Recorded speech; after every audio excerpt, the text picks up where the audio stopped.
I assume we're doing Wizard first. Yeah, sure.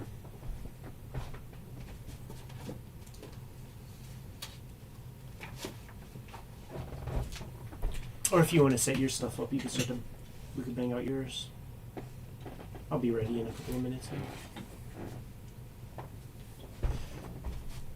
They just don't.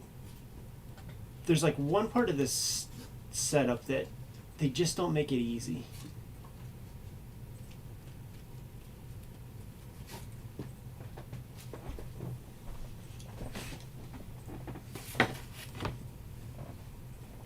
Alright, we're streaming to the public.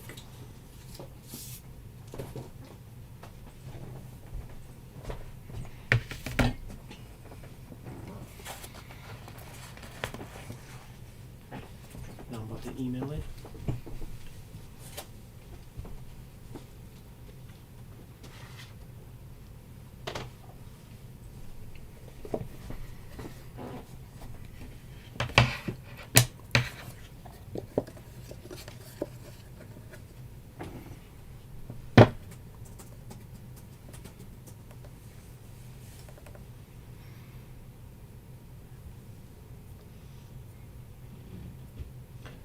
Probably should say this or like not on the stream, but there's like very kind of high level cartoonists and stuff who suggest like Asperger's or autism or something with Adam Hughes, and like I just don't think so. Like they based on that the quality of the writing, not like it's the greatest, but it does have nuance and stuff. I just don't. I bet that's not the case, man. Because there's a real humanity to that writing. There's some good thought with when it comes to character things. It's kind of a strange story. It's very strange, and it's told in a weird way. Like a lot of it's told off cam, you know. Rob, Will, Mike, what's up?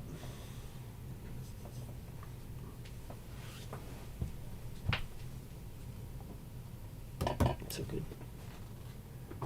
Am I gonna? Should I set up? No, I got. Okay. Let me I'll run a couple of these. run to the bathroom real fast.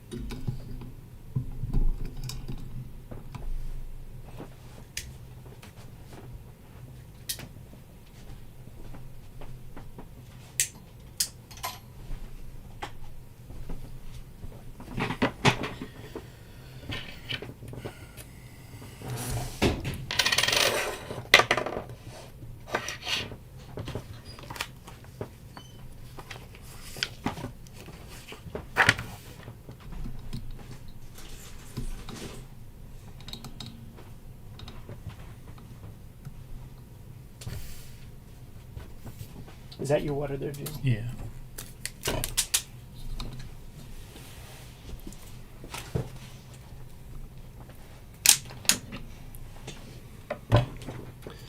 Just get my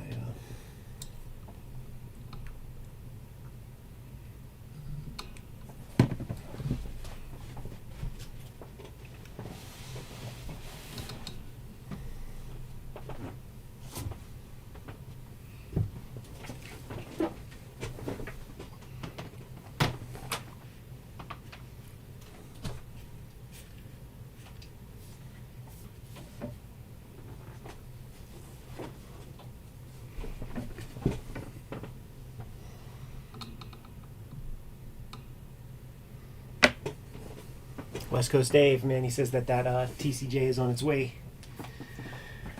I think that'll be a fun read and fun conversation. Yeah, I feel like I know that interview, and I don't know exactly why. You remember whenever TCJ went online, they would post some of their interviews, and it might have been on there. Right. Because I feel like it's something that I've been through. That's something that, like, man, they were slowly... They were trying to kind of create reasons to subscribe online and stuff. Yeah, at one point it was like access to their archives came with the subscription. And I think that's still the deal.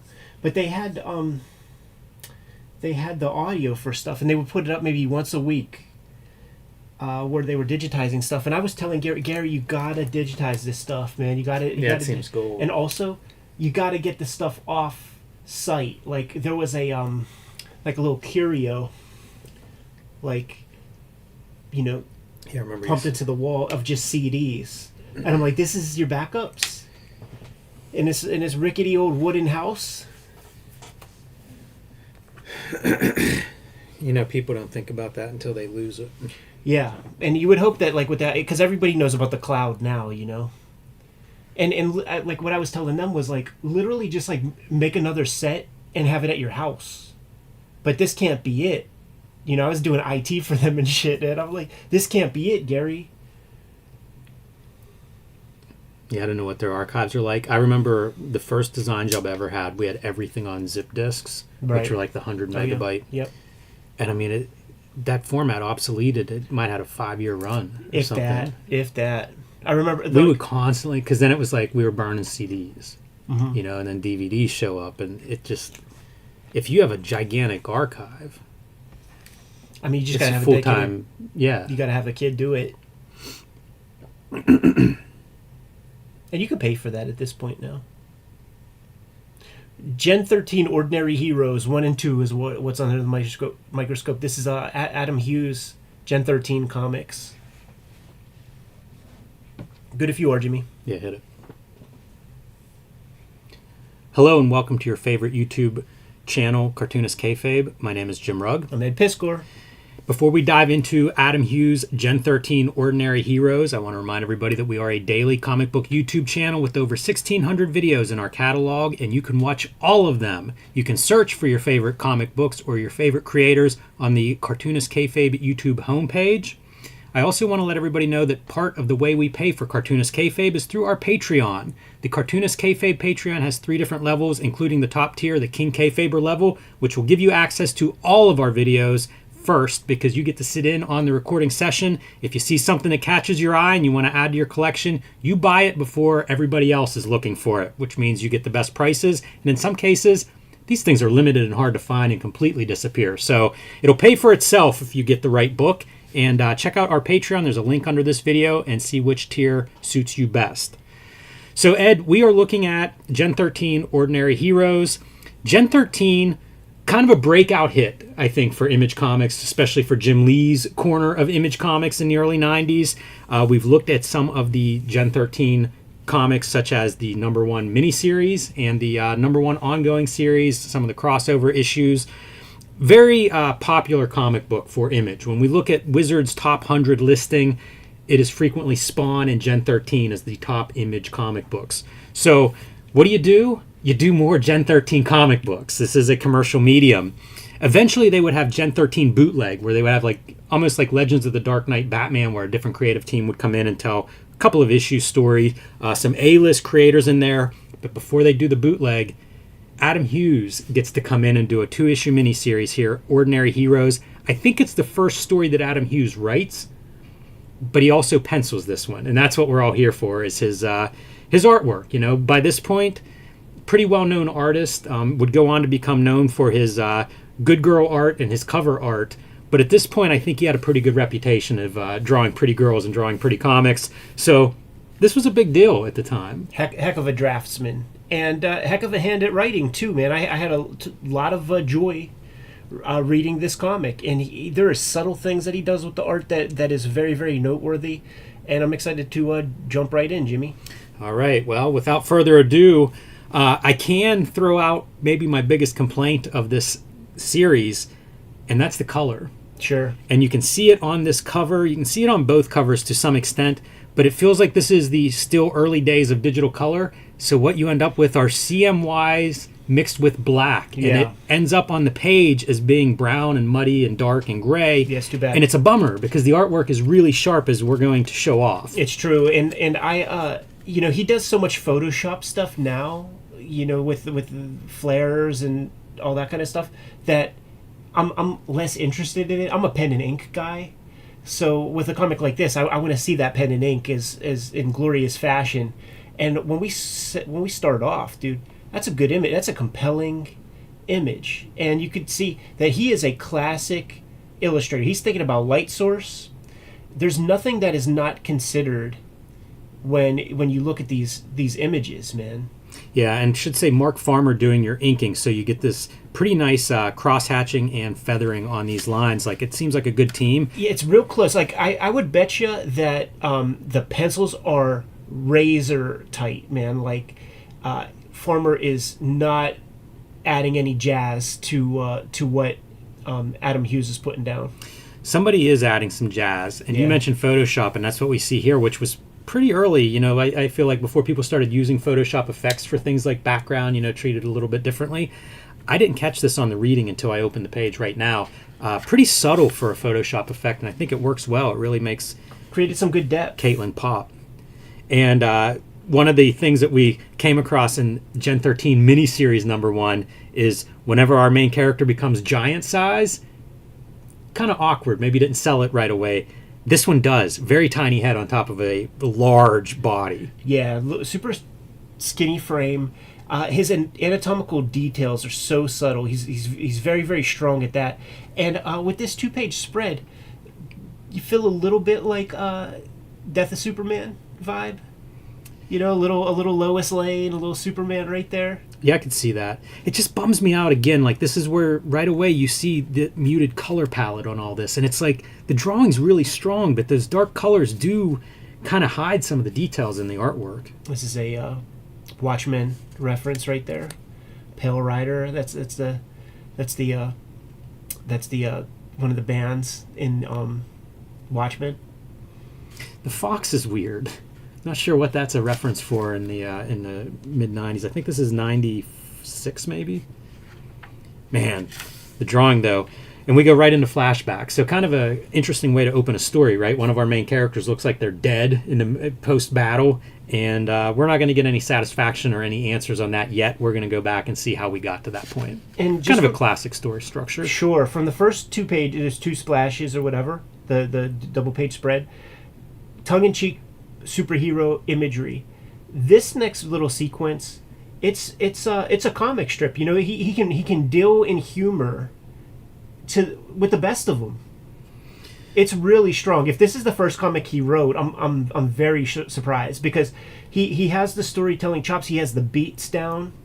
He has playful line art. Yeah, there's a lot to recommend here. I remember making a big deal about some Art Adam comics where we'd see like a detailed room, and I feel like pretty good detail in our college flashback to the dorm room. There's good character here. You know, she was a nerd, and she was ignored by the bro jock Tank. dude. Tad, Tank. A little bit of your humor there that is coming up. Hey, you know what's weird before we move on? We have lettering here that looks like it's centered, but it's not quite centered. And then we have more of that lettering that, again, almost centered, but just we'll say 3/16 of an inch off. Even the A in Need a Hand is so bizarre. Like, you're doing digital lettering, you're centering it, but not quite centered. Is it digital? I assume it is, yeah. At this point, I assume it is. Maybe if it's not, that would explain it, but, you know, it's certainly photoshopped at some point. And you could nudge it. Just grab those letters and put them in the center. I think we're seeing Jimmy's OCD on display here. You know what?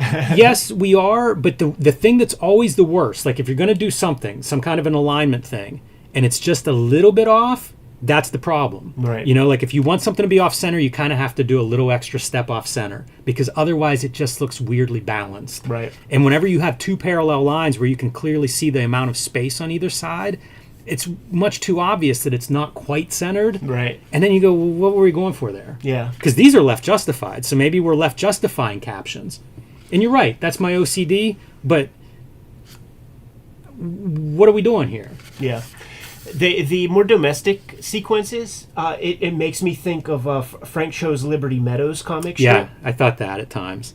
I think part of it's the clean line, and I think part of it's the beautiful women. Yeah, and the facial expressions, the sort of beats, the humor beats, feel very similar. How great is that for a composition. You have your other character in the crook of the arm. Pretty sharp. Not easy to do. There have been several times where I was in my mind's eye when I was putting a page together. I'm like, okay, I'm gonna do that. I'm gonna frame somebody in there, but you have to cheat a little bit. And it doesn't look like he did any cheating there. No, it looks really good. Also, by the way, you know what one of the requirements is? Form-fitted clothing, because like once you have like a suit coming down, a suit jacket or something, now you cut off a lot of space. These backgrounds, like, they're here, it feels like you're not cheating anywhere, but they're very simple, and I think that's something that people could take. Sure. Because sometimes you'll just see like no background, and it's like there's not a lot of drawing here, but it really gives it a sense of being grounded. Yeah, and the great comic strips can do that kind of thing. The other thing that he does great is she looks like a powerhouse. Yeah, she's got some girthy arms, still beautiful. Yes, I think that's a kink of his, because like his Wonder Woman's like has a big strong, good fashion. I remember chicks wearing like kind of chino pants, man, with like a suspender like that. So he's observant of that kind of stuff. We would see this in Jason Pearson art at the time. Like, I'm thinking Body Bags, these kinds of pants. And they were all part of the same studio in Atlanta, I believe, for a while. Gaijin Studios. So here's the beats, right? It's like this guy keeps bloviating, and she's like, you know what, maybe you can help me a little bit, and has something super heavy in her footlocker. This dude just can't hack it. I love seeing comics language. Good stuff. On the page before that, there was like a nerd kind of swooning. Yes. With the hearts and shit. And, dude, it's comics language. Use it. These lines, use them. Yeah, I'm a big fan of that as well. And the back pain stuff is pretty good. And then us really selling you, right? Like, so he's clearly in distress. And she's just chilling, dude. Like, because, like, you just know that holding it like that, it's got to be tough. But what's cool is when she gets it onto if you flip the page. Well, you know what? One note, look at the hair, because there's a jet coming. And I remember looking at the Michael Golden Avengers annual where it was like really cool to show the physics of that. Yeah, and the way Golden did it was with the trees, yes. by bending the trees like that. Hair, to me, is really hard to do this kind of stuff. Like hair being sucked up or blown in a certain way. Really cool. And he builds to it, right? Because like it's a fall day, so like he has the environment, he has the weather kind of happening, which is a great touch. It really roots a story in a time and place. And then so we already have the fall happening, so when the jet, when the wind starts blowing, you could get more leaves and things into the image. Really like the fall color palette. Some of the figures are dark, but I like the orange skies and stuff. That feels good. I think that's Jim Lee. Yeah, I think you're right. With what looks like a dislocated jaw. Right, because Jim Lee would like let his hair do that. I don't understand the choice to not have them in the black silhouette as foreground characters. That's confusing to me. I do wonder if that's the colorist taking liberties. The way that Mark Farmer's inking this stuff, which is the way Adam Hughes inks his stuff, is very bold outlines with thins on the inside. Mm-hmm. He does this thing with, I think her name's Rainmaker, with her face, where he's really able to kind of push the Native American profile. Interesting. I was going to do a Sin City Marv reference, because we're going to see that profile, and there's like no indentation around the eyes, like above the nose. Yeah, you'll see. It's distinct. Yeah, he can separate the faces of these various girls, and you'll see him do that well. A lot of tech on this, the inside the cockpit of this plane. That is a lot of drawing that I think could be a pain in the ass. Now granted, it doesn't have to be accurate to something, but it's still a lot of detail that you're putting in a three-dimensional way. Totally. And what's crazy is it does still feel solid, so I think he's definitely really looking at something. And this is that era of comics making, and certainly that Wildstorm era type bullshit, where like straight edges are applied to everything and circle templates to get it 100% kind of mechanically sound. I think that works well against organic, like arms and muscles. Hey, one last note on this arm. Reminds me a lot of Dave Stevens on the rendering of just this arm. There'll be a few other places where it's like, oh yeah, you can see a little Dave Stevens here or there, but those guys are all the same arm is school, big man. time. They're all the same school. Yeah, I think they're all looking probably at the same people. This is a crazy tangent right here, because like it's two separate panels, and oh yeah, and this costume right here, it makes it look like a gimpy ass arm going into this other section of the background, because he's doing the Frank King thing. But in this panel, her arm is over here, kind of pulling her draws down, and we're selling you on the subtleness of her lesbianism, which was like a big deal. This is Howard Stern Miss America having lesbians on the show was such a controversial thing. So to like have like a lesbian character was that was like newsworthy back then. See, you see the brow. Yeah, you can see it The really Native well American there. vibe. You know, I guess they're called the Commanders now, right? But like they weren't always called that, and that don't look too far from that logo. Yeah, it's funny. Some neat little ink lines here from Mark Farmer on the edges of this building. You know, the texture of the brick. It's an uneven line, very nice. And I also like the page layouts. You know, this could be a very simple 6-panel grid, but just little things. You know, a round panel, some overlap in the panels. Little Outland vibe right there, man. A little Steranko. Yeah, strong at the spotting of the blacks. So here we go. This is what I thought was going to be a problem for me, Sure. because we're going to get several of these pages where Adam Hughes, you know, new writer, is going to flex the fingers on the typewriter. I got to tell you, I don't have any complaints about it. No. It's from a point of view, so it's not just like stultifying like Stan Lee captions where it's just explaining the stuff that we're seeing. It's a little bit purple, but not to the point of being like, okay, enough, let's move on. Yeah, and you could even make that argument that she's a kid, you know, and talking in hyperbolic terms. There's a lot of the story exposition does come in this format, Right. but again, it is what it is. Another one of those Photoshop formats of let's blur out the background a little bit. They would do this a lot, like Liquid, the colorist for Joe Madureira, would do this whenever, you know, Rogue is taken off or Storm is flying around. Unmistakable Clint Eastwood as Lynch, and we'll see some very, very clear versions of that. The way he builds the figure there, just incredible. Like this was an era where like the boots were like puffier. You know, people were drawing more puffy feet. Humberto Ramos comes to mind. Yeah, there's a lot of engineering on that shoe. Makes me wonder if Adam Hughes is a sneakerhead, because it's a lot of detail on a shoe. Like, I mean, just like cheap like Hills winter boots would kind of like look like that. This is a really impressive to me. It's a low angle inside of that airplane, so now you're drawing all your tech with that 3-point perspective. Lots of hard stuff there. A little bit of a tangent here with our Rainmaker kind going of into the twisted body. up.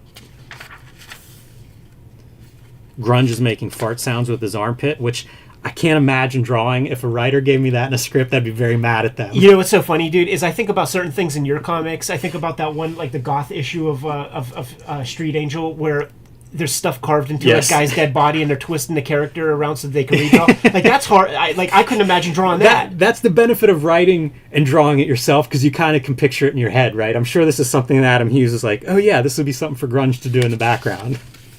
Just you could tell, like the underdrawing. He really kind of understands what all the stuff is going on underneath that skin.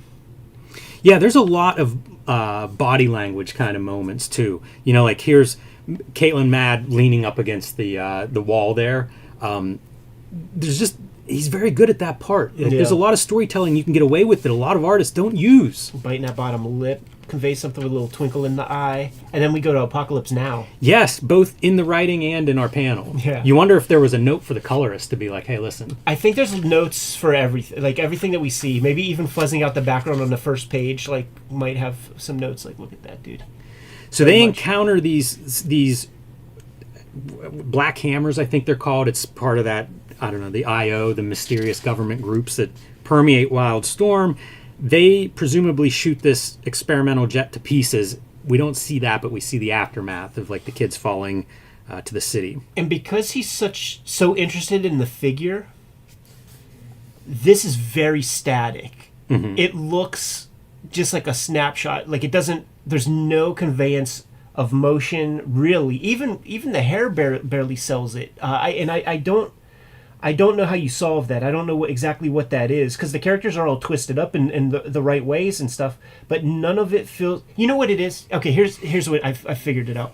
Like it's the Scott McCloud thing, where like either the camera is moving with the background or with the figures, and neither is happening here. So it's the kind of thing that happens with only like new camera technology, where they could do those like 1,000 frames per second things, where it could like create a snapshot of a thing. So if you don't have like speed lines coming off the characters or something, you got to do it with the background. And he's interested in drawing all of it, so he's going to draw all of it at the risk of it seeming very, very static.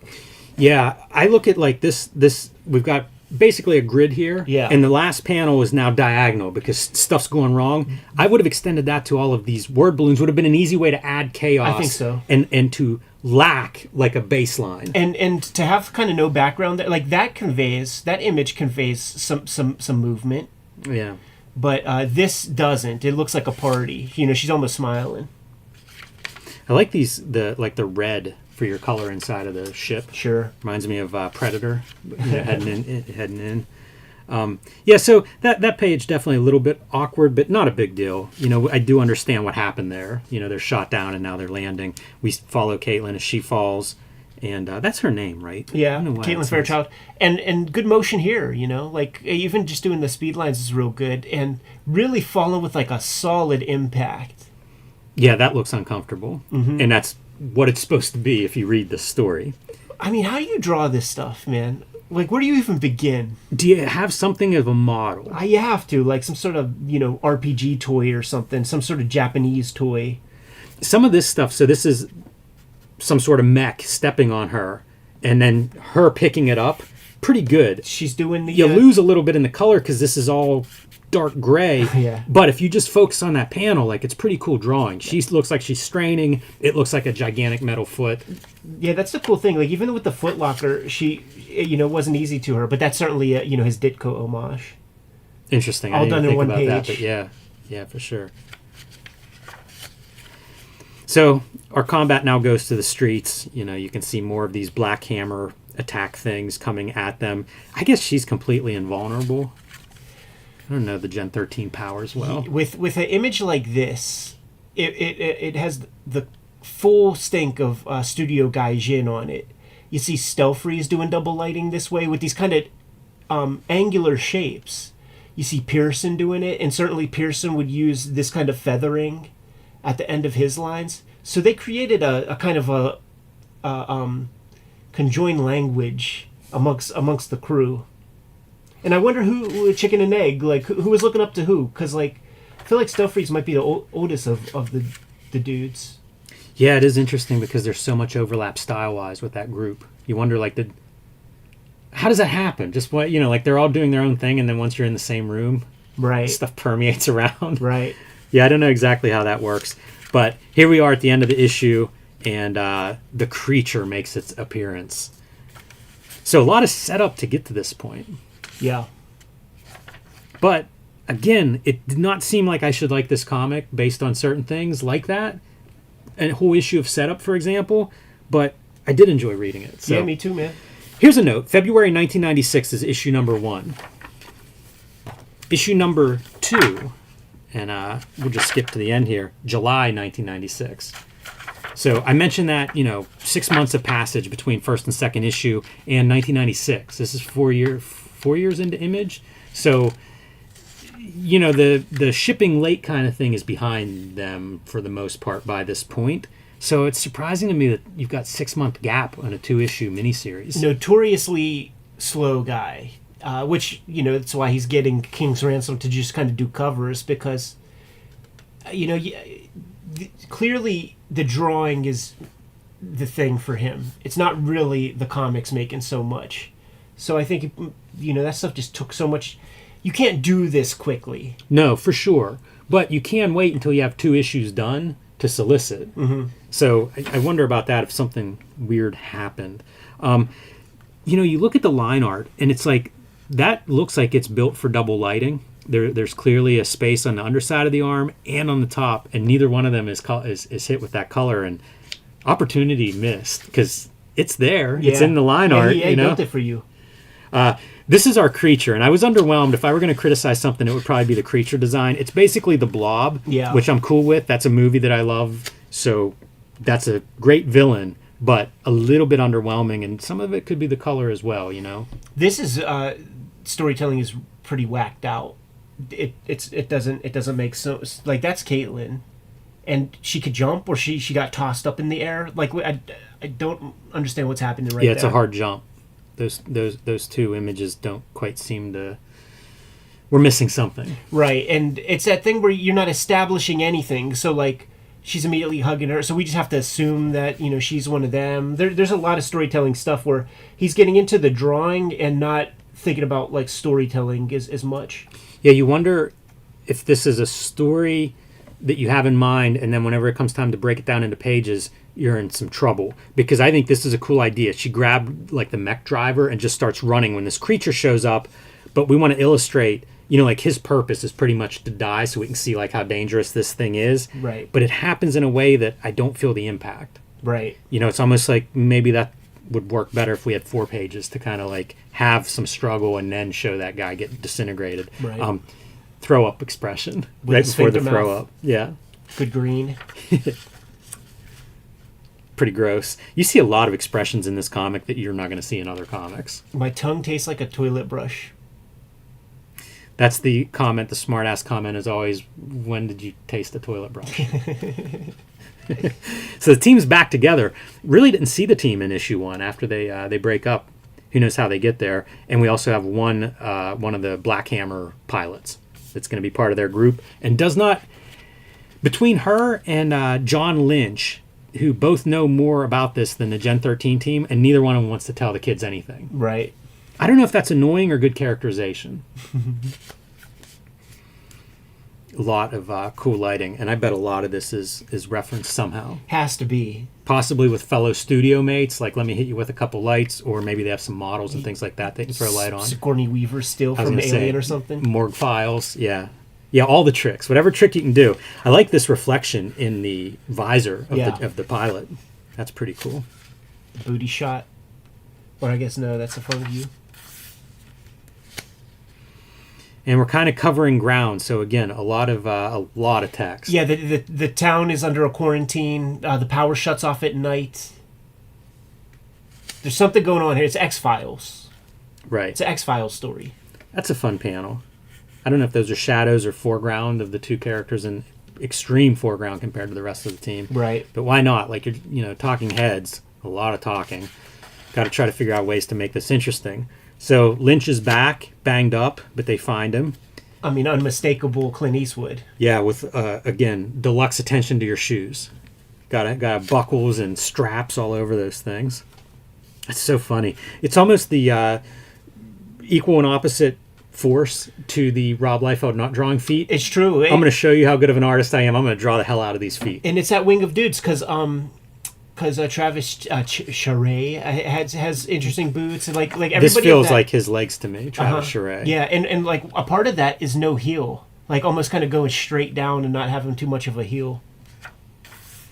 Boy, sometimes Lynch looks exactly like Clint Eastwood. Oh, he's totally pulling from exact stuff. He just puts some mutton chops on him.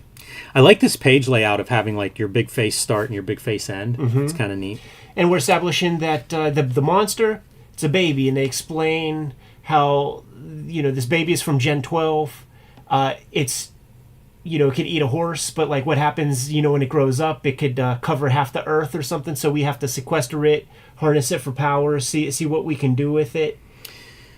And the disagreement between Lynch and Ivana is Lynch wants to destroy the baby and Ivana wants to keep the baby. Right. And we saw they were warring people in the first issue of the miniseries. So that's the push-pull of it's incredible to think like your hero wants to destroy the baby. Right. That's, Raskolnikov from Crime and Punishment or whatever. So we finally do get that backstory, and now the Gen 13 kids, well, they're going to go on their own. They're not happy with everybody lying to them all the time, and they're going to go treat this baby with kindness and see if that makes a difference. Just love that drawing. Because like, whenever anybody else, and this is J. Scott Campbell included, like, he couldn't really add much variance to the girls' faces. They all had the same face and different hairstyles. So to see him really play up the ethnicity, and so I think is a strong touch. Where Hughes falls short is that they all have the same bust size and body types. When J. Scott Campbell was able to give like a more modest body type to Freefall, and then kind of like play around with different bodies, still strong, still athletic, still various levels of boob size and stuff. There's another Gaijin Studios fella, man. Rest in peace, Jason Pearson, man. Yeah, and we look at some of his art from the Savage Dragon Blood and Guts? Yeah, Blood and we Guts did. miniseries. So that's a video out there if you guys are unfamiliar with Jason Pearson art. Interestingly, almost like to the date of us recording this, we released that video. It might be 1 year, 2 year, 3 years. Facebook memory it showed up very recently. Interesting. You got body bags, right? Mm-hmm. Comics. We should probably look at those at some point. Yeah, we should. I like that series. That series was hard to find because I don't know if I missed it whenever it came out or what, and it might have been when the market was in a dip, right? And I think it was popular, so it's kind of like the formula for good luck finding these. Eventually, I did. Yeah, but it took a while. Never see it in the wild. No. So they're going to go track down this blob, but also it's being hunted by the IO guys who are planning to just, I guess, destroy it if they encounter it. So a little bit of a underwhelming, I don't know, this feels weak to me. But you're trying to do this montage. Again, it feels like there's a lot of story packed in some of these pages. You know, it might be the mark of a new writer, in that I always think of talking to Mark Miller and he's saying he figures out his ending so that he doesn't end up stuck with like one page and have to explain everything. And I think there are a couple of moments like that in this series. Yeah, totally. I mean, when was the first time you ever did something for the first time and it was fully successful? It makes me want to read more. It's too bad, you know, that Adam Hughes just didn't indulge in comics making that much. It looks hard to do. It looks like it might not be that much fun to like make pages like this. I think that's a good point. I think it's why comics don't look like this. I don't think you get to do this on a monthly basis. No. You know what I mean? Like these are page after page. I feel like it's really nice layouts and things, but the cost takes time to make that. Right. So we catch up to our monster, who now has like a mini helicopter gun or cannon or something. It learns from whatever it eats. Right. So it's a warship. Now it's going to be shooting a cannon at you. Yeah, it's Tetsuo. So here's Adam Hughes doing a funny face on Grunge, who has an idea of what's he going to do to this thing. He leaps into it, it explodes, and the whole thing was he's being silly with it. You know, it's a different emotion for this creature. Right. Plus he has his own kind of superpower that gets, you know, the blob gets wrecked because of it. This is kind of a fun bit of writing on Hughes' part. Basically, Grunge is saying like the same thing over and over, which I read as like he's concussed. Right. You know, this was a little damaging to him. And this is the moment. This is what we see on page 2 of issue 1. You know, a fallen Grunge that looks almost dead. So yeah, he's mumbling the same stuff over and over. We play that isolation game, right? Where it's like we just like hide a panel. If this was in black and white, would there be a part of you that would say Frank Quitely? Oh yeah, sure, yeah. Yeah, I wondered where you were going with that. I was trying to think, like, are you going to say Otomo? Like, yeah, Quitely makes a lot of sense there. And you can see, like, at home, if you're seeing us play that game, there's a lack of shading here compared to, like, when we see the double lighting that Adam Hughes brings to a lot of this stuff. Minimal rendering on this, just line work. Look at the feet on this little fuck. Yeah. Almost like intestines. You know what else he does pretty good? This is happening in a rainstorm. People's hair is wet. Right. And I think it reads that way. And you know what? Not a lot of cartoonists do that. No. I mean, if you look at Silver Age DC Aquaman comics, the fucking wind is blowing people's underwater swimming, and there is no evidence that they are underwater. It is ridiculous. Yes. Those guys did not want to be drawing comics, man. Also, it is really hard to draw physics underwater. Hair and stuff. You gotta try. You do. You should try. You should try. All right. They buried the creature here out in the middle of the desert, unmarked grave, because you don't want IO digging it up and dissecting it. Chekhov's teddy bear. Yes. Established in Act 1. See it in the final act. And I'm going to guess this was in the local newspaper ads. Maybe they were selling Jeeps and Done used that one myself, of those. Man. Very Wally Wood-esque to me, because you would always see like cars in later Wally Wood work where it was like, oh, I think this came right out of the ads. Absolutely, man. I collected a number of because they would come in the Sunday circulars, you know, just like put that one right in your little manila folder for cars. Absolutely. And kind of fun looking at this book. We are continuing through Wizard Magazine. We're in late 96, and you're seeing the stuff. It's such a time period. The crossovers with Marvel and Wildstorm, and it kind of really puts you in that time frame, you know, when this stuff was done. And there's your credit list. This is pretty interesting to me, is the Wildstorm coloring. So they had an in-house color staff, which was very expensive at the time. Dark Horse also did in-house coloring around this time period. Expensive because you're buying, let's say $5,000 max, would be your setup. This is about whenever I start working on my first Mac in a commercial job, and it's right before people are buying them for home use. Sure. Because like that's a real commitment, you know, $5,000 give or take a little bit. Moore's Law did not catch up, man. Like our first computer was a Windows 98, and that was like when they finally hit the $1,000 threshold. Yeah, it's quite a commitment. Scott Dumbier, who would go on to Artist Edition fame, at least on this channel, I'd say that's what we most know him from, but spent some time as an editor here at Wildstorm. So it's interesting, man. There's a lot of names in this list and a lot of names that passed through the halls of Wildstorm in the 90s. Pretty interesting comic. Much better than whatever was in my head. Gave it a good college try, you know? Like, I am firmly on record. Like, I would rather read a comic that an artist writes than like these forced collaborations where they have no contact or anything like that, because it says a lot. It's you imagine that the guy isn't going to write something that he doesn't want to draw, so he's going to be reasonably enthused about the material. He's going to be into it.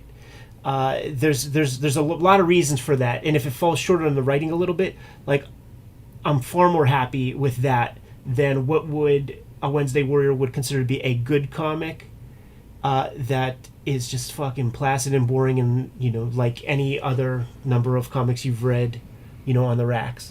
I also think he really goes for it. There's some ambitious stuff in here, and I like seeing that too. That's always really exciting to me. So fun comic. I had a good time with this, and if you like Gen 13 and you haven't seen this, it's a good one to pick up. Good to go. Yep.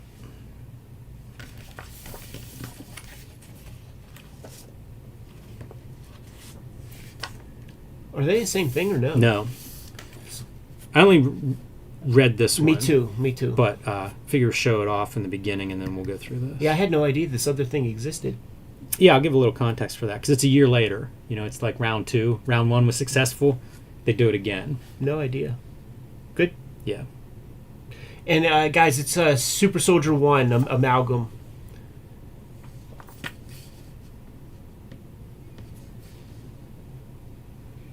Hello and welcome to your favorite YouTube channel, Cartoonist Kayfabe. My name is Jim Rugg. I'm Ed Piscor. And I want to remind everybody, Cartoonist Kayfabe is a daily comic book YouTube channel with over 1,600 videos in our back catalog, and you can watch them all. Go to the Cartoonist Kayfabe YouTube homepage. You can search by your comic book title or by your favorite comic book creator, and chances are we have covered some of that. I also want to remind everybody that we have a Cartoonist Kayfabe Patreon that helps us keep the lights on, and you can check that out. There's a link below this video. We have 3 different levels. The King Kayfaber level gets you access to all of our videos first, because you get to sit in on the recording session, and we record more videos than we release. So whenever you become a King Kayfaber, you also get access to some videos that have not seen the light of day yet. So check that out, see which level suits you best. All right, Ed, we are looking at maybe the second Amalgam book we've looked at. I think we looked at Legends of the Dark Claw, right, which is very Faustian, right up our alley. But this was the crossover between Marvel and DC. This one is 1996, this one is 1997, which suggests to me it was very successful for them. Right. And they decided to do it twice. But there's a list of these books, and we will see an ad inside of here that shows that off. Interesting, Mark Waid and Dave Gibbons on both of these. Pretty cool to see the creative team stay intact for 2 issues, so they must have enjoyed their the fruits of their labor. But we are going to look at the first one of those. So 1996, Mark Waid, Dave Gibbons, and Super Soldier, Captain America, Superman. And I think Mark Waid, pitch perfect guy to write a comic like this. I think he has a lot of the lore in his brain rattling around. Longtime Captain America scribe. Yes. And removed from Captain America around this time for the so. Heroes Reborn. So probably excited to actually get to do some more stuff with at least part of the Captain America mythos. And there are aspects to Dave Gibbons' art, which I think he is leaning into here, which is very kind of Swanian, Kurt Swan-esque. It's he could play with that old school Silver Age drawing style. Yeah, very classic. You know, the other part, of course, I'll see panels and think Watchmen. And it's very funny to think of this character sort of in that universe because of the artwork. But they waste little time giving us the origin. Basically a page. Everything that we always complain about. Like, don't give us a whole issue of this. And it makes sense, because you imagine that Mark Waid wants to hit the ground running and, like, let's see who the Amalgam villains are. let's have some adventures. Like, let's not get bogged down with this. Yeah, and the origin is, I think the rocket, there was no life whenever it landed. Whatever was in there was dead, but they did collect the cellular data, so you get some DNA mixed in with the super soldier serum. That's plenty of comic book science for me for an origin. And right away, man, let's get into some money shots. And this is one that I could almost see. Maybe it's the black and white photos. Maybe it's the World War II setting. But it again, calls to mind Watchmen for me. Probably unavoidable if Dave Gibbons is going to be your artist. The other part of the creative team is Angus McKee. Yeah. Who Dave Gibbons told us kind of taught him the digital part of comics making. And he's on the colors. I don't always like his colors. I like them on here. You know, he has some primary colors, some saturated, kind of the full spectrum of colors at work here. Yeah, like I think for this comic, because it's so rooted in nostalgia, I think flat color is the way that it needed to be. The color is the weakest part of the project to me. Look at that dude projecting, right? Like we see that when you see like a film still inside of a theater, but I've never seen it done this way, and I think that's pretty sharp. But you see that Gibbons being pretty spare with his line art, leaving a lot of room open, having the facial expressions, the kind of "aw shucks golly gee" kind of facial expressions, a lot of kind of mid shots. Like it's really pulling from that Silver Age vibe here. And that's just not going to be the case when we look at other Amalgam books. It's guys just drawing in their own, like, you know, regular old style, not really kind of considering, you know, the work in any real way. You notice that... Cut to the future here, by the way. This is 50 years later. Right, because what happened on the previous thing, and which they're also playing with the mythos of Superman dies, you know, Captain America dies. They disappear. But then you flip it, you realize, like, the closest you get is like Green Skull, but it's really an amalgam of two DC bad guys, right? Because it's Metallo and Lex Luthor, but then you make them green because Red Skull is red, right? And I guess he is a part of Hydra. Yeah, that's the funny mashup stuff, because some of the characters are still the same, right? Like Jimmy Olsen's Jimmy Olsen. Right. He has a little bit of a different role. I think he's editor-in-chief maybe at this point of the Daily Planet, but... not Rorschach. Or Archie. So we do see kind of the newsroom. Jimmy Olsen escapes. You know, he learns some stuff from being a sidekick to Super Soldier and fights his way back to the Daily Planet with some kind of tip. Washington at 4 is what he keeps saying. And boy, the Super Soldier... right out of like the Aryan plans for a super soldier. Yeah. There's a couple of panels where you see, like, I mean, that is funny, dude. like straight up Ubermensch. Yes, totally. I got a kick out of this lettering effect of just doing the gradient in the middle. That feels like, give me a snapshot of 90s computer coloring, and this is it. Secret of the K-Bombs is exactly it. It's funny that you've got to work this stuff in, right? You got to have your certain iconography, like the Superman S, but it's pretty weird, I think, as a side item. Like, what's going on, Super Soldier? Should there be 2 S's? Should that be SS on your shield?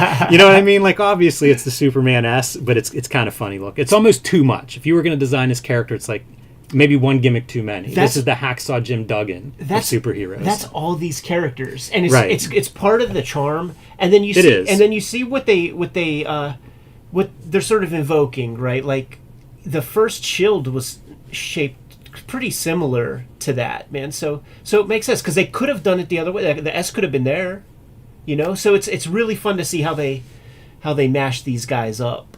Dave Gibbons is credited with the lettering as well, and it makes me wonder. It's very stiff. It makes me think that this may be digital lettering. It is digital lettering, and the font, like sort of how there's no thick and thins and stuff. If I stared at, like, if I looked at this, I would just say that that's Angus Mackay, because we looked at some of his other lettering on Martha Washington, and the Bad Boy collaboration between Frank Miller and Bisley. Mm-hmm. And he uses a font that's like real similar to this, where there's like a lot of straight up and downs, and it was skinnier, it was smaller, but like the space is Mackay. Like, I bet you if Gibbons lettered this, Mackay created the font. Like, Mackay took Gibbons lettering and then arranged it, because it has his stink on it. There's also these little tells of like early make your own font, where like between the A and the T, there's some extra space there. Right. There's an optical alignment you can choose depending on where you're lettering, what app, that'll kind of help that a little bit. But it's one of those tells if you're making your own fonts. Like you'll often see like the kerning's a little bit strange. Hey, I love this hand for some reason. You know, square fingers, a little bit of Kirby, but there's something about this image that I like a lot. Although I think it's awkward that his knee is just resting on the bottom of the page. Yeah, it's a pure piece of like, you know, comic iconography. But what's funny is that it's like whenever you see on the side of a truck, like the rotor truck that has like a superhero guy, it's almost built like that rather than like a 40-year vet of comics like making the stuff. I wonder if some of this is drawn digitally. Yeah, I bet you. Because like some of this background stuff, the line weight is so uniform. It makes me wonder if that's what's happening. I bet you. And I think Gibbons starts with digital stuff in the early '90s. Totally. Yeah, I think you're right. So that, you know, Washington at 4, the sundial of the Washington Monument will point at a building, and Super Soldier knows to go there. That feels to me a little Silver Agey. Totally. Like he's trying to decode, what does this mean? Washington at 4, Washington at 4. It reads like a perfect kind of Silver Age comic. You know, it's all it's aspiring to be, and I'm here for that. How about that for a great ad? Burnt into my brain, Jimmy. I just picked up The Comic Book Makers recently. I've never read that before, but like these two somehow I got hold of early. And I say that because they're $40 hardcovers, which would have been out of my budget at the time. But somehow I ended up with both of those. And pretty interesting to see Joe Simon just taking up a page. I'm sure this is his ad. Yeah, for sure. Pretty cool. And I think at this time he's trying to get the rights to Captain America back. Yeah, that was a long fight, I believe. All right, buy the books. You know, this could be a Captain America comic fighting Hydra. It's interesting how some of these characters are mashups, and then other things are like, bring Hydra over. You know, bring Jimmy Olsen and Hydra. We'll just keep them as they are. Right. And I guess Lex Luthor in some ways. It's still Lex Luthor. It's not like, but you know, Red Skull he has similarities. a green skull. Right, exactly. But it's still kind of built as Lex Luthor being this prominent figure. And the reveal here is during World War II, Lex Luthor was basically supplying both sides. So this was also his invention. And whenever Super Soldier resurfaces from the frozen North Atlantic, well, Lex Luthor also found his robot. And you know what it illustrates, dude? Is that Superman has one good villain, and Captain America has like really zero. Like he's got Red Skull, he's got one too, Red Skull. So we're gonna mash them up into this Luthor character with the Green Skull. But other than that, you got nobody. Like Jimmy, draw Brainiac. What's that look like? Yeah, right. What's Metallo look like, Jimmy? Draw that for me. Could have brought in like Bizarro Super Soldier, maybe. Sure. That would be then just design one character as a mashup and do two versions. And Captain America, you Batroc the Leaper? Get the fuck out of here. So we're going to redo this fight. And it's revealed that Super Soldier is also struggling. He's not as strong as he was. There's something that's draining his powers. Is it pollution? Is that it's blocking out the sun or something? I think there's some kind of reveal along those lines. We saw on the previous page like the Angus Mackay color on the Metallo, like just really getting deep into it, and you see him playing around with it like really deep here, and it competes with the story they're telling. Man, this is a Silver Age comic, and you know this is like out of Humanoids or something. You saying that makes total sense to me. And I can imagine this on an uncoated paper with flat colors, and I think you could probably do something really great with it. That feels like a gazillion years away from 1996. You know, like that kind of thinking. I can't imagine trying to sell that. 1963 came out in 1993. That's true. That would be your example you could throw on the editor's desk. Very true. By Dave Gibbons. Yes, yeah. He could have his comps to illustrate how this might work. What are you going to do in a one-issue story, right? It's complete, and I think it has like a Kayfabe lettering page, too. It does, and it's pretty fun. They combo some names and things like that, so it's even like Amalgam letter creators. hacks. Yeah. But when you go to DC, it's like there are things you need to see. You need to see the Lincoln Memorial. You need to see the Washington Monument. You need to see the Capitol. We see it all. Yeah, very by the books. Dave Gibbons, solid storyteller. You know, it's easy to follow this stuff even without getting bogged down in any kind of minutia. Every time he draws this guy's face at these various angles, I just think of 2000 AD. Like, it just feels straight out of, the British sci-fi. These liver spots make me think Moloch. Yeah, totally. It's funny to think, like, if you're super successful, I don't know if you can outrun that success. You know, it's still going to show up. Go cry all the way to the bank. Exactly. Ends up throwing a lead pipe through our villain's chest that has, like, a bomb inside of it, who's heading for the White House to detonate that bomb. Right, yeah, so... And it's pitched as almost like an atomic bomb level bomb. Right. So maybe he could have let it rip at any point. Like, he's very close. I don't know if you have to actually be in the Oval Office for that to be effective. And now, I guess he's got the evidence that he wants to bust Luthor. And does this just, like, fall in from the sky, like, after he threw it? That's a good point. Is that what we're dealing with there? That's a good point. Because he's threatening to detonate it, and he's like, yeah, go ahead, here it is. It's distraining to Poop Face. Like, there's just, like, 4 views where the fists are up, and he's trying to push one out. Yeah. Trying to push out a lead pipe. Drawing that aged face is not an easy thing. Although Olsen looks really good for being like 75. Still active. Some more of that propaganda. Thomas Hart Benton right? Paintings. Yeah, that dude is German descent, I think. So here are our names. Simon Schuster, Kirby Siegel, Otto Sternburn. And if you read these, I feel like there may be some promos being cut on some of this stuff, at least on the Otto Sternburn letter. Kind of cantankerous. They even do like a fake next issue. Pretty fun, this stuff. But I wonder, like, is the material here like not the stuff in Super Soldier Man of War? No, it is not. It is not. This is probably not a plan whenever they put this together. So there's the rundown, and like I said, we've shown this in past issues whenever we looked at Dark Claw. So you can kind of see the other books that are there. I was trying to figure out which ones, and maybe we can throw this out to the commentators below. Which would be another Amalgam book for us to cover? Yeah, maybe a favorite out there. You know what's interesting is like I picked these up off the newsstand at the grocery store, and the big ones were not there. So this was not there, and the Dark Claw was not there. So the stuff I picked up was Bullets and Bracelets. This is Bullets and Bracelets, Punisher and Wonder Woman? Yeah. Or like some, like, step down, like the Teen Titan chick. Because, like, isn't that Wonder Woman? It is, but look, Diana... Yeah. Oh, so I guess 2 bites of the apple for Wonder Woman. Spider-Boy I was able to get, which I think is, like, one of the best costumes. Mike Waringo is your artist on that one too, so I think I've heard other people say good things about Spider-Boy. Yeah, I scooped up the X-Patrol, which is a lot of nothing. I picked up that Speed Demon. I basically got all of the ones that were at the regular grocery store, and it was those. So like Dark Claw was not there. This was not there. Like you can imagine, Doctor Strange Fate probably don't show up at the grocery store. No, but what a powerhouse team. Jose Luis Garcia Lopez and Kevin Nolan doing the artwork, so maybe the best looking of the batch. I'd be curious about the John Byrne joint, because he has an intimate relationship with Storm, and at the time he was pretty much on Wonder Woman. Maybe he just finished his big run. Also, Terry Austin on your inks, so you're getting the Byrne Terry Austin team back together, which is a pretty good draw. It is, because like he had his most hacky style on Wonder Woman. Yeah, I feel like he's inking with like a Sharpie, almost like the double-sided Sharpie, where it's like this is the thin line, this is your thick one. Yeah, man.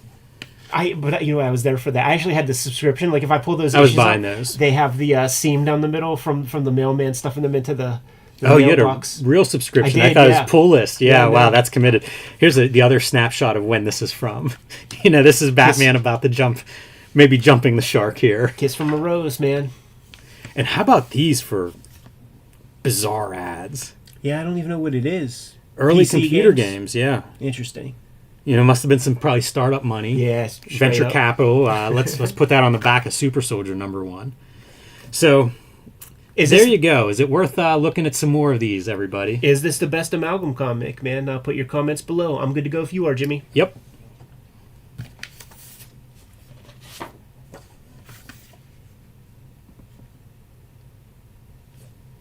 All right, guys, we're looking at, show the people, man, Savage Dragon 252. It's the one where Eric Larson is doing like Sunday strip format across the page, man, 2-page spreads. Yeah, I love that he experiments like this. Every now and then. Good if you are, Jim. Hit it. Hello and welcome to your favorite YouTube channel, Cartoonist Kayfabe. My name is Jim Rugg. I'm Ed Piscor. Want to remind everybody, Cartoonist Kayfabe is a daily comic book YouTube channel. We've been doing this long enough to have 1,600 plus videos in our back catalog, and you can watch all of them if you have enough free time. You can go to the Cartoonist Kayfabe YouTube homepage, search for your favorite comic book title or your favorite comic book artist. Chances are something you'll like will come up. I also want to remind everybody that we have a Cartoonist Kayfabe Patreon with 3 different levels that get you access to our videos early. And at the top level, the King Kayfaber level, you'll get access to all of our videos first because you can sit in on the recording session and know about every title before we debut it for the general public. What that means is leg up on the kayfabe effect. If we cover a book that's rare, hard to find, or not cheap, you'll be the first one to get those copies before they disappear or the prices go through the roof. So check out the Patreon, part of the way we keep the lights on at the Cartoonist Kayfabe compound. All right, so we are looking at Erik Larsen's Savage Dragon, number 252. Erik Larsen, one of the great comic book makers, almost 300 issues under his belt of writing, drawing the same title. Going back to 1992, basically when Image starts, he starts Savage Dragon, and he's been doing it ever since, which means he has changed a lot over the years, and he's done a lot of interesting gimmick issues, things like double-page spreads, mini-comics, and in the case of this one, Salute to the Funnies says it all. The gimmick for this issue is these are all going to be drawn in styles of comic book newspaper strips. Right. I should say comics. Newspaper strips, not comic books. And he chooses wild ones. Like, I literally think that some of those strips are just the ones that were in the paper, like, at the time. It could be. Because, like, why do you choose, like, Foxtrot, right? Yes. With this cover, you thinking John Stanley? Yeah, I guess so. That was the style, not just John Stanley, but, like, all those all-ages comics, and especially, like, the licensed comics of, say, the 50s, maybe the Western and the Gold Keys, would be often like this. No background and some kind of gag, something funny on the cover. In this case, it is Savage Dragon trying to deal with all of his kids. Right. Trying to feed them all, I suppose. It's almost Bushmiller in the face, right there, like Sluggo with the nose and the mouth like that. But then it's almost like Archie with that character, with the mouth. Blondie, maybe? Oh, right, maybe. Yeah, I don't know. There is a Blondie. There is a Blondie Sunday. And I don't know who these kids are exactly. I feel like that nose should be an indicator, but I can't. I mean, to me that's the Lulu bit, but yeah. All right. Well, let's dive in. This is 2020. It's during the pandemic, and yeah. and he mentions that, man. Every time I see Family Circus, I just can't ever get the Klaus. Like, Klaus did the Ultimate Family Circus, where it's like the little boy, Jeffy or whatever his name comes out, and he says, the bottom is like, my mom said I should have been abortion. Yeah. Wait, was that Klaus or was that Ivan Brunetti? I think it's Klaus, man. I think it's I Hate You Deeply, or I Love You Deeply, one of those. Gotcha. Does this retro color throughout, which for the most part I think works. Yes, because he finally figured out, because there were other versions where he would have the pure black line, and that's where you shit on it, like you do it wrong. So he has like the faint line where you can see the over printing of the color underneath, that's important if you're going to crib this style. Famous Funnies, the name for the first big comic what just collected comic strips. Right.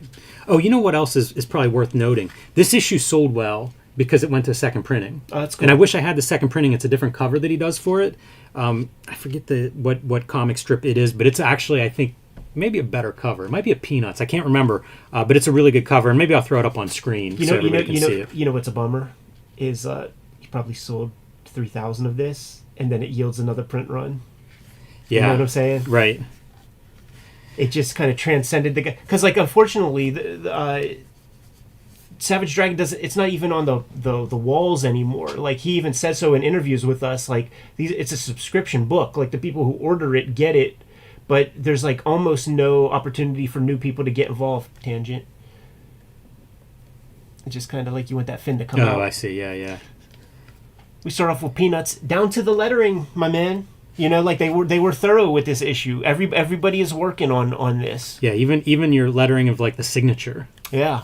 Yeah, that's pretty good. But what's interesting, I love it all. I love it for the experimentation. I love it for how sound he is, how close he's able to get. I love it for where it falls apart, where he just wants to do something else. That's a good call. That is a really good call. Like, you're not seeing that in Charles Schultz. It makes you understand what Schultz does. Like, this is a great experiment because it makes you understand both the cartoonist who's working on it at the moment, and it makes you understand like the iconography of the cartoonist that he's playing with. Because like even stuff like at this view, like that wouldn't be done.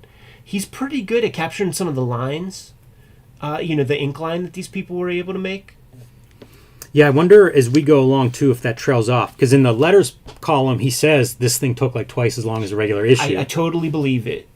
Yeah, understandable. There's some sketchbook stuff that needs to be done in order to get this to happen. Rex Melvin. The best one is the Dick Tracy, man.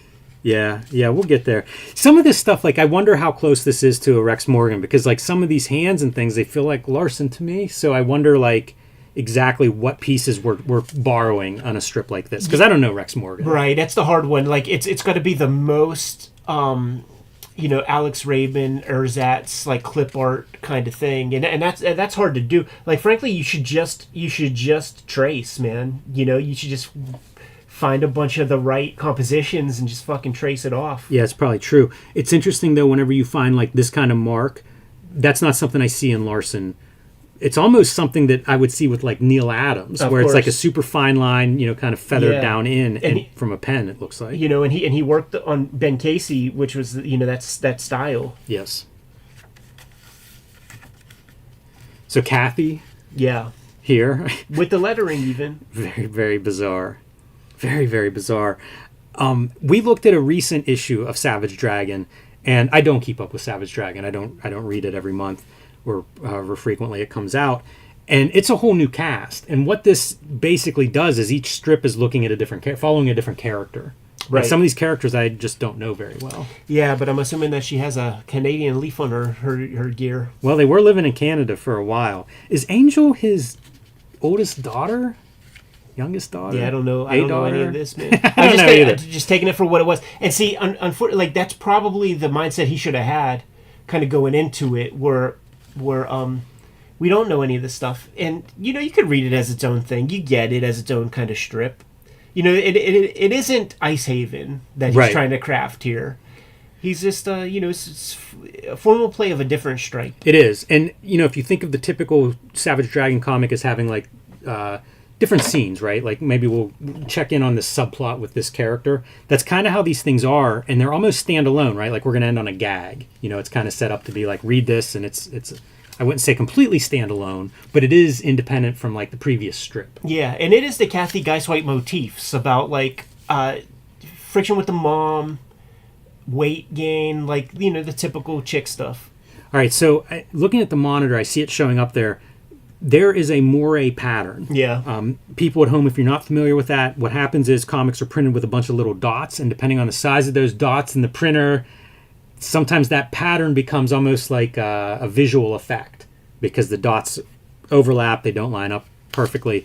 And that's what I'm seeing here, and it makes me wonder how he created the background textures, because like I did this with Aphrodisiac, where I would scan a comic and I would sample like, okay, pale yellow, maybe 25% yellow. And then I would have to make like a page's worth so that if I ever used it on a big area like a background, I have enough of that I can just drop it in. And I suspect that's what we see here, because you would end up with these patterns. If you weren't careful and you sampled a green and then you repeat that.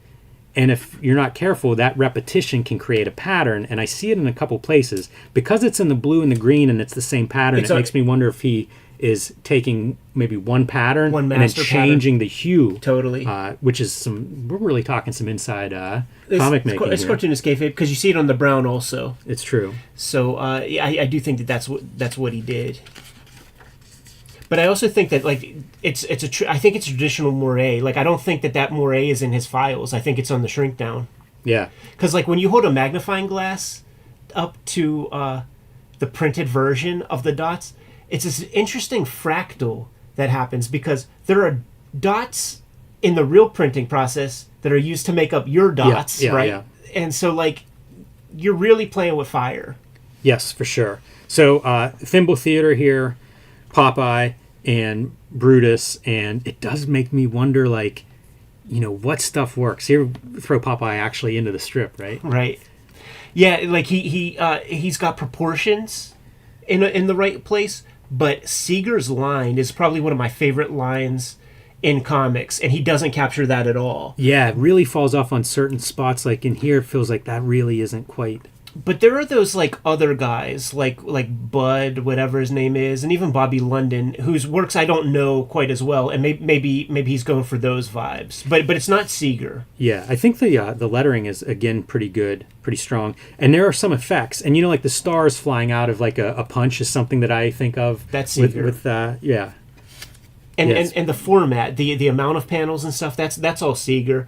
And it falls apart also with the lettering, but that's probably a good thing because like Seeger's lettering is close to like Mobius, like on Parable, the Silver Surfer. You could get fucked up with it in the reading of it, so they went a little bit more clear. I wonder if it feels like this lettering is digital lettering. Mm-hmm. I'm sure he's scanning and making fonts. From that's a lot of work for a book. Like if the letterer did that, that's a lot of work for a letter. Look at the Peanuts. I mean, it's Schultz lettering. There's no two ways about it. Here's the other part that I think may fall off on this is the color. You think? Yeah, I feel like this is not.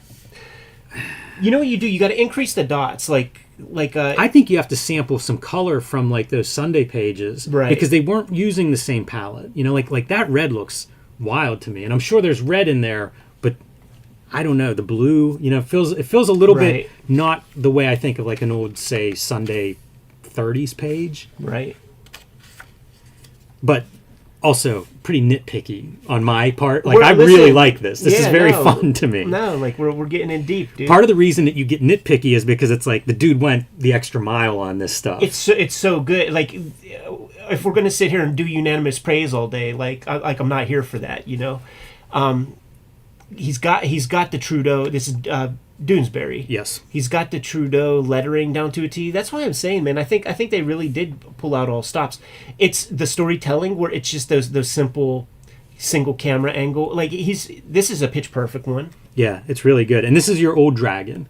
I don't know when he appears in Dragon, but this is not the original Savage Dragon, but the dragon from like Graphic Fantasy or whatever, who has now come into the Dragon strip. Gary Trudeau wishes he could draw people that way.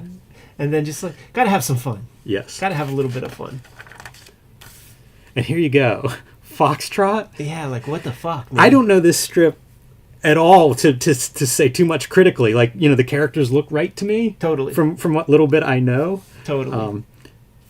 I do wonder when you see this stuff, he must be having some fun with this, right? Like, I don't know that you do this. I don't know if you pick this if you don't in your head. You're partway through the book now. You're trying to figure out strips to do. It must be one that he's looking at and being like, you know what? I can make the characters fit that. I started thinking about he is like a legit baby boomer, and they're the last people reading the newspaper, So it's got to be in his paper, and I'm sure he looks. Why wouldn't he look at the comic strips? When he reads the paper as part of your morning routine that he might have had forever, those old timers are fucking reading this. So this is probably just in the paper, and he's like, oh yeah, I'll do that one. Because I feel bad because this guy comes to Heroes Con and stuff, he's sort of in the mix. But it is placid, it's got its unique style. But here's a really small subtle thing that Larson does on this page that makes me jealous. The yellow plate is off. So you can see like the little white halo at the bottom, and you can see the yellow going past the panel line at the top. And it happens for other colors. Like in this case, like the whole yellow plate is shifted. I used to do that a tiny bit with Aphrodisiac, some of the stories where I'd go into the channels and manipulate those so that you could make them out of printing alignment. And he does it here. So that is a detail. Yeah, that's the colorists doing their job, man. This is the other one where I'm like, why would you do tumbleweeds? Yeah, the only thing I can think of is that he, in his head, saw something where it was like, this will work for Barbaric, I think, is this guy. And I don't know that he's a regular member of the cast. It's almost like bring in Freak Force because you have an idea or something. And I'm sure the Dragon fans can fill us in if I'm wrong, if Freak Force was running around as a supporting cast at this point, but I kind of think this is just something that must have been in his head, although that's your centerfold, so that's a big piece of real estate in a comic book. And I ain't gonna lie, I'm not sure if it's visible in the video, but there was that one video that was done here where in Pittsburgh, where we broke into my house that I grew up in, and there's drawings on the wall. Yeah. And I drew some tumbleweeds dudes above my bed. So that's not what I thought you were going to say. I was waiting for a Freak Force, secret Freak Force fan, but tumbleweeds. Yeah, I drew some tumbleweeds, guys. Amazing. Amy and Walter, feels meta. Blows my mind. This is a character. There's a tiger that is a supporting character with Amy, and it's very Calvin and Hobbes esque. Probably a little bit of Shazam or something, but this feels like a full circle moment as a result. So I mean, I know, I know this strip well. That lettering is, he's made fonts, man. I don't know how you could do it otherwise, because these guys don't fucking hand letter. You know what I'm saying? So like he probably took that time, and maybe you tell the letterer up front, like, I'm gonna do this strip, this strip, this strip. Make me fonts because we're gonna have to make this work. But talk about pitch perfect. The line art, he does a pretty freaking good job of getting the wobbly brush in there. The sort of beats. Yeah. The sort of white background stuff makes sense. Even the panels being a little, like these panels being off, like that's a really pretty good strip. Mm-hmm. Coloring inside of them, that's something Watterson does. Yeah, it's neat. This is remarkable. It's Bob Securiak levels of cribbing. Yeah, this one especially, because I feel like we all know this strip. Sure. And there are moments where I think it's even just perfect. Like Absolutely. Those teeth to me are like, wow, that's really great. That kind of mouth is a pretty classic Watterson mouth. Totally. It's this. That's the only piece, really. Yeah. Is that lady. He can't fit her into the mom from Calvin and Hobbes. Even the concept of like Walter, becoming like a real tiger or whatever, kind of fits the way some of the Calvin and Hobbes would do that. Think about the dinosaurs and stuff. Yeah, exactly. Pretty cool. Looking at this lettering, if you look closely, you'll see like 2 of each letter. So it's some work, whoever did this. Like the A's, there are 2 A's, there are 2 E's, which is what you do nowadays if you're creating a font. You might even have like way more now.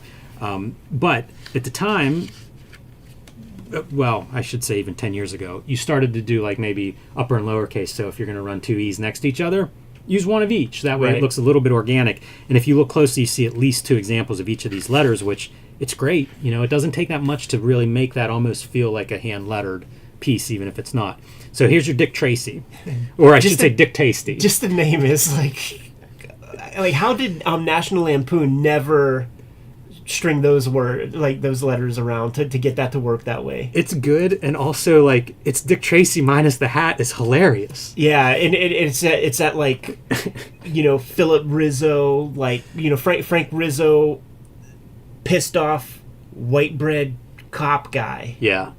Yeah, very anachronistic, in 2020 to have that type of a cop. Yeah, you think of like Abe Vigoda Fish or something like that. Once again, good detail on your lettering. Right, but that's the only part that they got from Chester Gould, because like the other stuff is definitely not. They kind of just went to the well and used Astro City font or something. This feels like a piece too that you would do. We saw the Clowes Ugly Family, and he did a Dick Tracy at one point, and it's like that's kind of a teller. You have to do that piece for Dick Tracy. Yeah, especially if you're doing this, because it would be the Sundays where the shits would show up.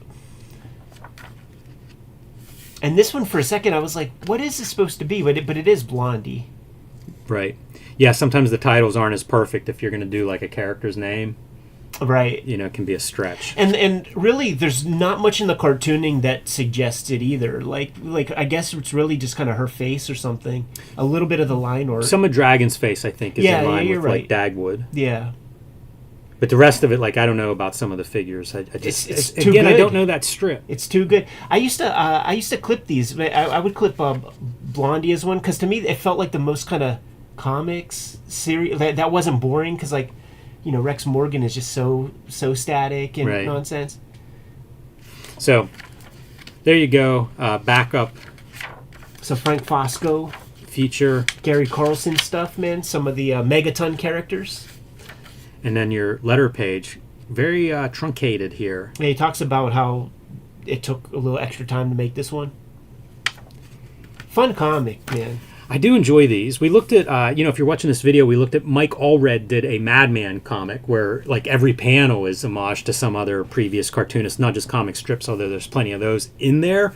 And you mentioned Ice Haven, which was Dan Clowes kind of playing with the concept of the comics page in a newspaper, employed in a different way, but interesting whenever people reference these things and bring it into their storytelling. I enjoy that.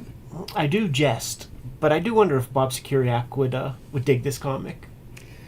Yeah, it makes me wonder. I would guess maybe Bob Securiak has never heard of this issue. I feel like this is one that you got to put under his nose, man. Good to go? Yes. I like Bob. I always enjoy whenever I bump into him somewhere. Yeah, me too. I think he's actually working on a big like Dick Tracy parody thing. He was at CXC when we were there. Yeah, I remember talking to him there briefly, and something did come out. I can't remember what it was though. Detail. I can't remember what it was.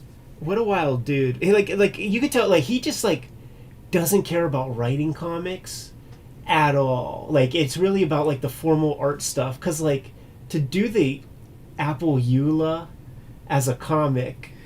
I spent time with him one time. We were at Society of Illustrators for, I think we were judging a comics something or other, but we were there like all day together. He's the guy that told me about the Photoshop setting on the lettering. Like it's like optical kerning or something. Right. Like very forthcoming. If there's questions you have, he was always happy to answer those questions. But yeah, I think he's just interested in that sort of like craft production style, all those things. And just like the difference between Bill Griffith and Jim Davis, like I like that there are people that are like, this is my thing and I'm exploring it. Yeah, because that dude's pushing that frontier a bit in that direction and not afraid to share what he discovers. But it's interesting juxtapositions, man. Like when I saw the Kafka one in issue 2 of that second version of Raw, I mean that blew my mind, man. I probably like just discovered Metamorphosis, and to see those like married, it's cognitive dissonance like at pinned on red. Yeah, fascinating cartoonist. Should we record the commercials on your thing, or should we do it on mine? Doesn't matter to me. I think you recorded last week, so cool.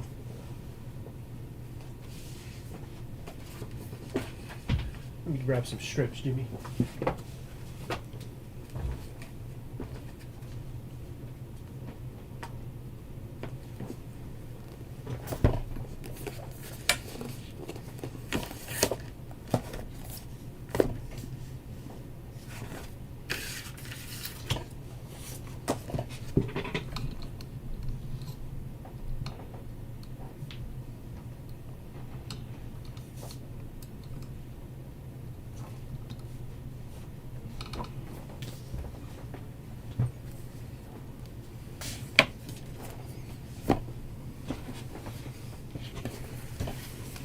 Put these guys on top.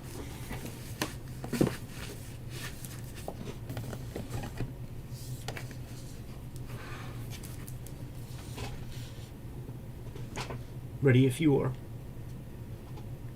Feel good? yeah. This video is brought to you by the comics that we make. Ed Piskor's Switchblade Shorties is now running as a daily comic strip on Instagram, Webtoons, Facebook, wherever you find your comics. Look for Switchblade Shorties. Ed also has Hip Hop Family Tree, the Omnibus, out in stores everywhere now, collecting all of the Hip Hop Family Tree strips, along with 150 extra pages, and available in diminishing quantities. So pick that one up if you haven't added it to your shelf. The next Red Room collection, Crypto Killers, is now out in stores. Completely self-contained, so if you haven't read Red Room before, Crypto Killers, perfect place to start. And X-Men Grand Design, the trilogy trade paperback, collecting all of the X-Men Grand Design in one trade paperback volume. My Grand Design, Hulk Grand Design, is coming to the trade paperback format, and you can pre-order this one now. the Hulk Grand Design Treasury out of print. So if your store still has a copy and you don't pick it up, but if you missed it, there's a trade paperback coming. I have been self-publishing lately. True Crime Funnies, my nonfiction collection. BW, celebrating the black and white indie comics of the 80s and 90s. And the 1986 zine, celebrating the greatest year in comics history, are available at jimrugg.com or patreon.com/jimrugg. And my latest books, Street Angel Princess of Poverty and Street Angel Deadliest Girl Alive, collecting all of my Homeless Ninja on a Skateboard superhero comics in 2 handsome volumes from Image Comics. And now back to our video. Excellent.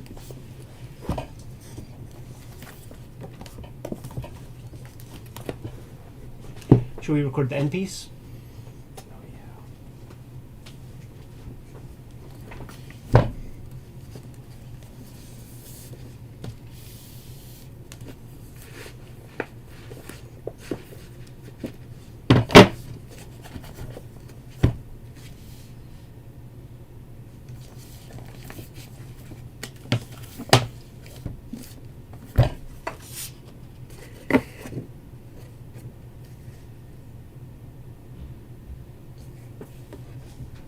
Good to go.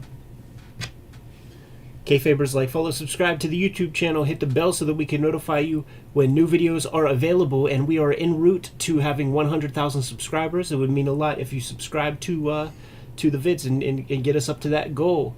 The channel is brought to you by many things, including the Patreon. King Kayfabers on the Patreon get access to all of our videos before anybody else. They're hanging out with us in a live stream recording chat room right now as we make these episodes. And because they get everything before anybody else, they're able to buy the comics that we talk about before anybody else in Gen Pop gets access to these vids and these comics. Ultimately, the videos are brought to you by the books that we make. You don't buy our books, we can't make any videos. Jimmy, let the people know what you have out in stores now. I've been self-publishing lately, so I have True Crime Funnies, my nonfiction anthology featuring crime and wrestling. I've also been making zines, the BW zine celebrating the 80s and 90s self-publishing and indie comics, the 1986 zine celebrating the greatest year in comics history. These are available at jimrugg.com or patreon.com/jimrugg. My Grand Design, Hulk Grand Design, is available as a Treasury edition, but this is sold out. So if your store doesn't have a copy, you're probably out of luck. But there is a trade paperback coming in May that you can pre-order now, the Hulk Grand Design trade paperback. And my latest releases, Street Angel Princess of Poverty and Street Angel Deadliest Girl Alive, featuring the Homeless Ninja on a Skateboard from Image Comics. You can get these wherever books are bought and sold, and perfect for the superhero fan in your life. The Switchblade Shorties comic strip is coming to you on a daily basis. I have a directory, an archive at Webtoon for Switchblade Shorties, but if you're on Instagram, Twitter, Facebook, you'll be able to get your hands on all of the comics on a daily basis. The Hip Hop Family Tree Omnibus is out in the wild right now in very, very limited supply. 150 pages of material that is new specifically for this book. So it's the ultimate volume of Hip Hop Family Tree. Get it while supplies last. Thank you very much for supporting it the way you have been. Red Room Crypto Killers is the new round of Red Room comics that is out. What happened? I was going to flip through it, and then I remembered YouTube doesn't like us flipping through this book, Ed. Right, man. It is the new round of Red Room Comics, Murder on the Dark Web for Fun and Profit. Think Black Mirror meets EC Comics in a way. 4 stories in there. You could start with this comic, or you could start with any of them, because all stories are self-contained in each volume. And finally, the X-Men Grand Design Trilogy trade paperback is out there in the wild, collecting all of my X-Men Grand Design works. Some of those volumes are out of print, so it's your way to get all of my X-Men Grand Design in one handy-dandy soft cover edition. Like I said up front, you got to buy the books in order for us to kind of keep the lights on in the studio. YouTube don't pay nothing. But there are some ways to directly support the Cartoonist Kayfabe channel. Jimmy, let the people know what those are. You can subscribe to the Cartoonist Kayfabe e-newsletter at the links below this video. You can also buy Cartoonist Kayfabe t-shirts, merchandise, mugs, hats, stickers, and more at our spread shop. That link is also under this video. All good ways to support the channel. Give them those final marching orders, Jimmy, and we'll be on our way. Read more comics. One of the things I want to do for the next round of episodes, man, is I didn't think to bring it up earlier. Is to try to pump people to get that 100K subscriber base, man, up front. I just think that's a sexy. You know, I want. Yeah, we should ring that bell. I want people to see our little that little trophy. I'm with you. I want to see that little trophy. Yeah.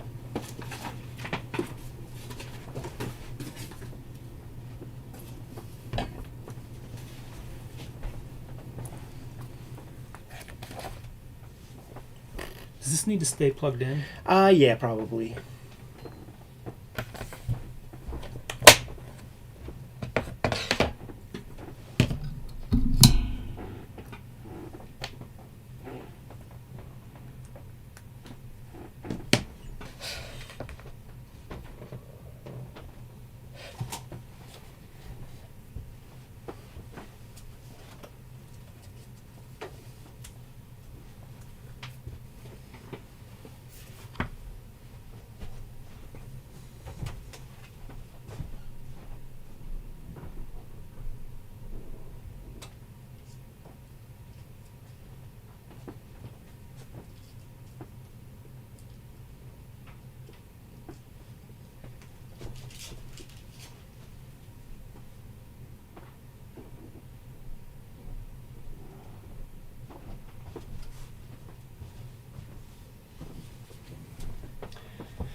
After we get this one to 10,000, like then we got to do issue 5, where you actually really do see Omega Red. Let me go pee real fast.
What's this comic?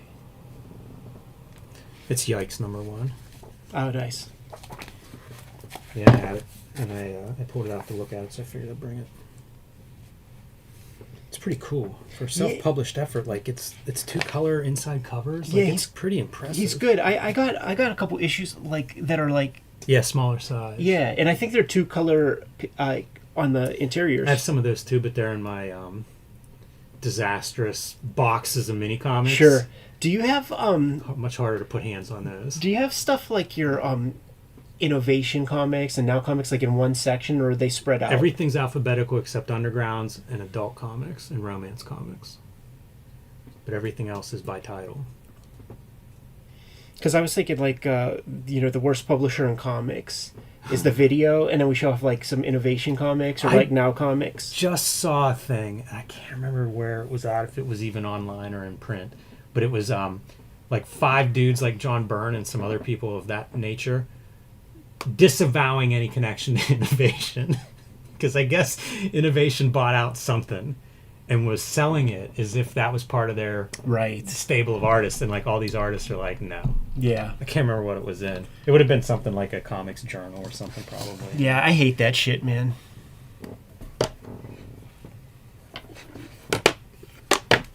It's such a shame too, because there's stuff of theirs that I think they deserve credit for, but then there's stuff where it's like, man, innovation.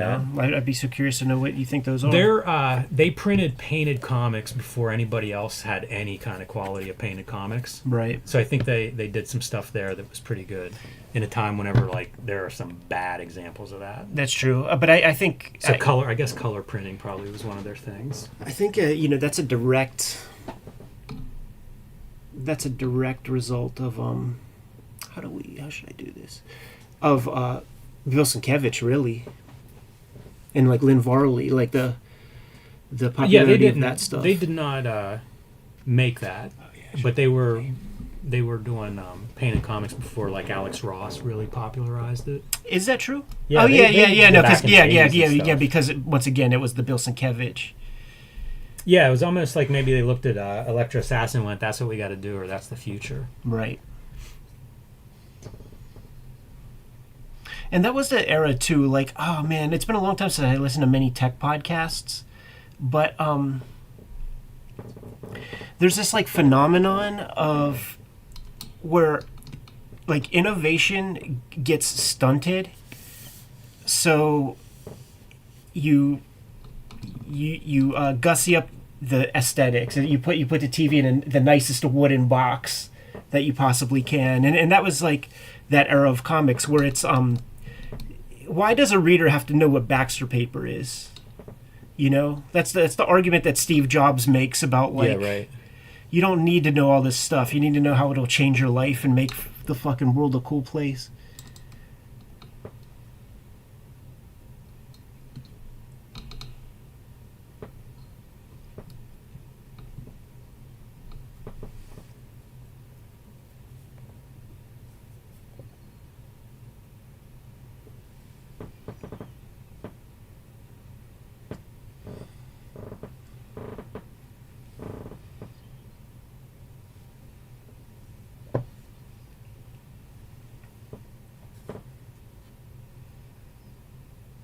Did I tell you my run-in with a dude that went to school with Dave Campiti? You didn't. A really close friend got married. Well, family friend, I should say. And we were at the rehearsal dinner, and his grandfather, step-grandfather, we're talking or whatever, and something about comics comes up, and he's like, "Oh, I went to school with this guy who had a giant comic book collection." And as we talk, it was Dave Campiti. That's amazing. Yeah, it was a small world. He's that guy that like I showed my stuff to, and he was like, you know, you got something here, but you draw real old fashioned. And he was representing these like South American dudes. And fuck. And he was like, look at my guy here, Mike Diodato. Like, he's got a computer full of 5,000 photographs, and he'll just arrange these photographs all on the page, and then trace them off and create something that looks so good, so realistic. Like, this is what you need. This is what the big two is buying. This is what you got to do. That's funny. Honestly, It's such a different perspective. that might be the Pittsburgh Comic Con where I met you. Because that was probably the last con that I went to where I brought like an active portfolio to like try to get work. I wonder if a bunch of the innovation books, the painted ones, if those were South American artists. Because that's the other thing, like, I don't know where you find people to paint comic books before that exists. Right. Like, who's doing work in that direction? Yeah. That would make more sense to me. And then he had that like little Asian chick called Jinky something that he was bringing around. That like the stories, man, you can't even say anything or like even with the Kings, man, because of slander libel stuff. But like if it's true, man, like it's that dude's far out. Like that dude's far out. That's all I'll say. I think that's probably a safe bet, regardless of whether the stories are true. About being far out. Yeah. But I'm saying like crazy shit. Hey, before we record this, Prince of Cheese. We have looked at the Basil Wolverton Artist Edition. It's in our archive, so check it out. Don't fear the magnifying glass, man. No, man. Do your search. That's your tool. Isn't it sweet that that's like the sable hair brush of Cartoonist Kayfabe? You should say that shit. I just did. People have been using it. Like there have been comments popping up for like real esoteric stuff that we haven't, that's deep in the archives. Yeah, I have fantasies. Maybe once AI actually takes over the world, that they can organize us in a way of like, this is comics history, like this is the chronological. If you wanted to watch these 600 videos in a particular order, here's the chronological comics history version of it. The problem is there's too many of these videos comment on different areas, that would be, how do you file this? Right. But I do love the idea that like there's a tapestry there, that it all makes sense if you were to look at it through the chronological arrangement of info. Because I mean, like with some of the Warren stuff, like we go all the way back to like 1900. It really would be like the 20th century. But I have no idea how you could ever put that in some sort of order. It's a big enough job just making the stuff. There's like nobody is safe on YouTube, man. I was about to tell you in there before we tore things down, but there are these young boys who have mad popularity called the Nelk Boys, and they're like real like gym bro kind of douchebags, But there's this one that's part of the crew. Steve Will Do It is what his name was, and he is banned from YouTube, and the thing that they banned him for, like he would talk raw, and I think it's clearly a thing of like people at YouTube just don't like him because the technicality that they banned him from YouTube is you can't explain it in a paragraph. Like it has something to do with gambling, like something happened, but it's the craziest technicality that is not understandable. There are whole videos about doing it, but like guys like the Nelk Boys and some other podcasters, like they know him because these influencer dudes who are like in their mid-20s are a crew, like Logan Paul and them fall into that. So like even like Logan Paul, like they would talk about like what's up with Steve Will Do It, like you could barely say his name. He can't be a prominent character, or else it'll you'll get strikes and then they'll take your channel away. This dude, it's not like that dude shit. It's not like that Andrew Tate type shit. He's cool with Dana White. He's a gambler. I think it had to do with gambling. But like this dude, they just don't like him. Huh. It's crazy. But his channel had 4 million. And like, what does that make for fucking YouTube? You know what I'm saying, man? Like we see what we do. And, multiply that by a bunch. It is interesting, these videos. Like, I saw Wim Hof breathing, 78 million plays on the one video. And it's like, what does that translate to? Like, if you have one of these, like, heavy lifter kind of videos. Cat Williams, like, 40 million in, like, 2-3 days on Shannon Sharp's joint. Yeah. That's 6 figures. That's 6 figures. At least that's if he had mid-roll, and he had lots of mid-rolls because I was like, let me check this out, man. And there are fucking ads every couple of minutes. So I mean, it might be millions of dollars. It's funny to have that many ads that people watch it. I feel like I turned it about off. 3 ads, like I turned it off. It does seem like that would bite in. But I wonder if what those guys do is cut it. So like, here's a 3-minute clip. Here's a 2-minute. This is Cat Williams on this subject, or the. Like I see a lot of that stuff, and I think honestly, like that would be a step for us. That's what I did with that McFarlane, but I probably should have waited. I think all of these videos probably have, almost everything probably has 2 or 3 of these things of like, pull that out. That's a 7-minute on McFarlane inking Dark Knight. Right. Is a really good example. But like if you're going through Wizard, there's probably 3 or 4 in an average Wizard of like, This is this piece of comics history. Like make that an 8-minute, pull that clip out. Because there's so many videos, like when I look for stuff, that's what I'll see is like something that's pulled from, that was an 1.5-hour interview, but here's the part about this subject. Right. The new one is that Sean Strickland dude crying on Theo Vaughn. You see that one, man? Because he talks about like, man, that's when I quit believing in God. And he's this big tough guy and stuff. And Tyson has this exact thing too. Like if you ever watch a Tyson documentary where like they're so tough that like they'll just be quiet, and like on the Tyson documentary he's like, I'm crying right now, and like it doesn't look like it. but like with that Sean Strickland dude, because he's like a maniac, Yeah. And he starts breaking down, but like he just you see all the ticks. He gets nervous and he's like laughing. He's like, oh, I'm cool, dude, I'm cool. And he just starts drinking. He almost like a baby bottle. Like he's got a water bottle. It's almost like a baby bottle, dude. And he just is like, just give me a minute. Just gotta process something. But he's break it down. He's like, you see Theo Von himself going like this, like wiping tears from his own eyes and shit. But like that's a clip that's like floating and, and getting millions and millions and millions. Jeez. So I guess we got to make somebody cry, Jimmy. Yeah, I guess maybe that's it. Yeah, West Coast Dave Ender said Palmer's picks are a great piece. You know, like all of those ought to be cut out. Yeah. Because then it'd be like Klaus on Palmer's picks. Yeah, we did that early on when we were smaller and just trying to like farm content, like, you know, like have more bites of the apple and stuff.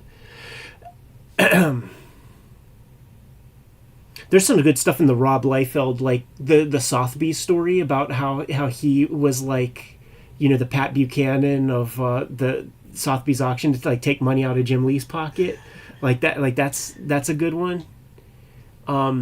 Yeah, I think there's probably like lots of this stuff probably has legs, and then guessing which one is the one is tough too. Well, you don't gotta guess. You just throw them all up, do them all. Like on the first McFarlane one, like I was, because like when I cut that piece, I'm like, that should be its own thing for sure, right? So people can like, I think over time that will do it real well. But on the very first one, I think shit like the Dawn of Man story is one, because also that's when we were figuring stuff out. And like our face is on that the entire time, so when like everybody comments on your smile because you got like that Eddie Haskell, what my pops would call a shit-eating grin, knowing that we're capturing gold of this guy talking about the fucking Dawn of Man. Like just that would be a Pete. Tom McFarlane on the Dawn of Man. Because he's so confident in what he says, and he thinks he's like blowing your mind with like evolutionary psychology and stuff like that. So he's committed, he's deep with it, and he just keeps going. You know, it's shit like that. Yeah. Ain't nobody trying to be educated. You know, everybody's just trying to have fun. Right. It would make it easier to find stuff though too. You know, like if you could pull stuff out and be like subject, right? Like this is Rob Liefeld. Or Todd McFarlane on Rob Liefeld, or you know Liefeld on Alan Moore, like those things that it would be easy to find. Yeah. The stuff that like, makes so sense. much of these videos, what's in them is hard to find. Mm-hmm. Or if you're searching for something that you heard or whatever, or that you like, it may not show up. Right. That's frustrating to me. Mm-hmm. Yeah, like when it comes to my mind, and when I have a couple minutes, like I'll rip stuff. You know, I'll do it. All right, man. Are you ready? Let's do it. Welcome to your favorite YouTube channel, Cartoonist Kayfabe. My name is Ed Piskor. I'm Jim Rugg. We're looking at the November 1996 issue of Wizard Magazine. Today, boys and girls, strap in. But before we get busy with this issue, just a reminder to let you know that we are a daily YouTube channel with lots of fresh content all the time, more than 1,600 videos at your disposal at this very moment, not discounting 62 other issues of Wizard Magazine that we've talked about.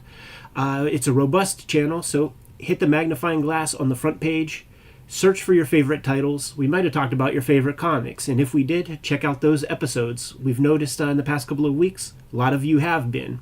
We are on the road to 100,000 subscribers. Thank you guys so much. We've been at this for about 5 years. Please hit the subscription button and add to that number so that we could show off our little 100K trophy here on the channel. We are in part brought to you by the Patreon, and the King Kayfabers on our Patreon get access to all the videos before anybody else. It's almost like we shoot single episodes just for them, because there's a live stream recording session that we have built into the channel, and they get access to those videos as well. Without further ado, Jimmy, let's look at the Super Wedding Spectacular issue of Wizard Magazine, number 63, November 1996. Jimmy, I was picking this comic up, this magazine up at the time. I definitely was hitting the comic shop, and I had pull lists and stuff. This is, in my adult life, maybe the worst time I've ever lived through in comics.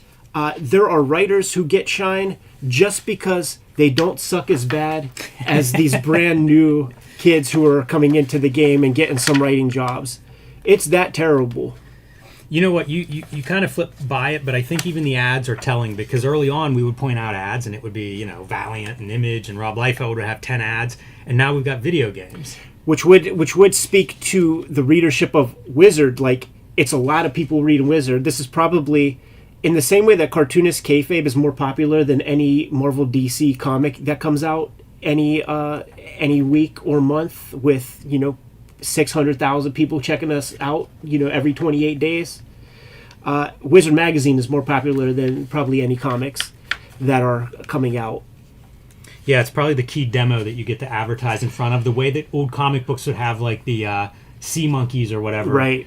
It's like, hey, we've got a bunch of captive audience here, 22-year-old males or whatever. Let's sell them these video games. And this magazine is turning into that. It is for the casual comic reader, and there isn't too much for us to chew on here, man. No, there really isn't. And you mentioned this being the worst time of comics, that you encountered. Like, I'm basically out. Right. This is me at college losing interest in almost all of this stuff. Yeah, there will be books that we look at throughout this thing that I remember getting like on the pull list, and I was really putting together my collection of. I was getting complete Crumb comics. This is when I started collecting these things. I look at this. This is a perfect example of what's wrong with comics at this time period. It's a Marvel DC crossover. No one cares about the most, the least interesting thing I've seen, and that's what you give your ad space. This is what. Yeah, it's absurd to me that you're an executive at Marvel or DC and you think this is the dude to make biggest on our ad. We have Hey, Bill, what should we put on the ad? We've got Batman, Spider-Man, Superman, Wonder Woman, Hulk. What about this dude? What about this middle-aged dad? I know. Let's blow him up. They didn't learn with the Beyonder. Letter 1 in the letters column. Whatever happened to the Fantastic Four movie? It never hit theaters or even my VCR. What's going on here? And they talk about that it got shelved, that it's not been released anywhere. What they probably should have mentioned was that shit got leaked out on the Comic-Con circuit. You could buy that stuff, certainly at this time, which I absolutely did and freaking adored. I remember, I think it was Carnosaur 2 or 3 that I would rent often just to watch the Fantastic Four trailer at the beginning. There's a great special effect at the very end when it's just married, Reed and Sue, where it's literally a broomstick under a shirt with a glove at the top of it, waving into the sunset. Very famous. Hey, you know what? That second letter in there asks about Alex Ross, what he uses, and the answer is a detailed account of his tools. The Series 7 Red Sable Winsor Newton brush, which we all heard about for inking purposes, but he's using it here for for his color work. Gouache paints, which are like opaque watercolors. Strathmore Bristol Series 500 regular finish, 4-ply, regular finish being a little bit of tooth as opposed to the plate or the smooth finish. That's the stuff with the stamp. The 500 has the little stamp in their little notary thing. Very, very expensive artboard, by the way. Uses an airbrush, he calls out, and he says that these materials he uses because that's what Mark Chiarello passed on to him. So one more, some more flowers for Mark Chiarello. Yeah. That might be all the letters. That's all I got. This may be the fastest Wizard episode that we ever do.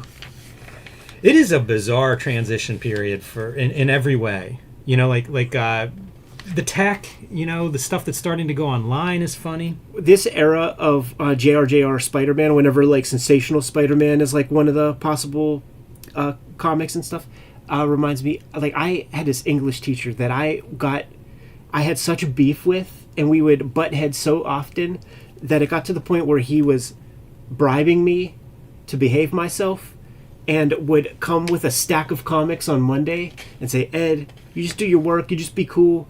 I'm giving you the stack of comics on Friday. And I started to behave myself a little bit more.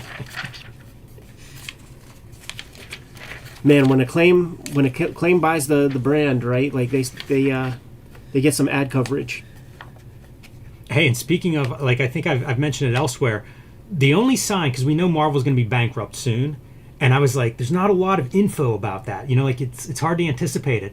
but that previous page ad, I think, speaks to it, as does this news item where it's like Marvel's crossing over with everybody. Right. And to me, in hindsight, I smell something. Is that desperation that I'm smelling? You know, it feels like they're just trying to sell anything they can, and they're struggling. You know, that's interesting because on the previous issue of Wizard, or maybe two ago, there was some idea of a Batman meets Gen 13, and that was a no-go. This Spider-Man one, I do think that it did see the light of day. Yeah, I always think about looking that stuff up, and then I didn't end up looking it up. But it does feel like there's so many rumored crossover. You know, you turn the page, and now it's Daredevil and She crossing over, you know. So many of these things. Yeah, Billy Tucci. And by the way, like, I'm not sure about the Daredevil She stuff. Yeah, I don't know that came out. Yeah. To me, this is a sign of the dwindling royalty rates, at least, man. When Loeb ends reign on Cable and X-Force, first off, it says we'll end his 3-year reign, which that's a lot more issues up to this point than I thought that he was on the thing. It feels like we only started to see his name within the past 2 or 3 issues of Wizard magazine. Ends his reign on Cable and X-Force. I bet you when he started, the royalties that were coming in were demonstrably different than his last couple of issues worth of Cable and X-Force. But he's going to do he's bouncing around. He's going to be doing, I guess, his first big collaboration with Tim Sale. Long career that those guys have together. Batman Long Halloween is in the works. Yeah, we're going to see an ad for that coming up later this issue. And that's a story I haven't read, but I'm kind of curious to read. But it seems like a good move to go from Cable to Batman Long Halloween. That's a book that's had some legs. Right. Marvel's top talent is changing the books that they're working on a bit. Andy Kubert's going to be on Kazar. Adam Kubert is going to be doing Incredible Hulk. So they're trying to hot shot some of those other titles, man. Trying to dust off Kazar and bring him into the 90s. Kazar. Wildstorm editor samples the Real World on Real World 5 Miami. There's going to be an editor from Wildstorm going to show up as part of that cast. That's after my time. You know what? I was curious because you've been watching 90s stuff. If you got that far along, because that's one I remember, and I don't remember watching it, but I do remember that this Wildstorm editor was on that cast, and I am curious about it. The first 3 Real Worlds are really the key Real Worlds, because like the very first one, reality TV is new, yes. So the people are far more candid. Right. But those motherfuckers, they Faustian deal. They sold their souls for nothing. Oh yeah. For nothing. And then it's with Real World 2, where you could tell that the people are kind of conscious that a camera's there. And then by 3, that's the San Francisco one, and that's with Judd, who I do want to get a shoot interview with. You know, he's got a big comics career at this point. He does like kid comics and shit, pumps out like a couple 200 pages a year, and has like a good, like, it might be with Scholastic, but he married the one of the chicks that's like on that show. Like, they weren't dating like on the show, but he married some chick from there. But that's the one with Judd and Puck and like the righteous shit. You know, when Puck is going wild and Pedro has HIV and stuff. Sarah Becker, roommate of J. Scott Campbell, they threw a rager before she went off to Real World. They got evicted because of the party, according to that article. Rest in peace, Mark Grunwald. Yes. He passed away during this issue's construction. One of those guys, reputation-wise, and I never met Mark Grunwald, but reputation was always a sweetheart guy. Like, yeah. Everybody seemed to love that guy. And we won't make jokes about him reading the first issue of Rob Liefeld's Captain America or anything like this, man. Spotlight on Chris Crosby, SCC Entertainment, doing Snap the Punk Turtle. This you know, there's 2 issues of Snap that are out there. I feel like this guy must have made a bouquet or something for the Wizard people. I did wonder, like, have you seen one of these comics? No, I never seen him in the wild, but I Googled him because, dude, I remember this issue of Wizard very clearly. And I'm like, what is Chris Crosby up to, man? Like, did he cash it in? This looks like a day late and a dollar short when trying to get in on the Ninja Turtle kind of movement. And his mother, like, he and his mother, like, bought some kind of burgeoning web comic website or something, and he does like a very regular comic, but his art style has has stayed at this level. Like, it's one of those remarkable kind of things where, like, the guy's style, like, plateaus and he draws the same exact way. Does he have a following? No. He bought a website and probably bought a following that, disappeared. Strange. Peter David and Supergirl, I started scooping those up. It felt like Gary Frank was a good fit for that title.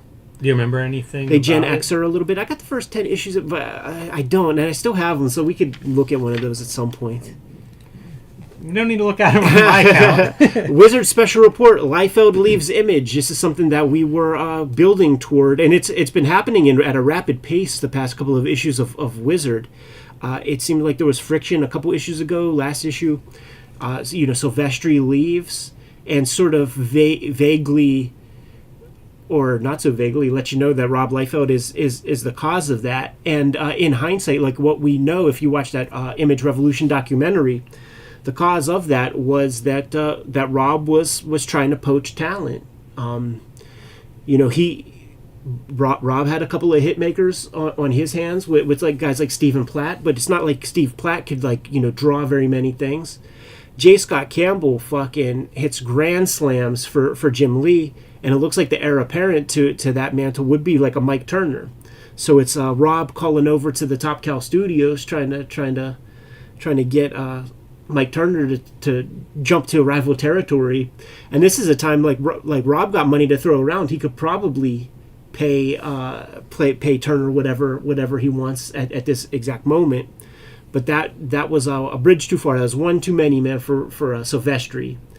So he made the claim, like, all right, man, you guys are me. It's Rob or me. Somebody's leaving. He decided to go.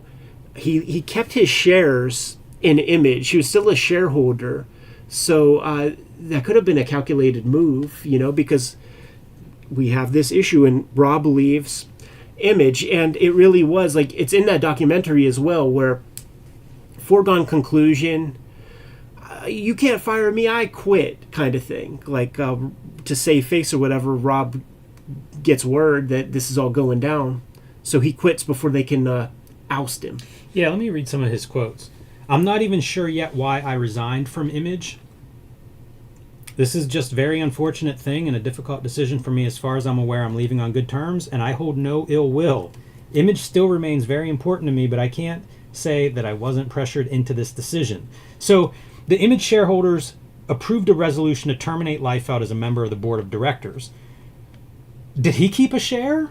If he's resigning, which is what Mark Silvestri did. Silvestri kept his share. Does Liefeld keep a share? Does he still have a share in Image? Like, I find that really interesting. I don't know the answer to that. I've never heard it spoken about publicly.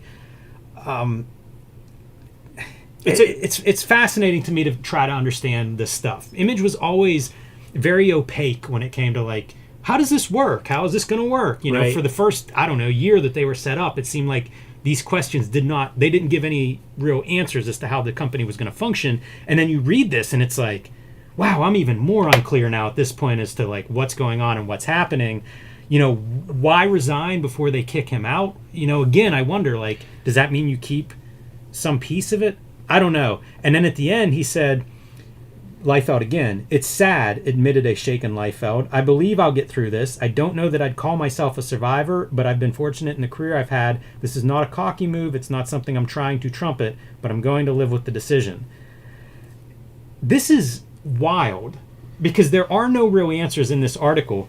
There are these bulleted items that say this is the events, a string of events over the last 6 months led up to the announcement. But if you read these things, none of them indicate why he would get kicked out. Like, one of their first thing is recent sales on Extreme Comics have not maintained the profitability that other Image books have. However, I don't know that affects Image at all. It may mean that Liefeld's taking home less money, but again, that can't be a reason that they're going to vote him out. Exactly. There's no reason given in this. It's wild. Yeah, it's extreme. Like, I'm sure it sells more than Shadowhawk, any of that stuff, and it's not something that you can control. And it doesn't seem like these guys are of that mind. Over the past 5 years of putting this channel together and hearing little glimmers of how different things work, you sort of like be able to like maybe piece together a little bit of a picture of like how these companies and stuff work. And I wonder if Image was sort of like the way the Zurich grant works, and Steve Bissett kind of laid it out clearly, or maybe it was Scott McCloud, but you know what Peter Laird did was he put a big chunk of money into an account, into an investment like account, and it's the juice from that investment that subsidizes the grant money that's given out. So I wonder if like that, if that's Image, like us 7 dudes, let's agree to put in $100,000 to this thing, and then the VIG is what pays for the print of the books or something like that. I don't know. That doesn't quite add up. Image conscious. We have direct quotes from all of the guys in relation to this, and I think it's worth reading through the various quotes. Todd McFarlane: I believe that in life you reap what you sow. It's now harvest time for Rob. Jim Lee: will Image be weaker without Rob Liefeld? I doubt it. Will it be stronger? That's up to the remaining Image partners to decide, and I think we're up for the challenge. Fucking Jim Lee, hedging the bets, man. Hedging the bets. Eric Larson, quote, Rob pulled a Richard Nixon. Richard Nixon resigned as he was going to be kicked out, and Rob was going to be kicked out. Valentino's the quote that I was like most curious about. It's been pretty difficult for me on a lot of levels personally, because I feel very much like I've lost one of my dearest friends, and that's really tough to take. That ties in as well to, there's some talk here about Jim Valentino being removed from Avengers and not paid for all of his work, which Lifefeld here says he was paid, but it does seem like something went down between Valentino and Lifefeld. Right. And Silvestri: I think that people should realize that Image is there and will always be there, and whether or not I'm involved in that again, I think we'll have an announcement one way or another relatively soon. Another interesting thing is, like, I feel like all this chatter was in the works for even a month or two before it really is solidified in the pages of Wizard, because there was like some prognostication stuff where they were making predictions about the future of comics, and somebody said something like Image Comics will not be will not be the same in the years to come, and it showed a picture of the founding fathers and it had like breaking glass over them. So it's like they knew something. Yeah, it's a big story, and I don't know that too many details have ever come out completely. So Homage Comics, which would have been like Leave It to Chance and a couple other little titles, it's just getting put under the Image banner at this point. Comics is in such a bad way that those titles have, Astro City's one of them, have a better shot of getting picked up in stores if you keep it simple, stupid, and just have them under the Image section of the Diamond Previews book rather than, you know, some adjacent. We talked to Todd McFarlane recently, and it came up about when Jim Lee left Image, and now they had to make up for some lost book sales based on we're in the front of the Diamond catalog. That means we sell more than everybody else. And so whenever you take away Wildstorm, now you've got a hole to fill. Right. And I wonder if part of this is you take away Extreme, and now you've got a hole to fill. But the other piece of it is you'll read Diamond Comics distributors acquired Capital City distributors. Homage was not exclusive. So you could buy it through these various distributors, and now really there were 2 distributors and now there's 1. Right. So what's the point of it not being part of Image? Right. Well said. In some of the letters columns, they received emails, correspondence for the letters, and we're getting some more like, you know, chat room stuff that you know, they're trying to beef up their website materials, man, which is, man, it's quaint and pretty freaking cool. Comic celebrities share Halloween memories. I don't care about it. I have to read Joe Mads. My wife dressed up as Vampirella and gave me a surprise I'll never forget. Why would you put that in here? I've heard other cartoonists, man, Sure. like these dudes who are in that mainstream.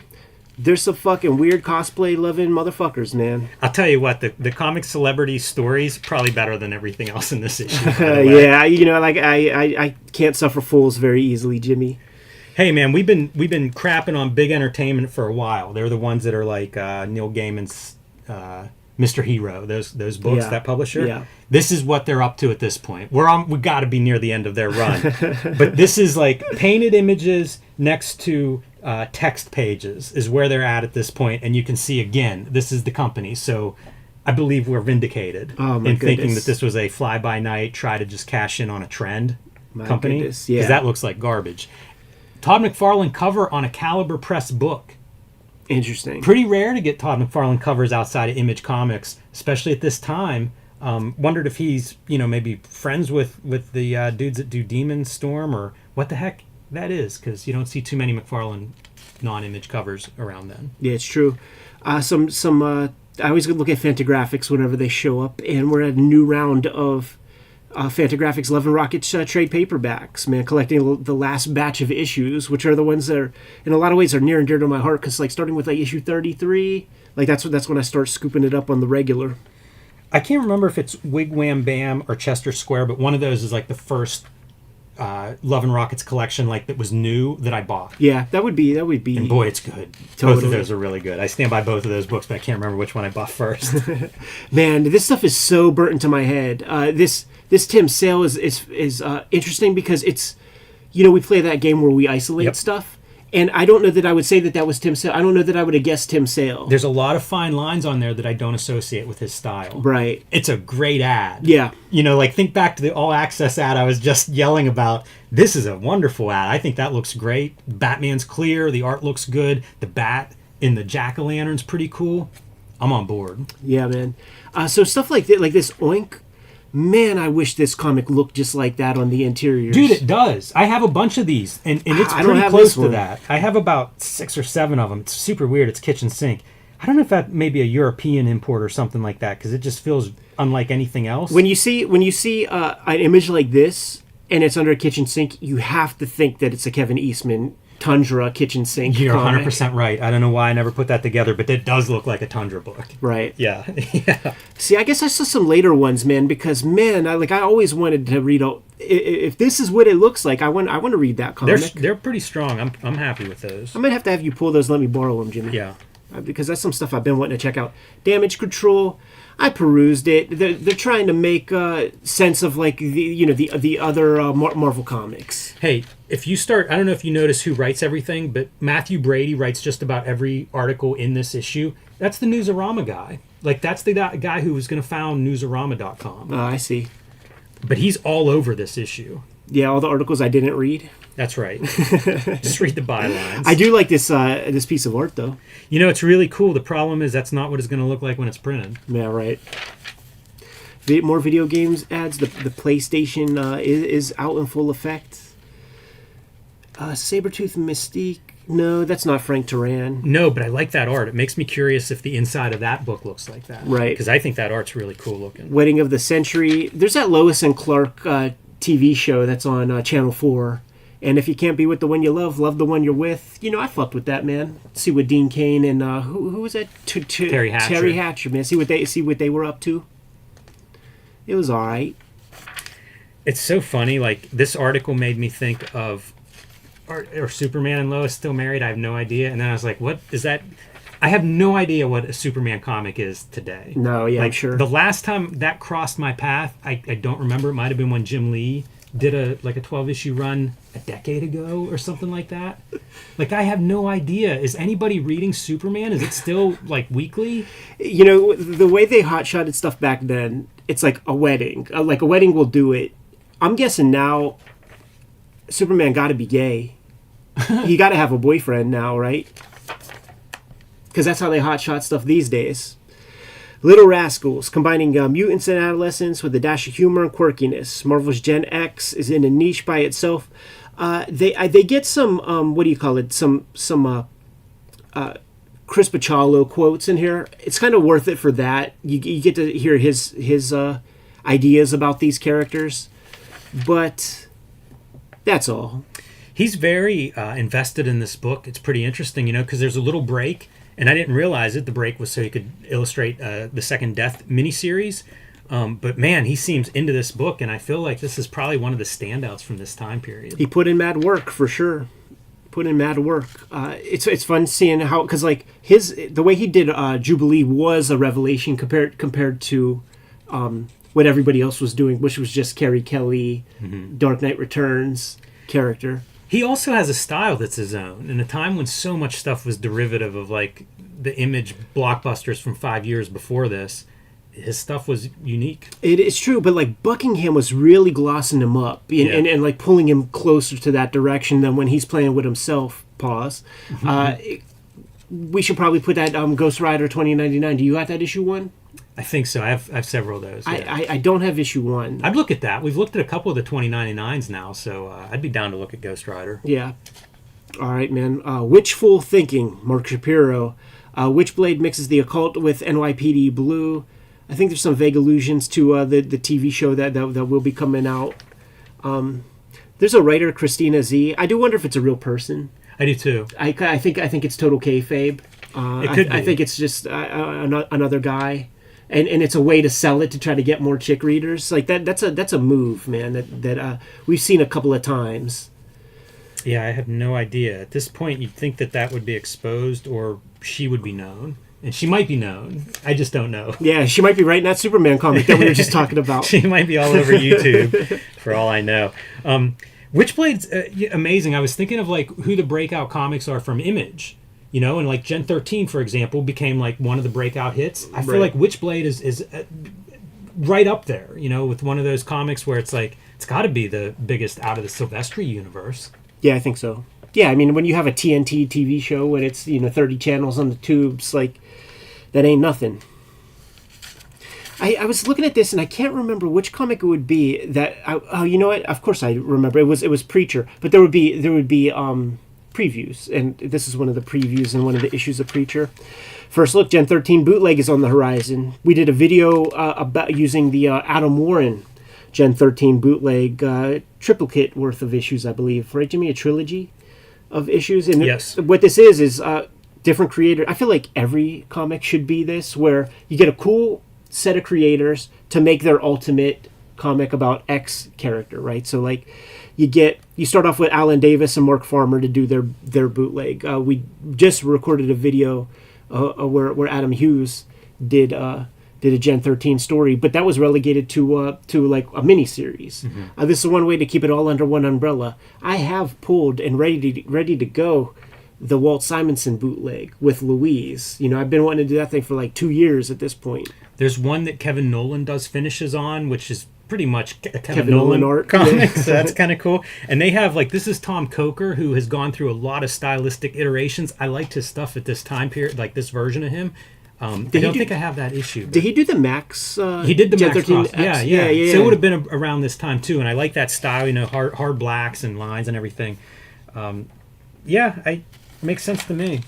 I think we compared it to Legends of the Dark Knight. Right. So why not? If you got a bunch of characters that are popular, go for it. In the trailer park, there is one noteworthy piece, I believe. Maybe we'll get there. Maybe it's still going on. Sailor Moon Sinks. It really didn't do well. There would be this time slot on network TV that started during your era, continued through my era, and went beyond. That was like 5:30 a.m., 6 a.m. when they would put the animes on. Voltron and they would be so early. You would have to get up in the 6s, maybe even 5 to see this stuff. Well, it turned out girls weren't really trying to get up at 5 to be watching Sailor Moon, so that shit the bed. It's real interesting, too, because that article talks about it being successful in Europe and Asia, and really, here's where it struggled. I think even Canada might be mentioned, so... It could be as simple as that time slot. It could be, for sure.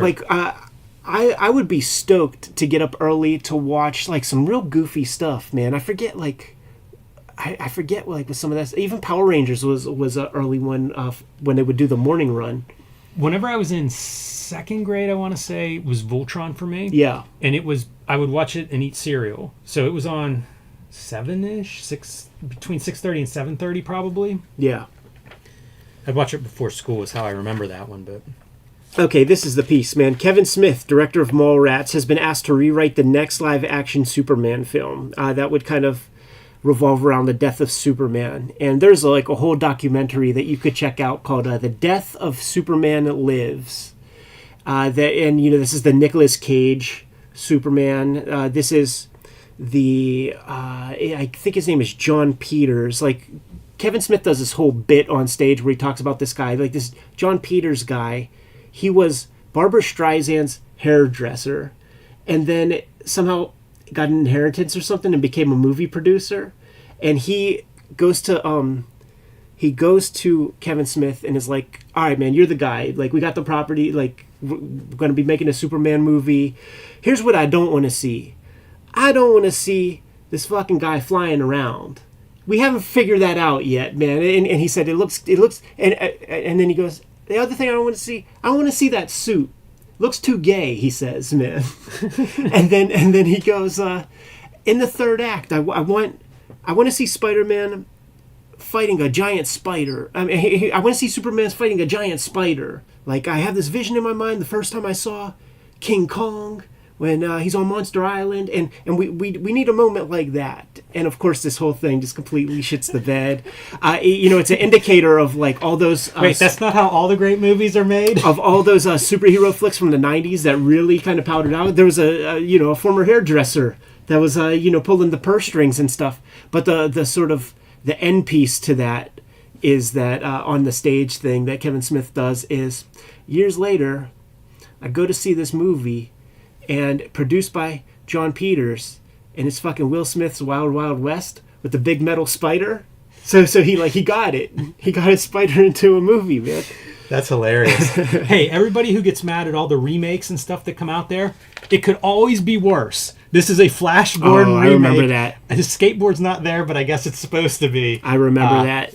Because before this, there was a Masters of the Universe where it was like He-Man in space. Wow. And it was like real bad. There's a G.I. Joe, the Deke G.I. Joe goes away, and then they bring back like this other G.I. Joe and stuff, like Captain Savage or something like it. Man, knowing everything we know about Kevin Smith now, how excited is he when he gets the call to rewrite Superman? Oh, for like sure. He's such a young guy there. He's probably still naive to like the evils of Hollywood. He learned a lot about Hollywood because he was going into debt himself to make his movies, and then of course I think that was his first writing gig.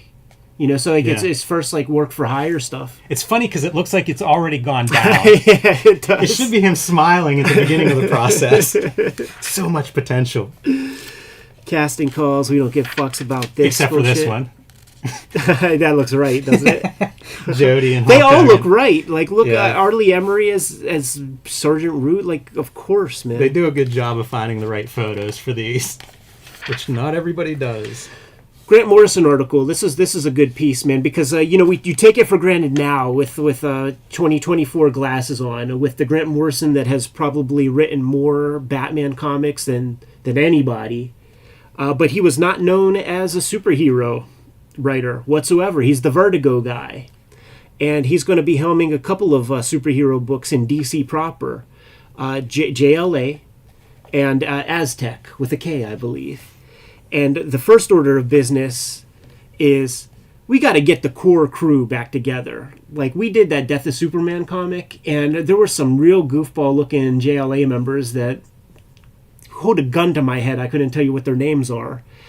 So you get the core guys back. Unfortunately, it's 1996 when you're doing so. So you got Harpoon Hand, Aquaman, you got that super shitty Ron Mars Green Lantern character.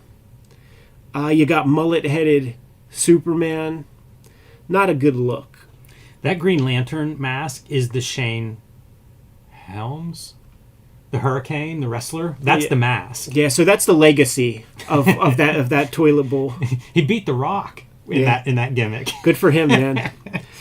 So it's Howard Porter on the drawing duties, who's a guy whose name I did not ever hear before. Pretty new. This comic. Pretty new at the like he had done some stuff, but this was his big breakout series. There is a documentary, a Grant Morrison documentary, and whenever they introduce the flick, there's a montage of the artists that he's worked with through his career. J.H. Williams, Howard Porter's a part of it, all those dudes.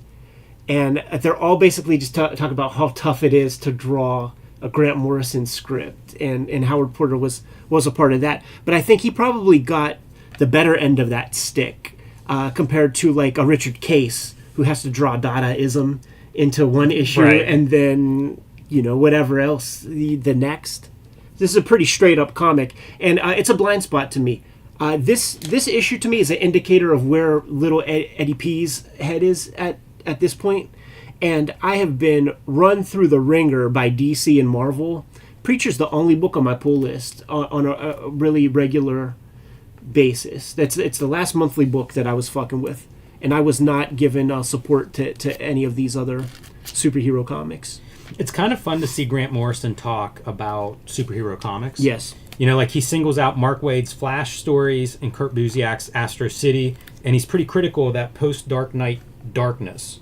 The dark era that followed the Dark Knight, and I don't think he says Watchmen, but it's the same thing. Like that post-86 run, it's put all the heroes in overcoats and give them stubble and, it's shadows everywhere. Yeah, it's 96. It's been 10 years of that. So, like, let's flip the script a little bit. And his idea is to go tongue-in-cheek and to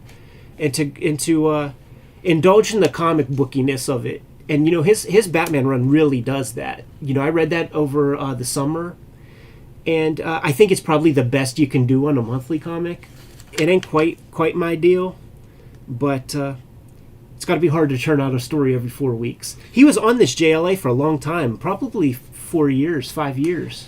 I remember it being well received. Yeah. It did. I think it did well. I think people liked it. And, you mentioned about the JLA characters, like you couldn't even recognize them or whatever. It's the same as Avengers. Totally. It's like when Bendis takes over Avengers, and it's like, put in the big guns, like put in your A-listers. Yeah. Same deal with the JLA formula. Yeah, you don't need Crystal and Rage in your in Hercules. Exactly. He does mention, Grant Morrison mentions about you don't get to do a lot of character development in JLA. Right. Because like these characters have their own books, and that's kind of where they're built and going through their stuff. So it is a little bit of a different challenge as a writer. That's pretty interesting to me. Yeah, he breaks down the characters and sort of their strengths and everything, and he's like, Batman can kill everybody and they know it, and that's a fun thing to play with because he's also the only human in the mix with no kind of superpowers. So that adds a lot to that character. But you could see that he's in the mindset of in Batman's head already. He's one of the guys who is in the fucking catbird seat for the 1989 Michael Keaton release of the flick, because that's when Arkham Asylum comes out and is in like Walden Books and shit, and he's on the record saying that Karen Berger gave him a call like after the movie came out as like, Grant, you're rich now. She said it in those words. You guys are fucking rich right now, man, because it sold so many fucking copies. But I guess maybe up to this point, that might be the last kind of quote-unquote superhero comic that he really worked on. He did Zenith, as we say in the States, Zenith, across the pond, which is like him as superhero, he says. A lot of it putting himself into the equation. On the scale of cult of personality, Jimmy, where do you put Grant Morrison's Kayfabe in this article? I don't think he has it honed yet. No, he doesn't. And I remember distinctly reading an interview with him in the early 2000s because I don't know what Grant Morrison fans are called, but I was one of them around that time. And I can remember reading this article, and he was talking about personas and stuff. And it was like he and Paul Pope, in my mind, had like crafted carefully their personas. And whenever the internet starts to like really broadcast that signal, it became apparent to me like, oh, this is really interesting. And it makes total sense. If you're a comic book writer, and especially a writer that deals with superheroes, that's all you think about, and he mastered it. He took that medium, the internet, and really applied it to his persona. Right. And you're right, I don't think it's here yet, but I have a feeling that he's figuring it out. He's thinking about it here. Totally. At this point, probably the only Grant Morrison comics that I've read, and reluctantly read in protest, were the Greg Capullo Spawn issues that he wrote. That's probably it. Interesting. Because I'm just kind of cutting my teeth on that sort of stuff. Mark Miller's coming up in the conversation. There's that Skrull Kill Crew comic, and maybe a couple other little things. Swamp Thing. He Grant Morrison does the first kind of run, like a couple of issues, and then hands the torch off to Mark Miller to kind of. I think Mark completes the series. He might write the rest of it. And we talked to him on the channel. Like, there was an assignment at the Kubert School where, because it was Kim DeMulder got hold of the scripts because he was the inker, and there was like one script that like the finished comic was floating around and was like so bad because it was like that era, like like those Starmans and stuff where there was like that like mid-grade style where guys would kind of like get their work in, but there was nothing ambitious or like fun to look at. The script was so evocative, and when you look at the actual artwork, utter shit. And I got to talk to Miller like we have in the shoot interview. It's like I don't know the issue number, but there's like a magician who goes to a church and does like some tricks and puts the preacher in the box, and then abracadabra, when he opens up the box, like locusts just kind of swarm everything. It's in the hundreds, but it was an early Mark Miller script, and I remember reading those script pages and just like, this is fucking like I see the pictures in my head.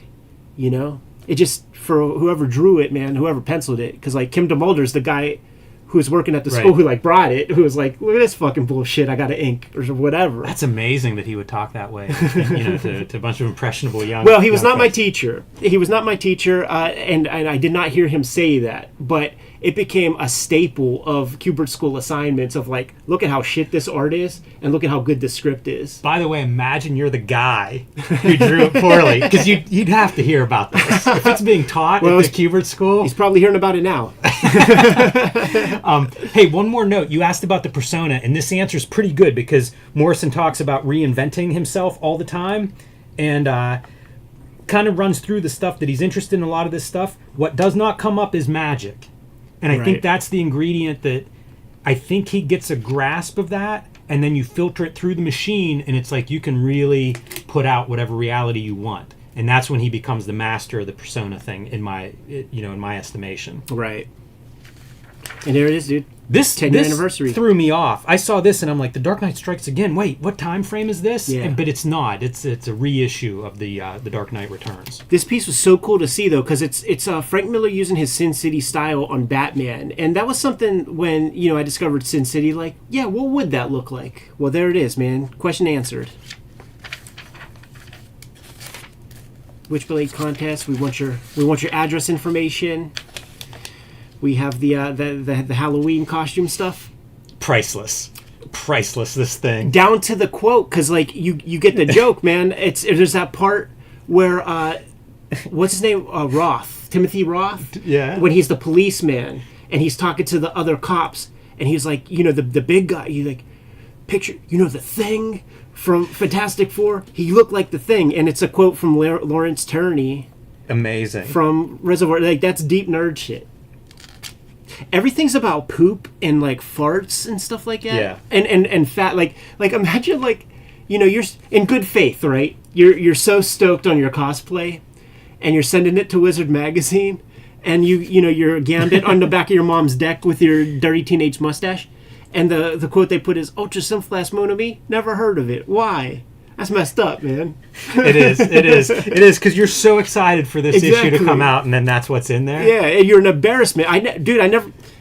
Adrian Puente, I never forgot you. These are kind of incredible, and you know why? Because there's so much effort on display. Yeah, and yet they're not quite there. It's probably a lack of digital photography. Like I picture the old cameras you're shooting on like a disposable camera, so who knows how they're going to turn out. They're kind of overexposed or underexposed. Right. It's the bodies are hit and miss. Like there's so much effort, and yet they're missing the bullseye in different ways. Super entertaining. I bet you at this point, like, there's an industry for cosplay at this point that like could turn out costumes or could turn out, gloves, whatever. I know people shit on the cosplay stuff a lot, but I got to tell you, like, I'm very impressed by the craftsmanship. If you're making these costumes, like, it's pretty impressive. this is wild. I can't believe somebody went for an Aeon Flux. Right. That seems like an impossible costume to Totally. try to make and pull off. And I think pretty it was good. perfect. Yeah. Man, this fucking feature just don't quit, huh? Everybody loaded up on this. That's kind of telling too. You know, like if you're the wizard behind the scenes people, I feel like there's a note to be made here of some kind of cash, and maybe you're the one who starts the glove business and helmet business. Oh, right. Because like that's a massive response. It's almost like in the beginning of Wizard, the response was fan art. Right. Now it's cosplay. Those early cosplay issues did not have this volume. No. I see. You're thinking of it in one way. I'm thinking of it as like padding. Like maybe they did get all those photos back then, but they had other shit to talk about because this issue sucks. Yeah. This issue sucks fucking hard, man. So we're talking about a down cycle in comics here in late '96. And we will not be talking about the Tools of the Trade cosplay dress rehearsal where the lady's making an Angela costume. Though I will say, I will give them props because when they did the Kit Basher action figure thing, what they forgot was like the image of the final Kit Bash version. Right. So props to Wizard because we can't take it for granted that they would remember to put the final That's true. drawing. That's true. They've proven that they might not. There, they figured it out. Well done. Well done, Wizard. That's the Editorial. one saving grace, man. But to your point of this issue being just empty, I think it speaks to like comics where like now they're at the nadir. Yeah. You know, like everything is kind of gone. Like everyone's struggling. Why is nothing selling? Well, I don't know. There's also not anything exciting being offered. Yeah, totally. I don't know why that is, but there's just nothing. Like if you go back a couple years in Wizard, you see all kinds of stuff, new universes, new creator-owned books, new artists. Now it feels like there's nothing new in this. Yeah. Let's jump to basic training, dude. And on the helm with this issue, I guess replacing Greg Capullo, is Kelly Jones is hopping on. We have a shoot interview with Uncle Kel, and he talked about having access. Like I think in his studio he had a Xerox machine, and I bet you that's where these photographs come from. You know what? There is going to be an image in this piece, and I'm going to ask you, like, you know how we just gave them props for putting Angela's photo in there? I think they fuck up on the last page of this basic training, but it's about mood. How to set a mood, dark storytelling, where to put blacks. Kelly Jones was known for his Batman work at this point, so he's kind of going through the process a little bit. Goes through his tools of the trade, how the spatter works, doing that little end piece where it's time to put some white out into the mix, and we see that here, right? So like this piece doesn't look too different from this one, with the exception of like the wisps of the atmosphere. Yes. And maybe some roots and stuff. Yeah, you get some tool talk along the way. So it's going to be like with this one, I see no differences between either of these images, and I do think that Wizard fucked up and they didn't use some other image here. There's not one difference. Yeah, I don't see one. That's funny. Yeah. So we gave them their props, but we take it away. Unless I'm totally missing something, which I don't think I am. Yeah, I don't see anything. There's some cool stuff here. He talks about the image being two different things, like if you see the top part or versus the bottom. I really love that. That's kind of nifty. I like seeing some of his like pen work mixed in. Yeah. That's pretty cool. I like seeing the pencils. And with this one up top, man, it looks like he started inking. I was like, oh, fuck, I'm supposed to Xerox this. Yeah, right. Which I understand, man. You kind of get deep into the game, and you're in that flow state. You just want to do your thing. Great little pieces. He's a cool guy. I think we need to get him on the channel again. Yeah, I'm very impressed by his level of craft. I like that conversation that we had. We could have taken it further. Tchotchkes galore. Had no idea that there was Aeon Flux tchotchkes. Me either. 2 Aeon Flux appearances in this issue. Spidey in the video games. I had the Atari game, and I like the ad. Did you use the ad in your ad zine?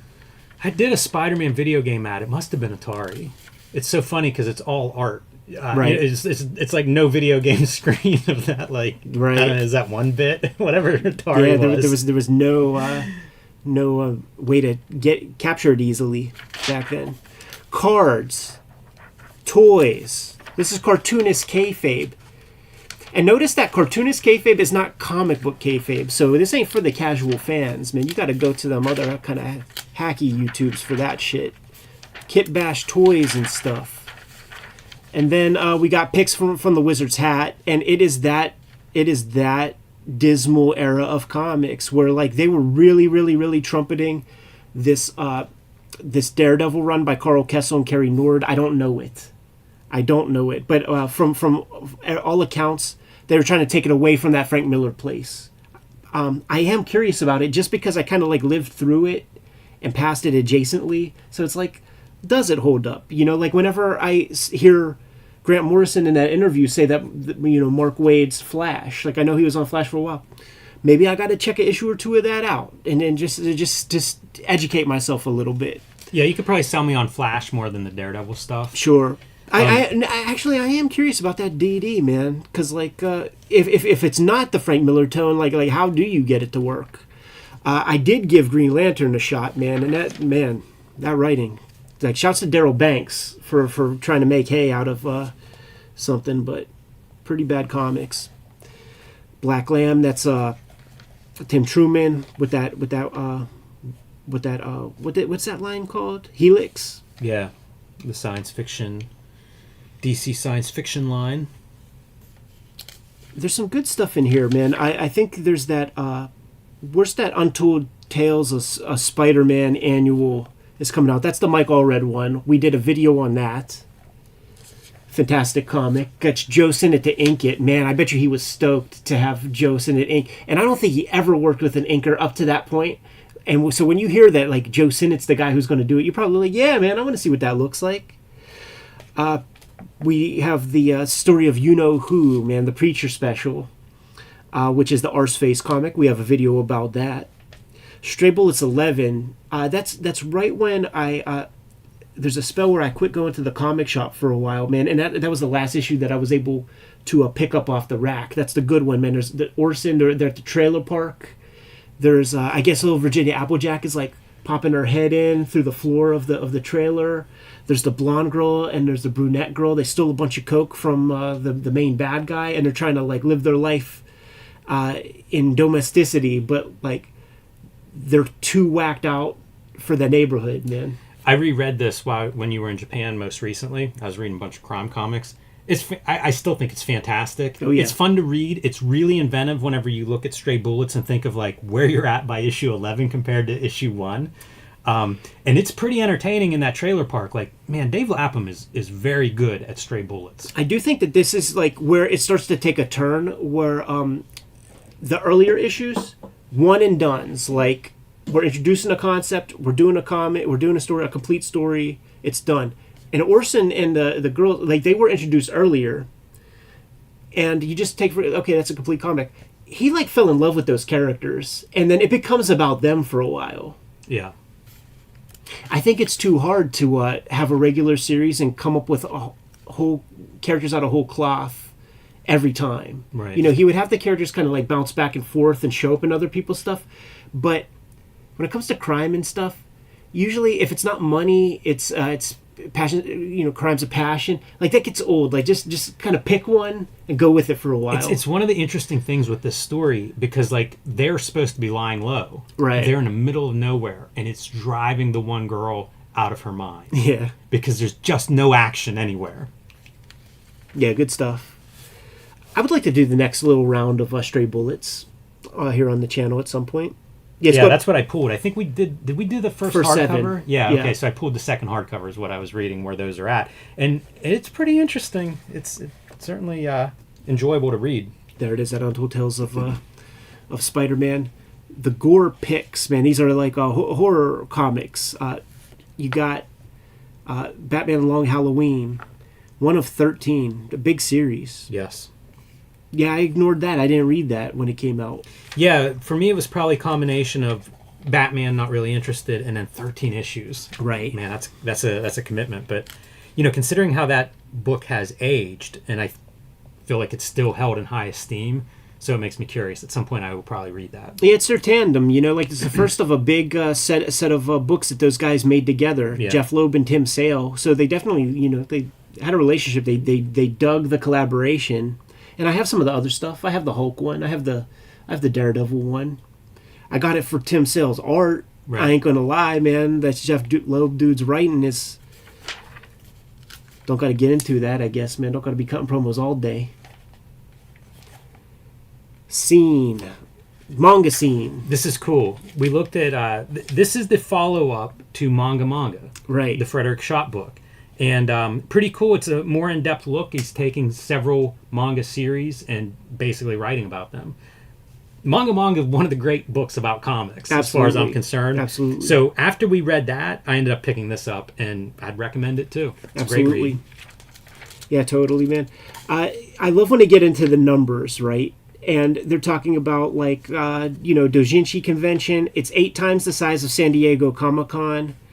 At this point, like, San Diego Comic-Con is not what San Diego Comic-Con is now. So San Diego Comic-Con grows. And at this point, they're talking about Comiket. Comiket is, like, 3 times the size now of San Diego Comic-Con, which is to say about 750,000 people show up to Comiket. And the way Comiket works, it's so crazy, Jimmy, because it's over the course of like 2 or maybe 3 days, and it's different exhibitors each day. So it's never the same. Like, they try to cater it by genre and It makes sense. Gekiga, like style. But it's a massive amount of people who are participating in this. I think it's in this article, they lay out this idea that Masamune Shiro gained prominence in the U.S. before the way he's celebrated in Japan now. Yeah, and fascinating. And what's interesting, I don't think he is really celebrated that much in Japan, because he doesn't. There's such a consumer culture when it comes to their comics. We talked about in other episodes. There's not much indication that anybody but other mangaka care about the construction of comics or anything. It's consumer based. More. They're just voracious. He's not that guy. The pace that he works is American pace. I'm going to make a comic. I'm going to put it out. I'm going to take my time. And guess what? I'm going to get 8 hours of sleep a night. I'm not going to get belly cancer at 40 years old because I'm pulling all-nighters all the time to like satisfy your weekly, dose. Blade of the Immortal starting up, dude. Yeah, and they detail, I think we've talked about it on here before, but the idea that the artist did not want it flipped. And so the way it's presented is the unusual approach, Studio Proteus credited with this, of cutting up the panels and rearranging their order as well as retaining some sound effects. I've mentioned this before. It's really fascinating to me if you read Blade of the Immortal, because it's almost like the directional devices are going against your reading direction. And you acclimate. Like, once you acclimate, it becomes this really cool, unique reading experience. At least it did for me. But it is strange the first time reading this comic, because it is like everything's pointing the other direction. There were bits like that were done for like the first comics, Lone Wolf and Cub. And then there would be this painstaking process of like reorienting the swords to like face certain directions so that it's correct. And it is so quaint to think about in retrospect, right? That like they just couldn't wrap their heads around selling the American public on the Japanese reading order at that time. That makes total sense to me based on the comic book retailers that I've known over the years. No, absolutely. Like to this day, there are guys who are like, I can't wrap my head around reading backwards. Right. I can't wrap my head around it. And to me, that is pure excuse making. I do think it's part of that is appealing to a young reader. Because, I mean, it is their books then. If like old grandpa, Fantastic Four fan can't read this book, it's backwards to them, and it's like an older generation couldn't wrap their head around it. And I think that was part of the appeal of like, these are your comics, kid. It's just it's a fascinating piece about like just how culture works, man, where it's like you gotta dip your toe in for a while. Like 10 years ago, 86, we get our Kamuis, and you get these comics that are like so adjacent to American comics. My the Psychic Girl, you have X-Men, you have Stephen King stuff out that deals with the mental shit. Area 88, we already had a Robotech on a cartoon level and stuff, so like that makes sense. And Kamui, it's like we're down with ninjas, we're down with that kind of thing. And you already establish that the samurai is dope with Lone Wolf and Cub. So like, here's another samurai comic. Like all that stuff makes sense, and you could point to each of those choices in the American sense. And then 96, we're starting to get, this is still ninja shit, whatever, but there's other comics like Oh My Goddess and weird like Japanese comics are coming. So it's like, it's a slow thing. You're really like getting the American reader acclimated over the course of a couple of generations. And now, I mean, that is the comics that little kids read. Yeah, totally. like all the, any kid I know that reads comics, fucks with manga, manga, Shonen Jump type shit. I went to a number of stores in Ireland last summer, comic book stores, and there were a couple that were 100% manga. Yeah. So, hey, last thing I'll say is people at home, Dreamland Japan. It's a great book for reading about comics, and we see a ton of books like this, and I wish there were more that I enjoyed, but a lot of them I find hard to read. Right. Frederick Schott's work is very easy to read. I find it easy to read. So if you're into manga and you're into like comics, I'm going to call it criticism, even though this is probably more history. Yeah. I would recommend it. You can find it. You can find it used for $5 or something like that, and it's very readable. Yeah, totally. I think the subject with Dreamland is it's more narrow focus. So manga is more broadcast, and then Dreamland is he'll get in the weeds with like specific creators. Yeah, and it's stuff. almost like a collection of essays. And this is he told us, I don't know if you remember, Jimmy, when we were at CXC with him as guest, but he was like, I'm done. Like I'm never writing about manga ever again, because doing Dreamland, just translating stuff into English, there are certain guys like, and I think he mentions Maruo in here. I think Suharu Maruo is mentioned here. Yeah, there's a chapter about him. We've looked at some of his stuff, and it's in conjunction with Blast Books Comics Underground Japan that reprint one of his stories in English. Did we do a video on that book? I don't think we have yet. We showed it off in something, but like that's a great book. That's a good video. That would be a good video to make. But he mentioned to us that maybe it's Maruo, but I feel like we would have noticed the name. He mentioned somebody who is known for their Ero-Gero manga output, and the Cartoonist took like great offense to that being what is cited as being like their big books and stuff.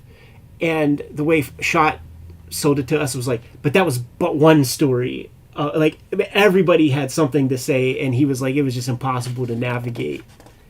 And he's just like, he's not looking to break up friendships now, because he wants to write a book. Palmer's Picks, the oasis in the middle of the sea of feces that is mainstream comics in 1996.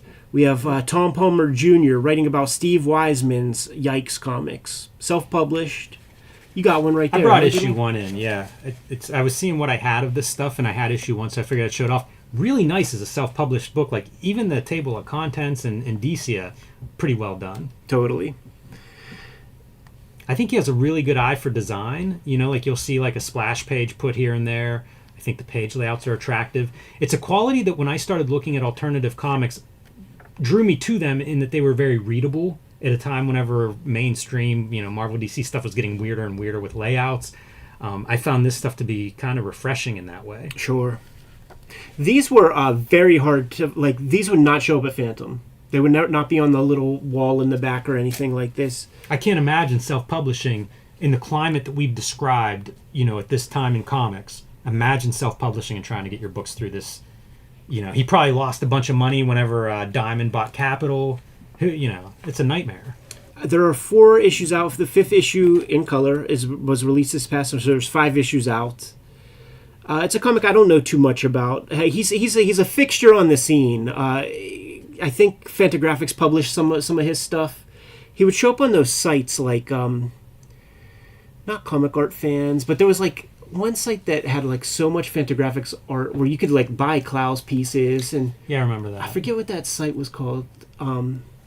But there was Al Columbia on that site. Yeah, for sure.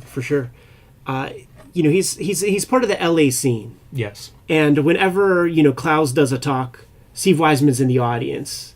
That's sort of how I know him at this point. Not a tremendous output. Who knows what the fuck he's up to? Yeah, I was trying to figure out like what he's known for. It might be Yikes, because I think a publisher ended up doing some Yikes as well. Yeah, I think eventually. I think there's Fantagraphics collections or something. And then, like he'll do things, but I don't know what he's known for in comics. And then it makes me wonder, like, well, what's his day job? Because his stuff is pretty production impressive. Yeah.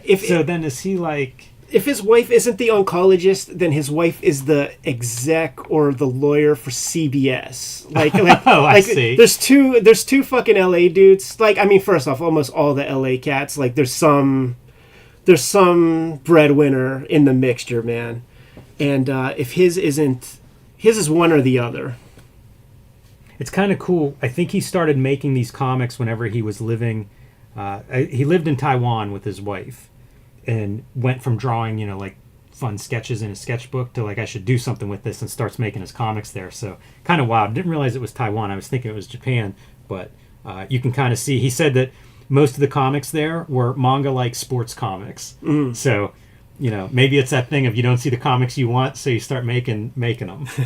And if he doesn't know Taiwanese, man, he probably got a lot of time on his hands out there in Taiwan, man. So a lot of opportunity to hang out and make comics. If this is from the color, yikes, I need to find that because I think that looks really good. I have some 2-color ones, man, that are like Ghost World-ish, like with like the one color. I don't think I'm remembering that incorrectly.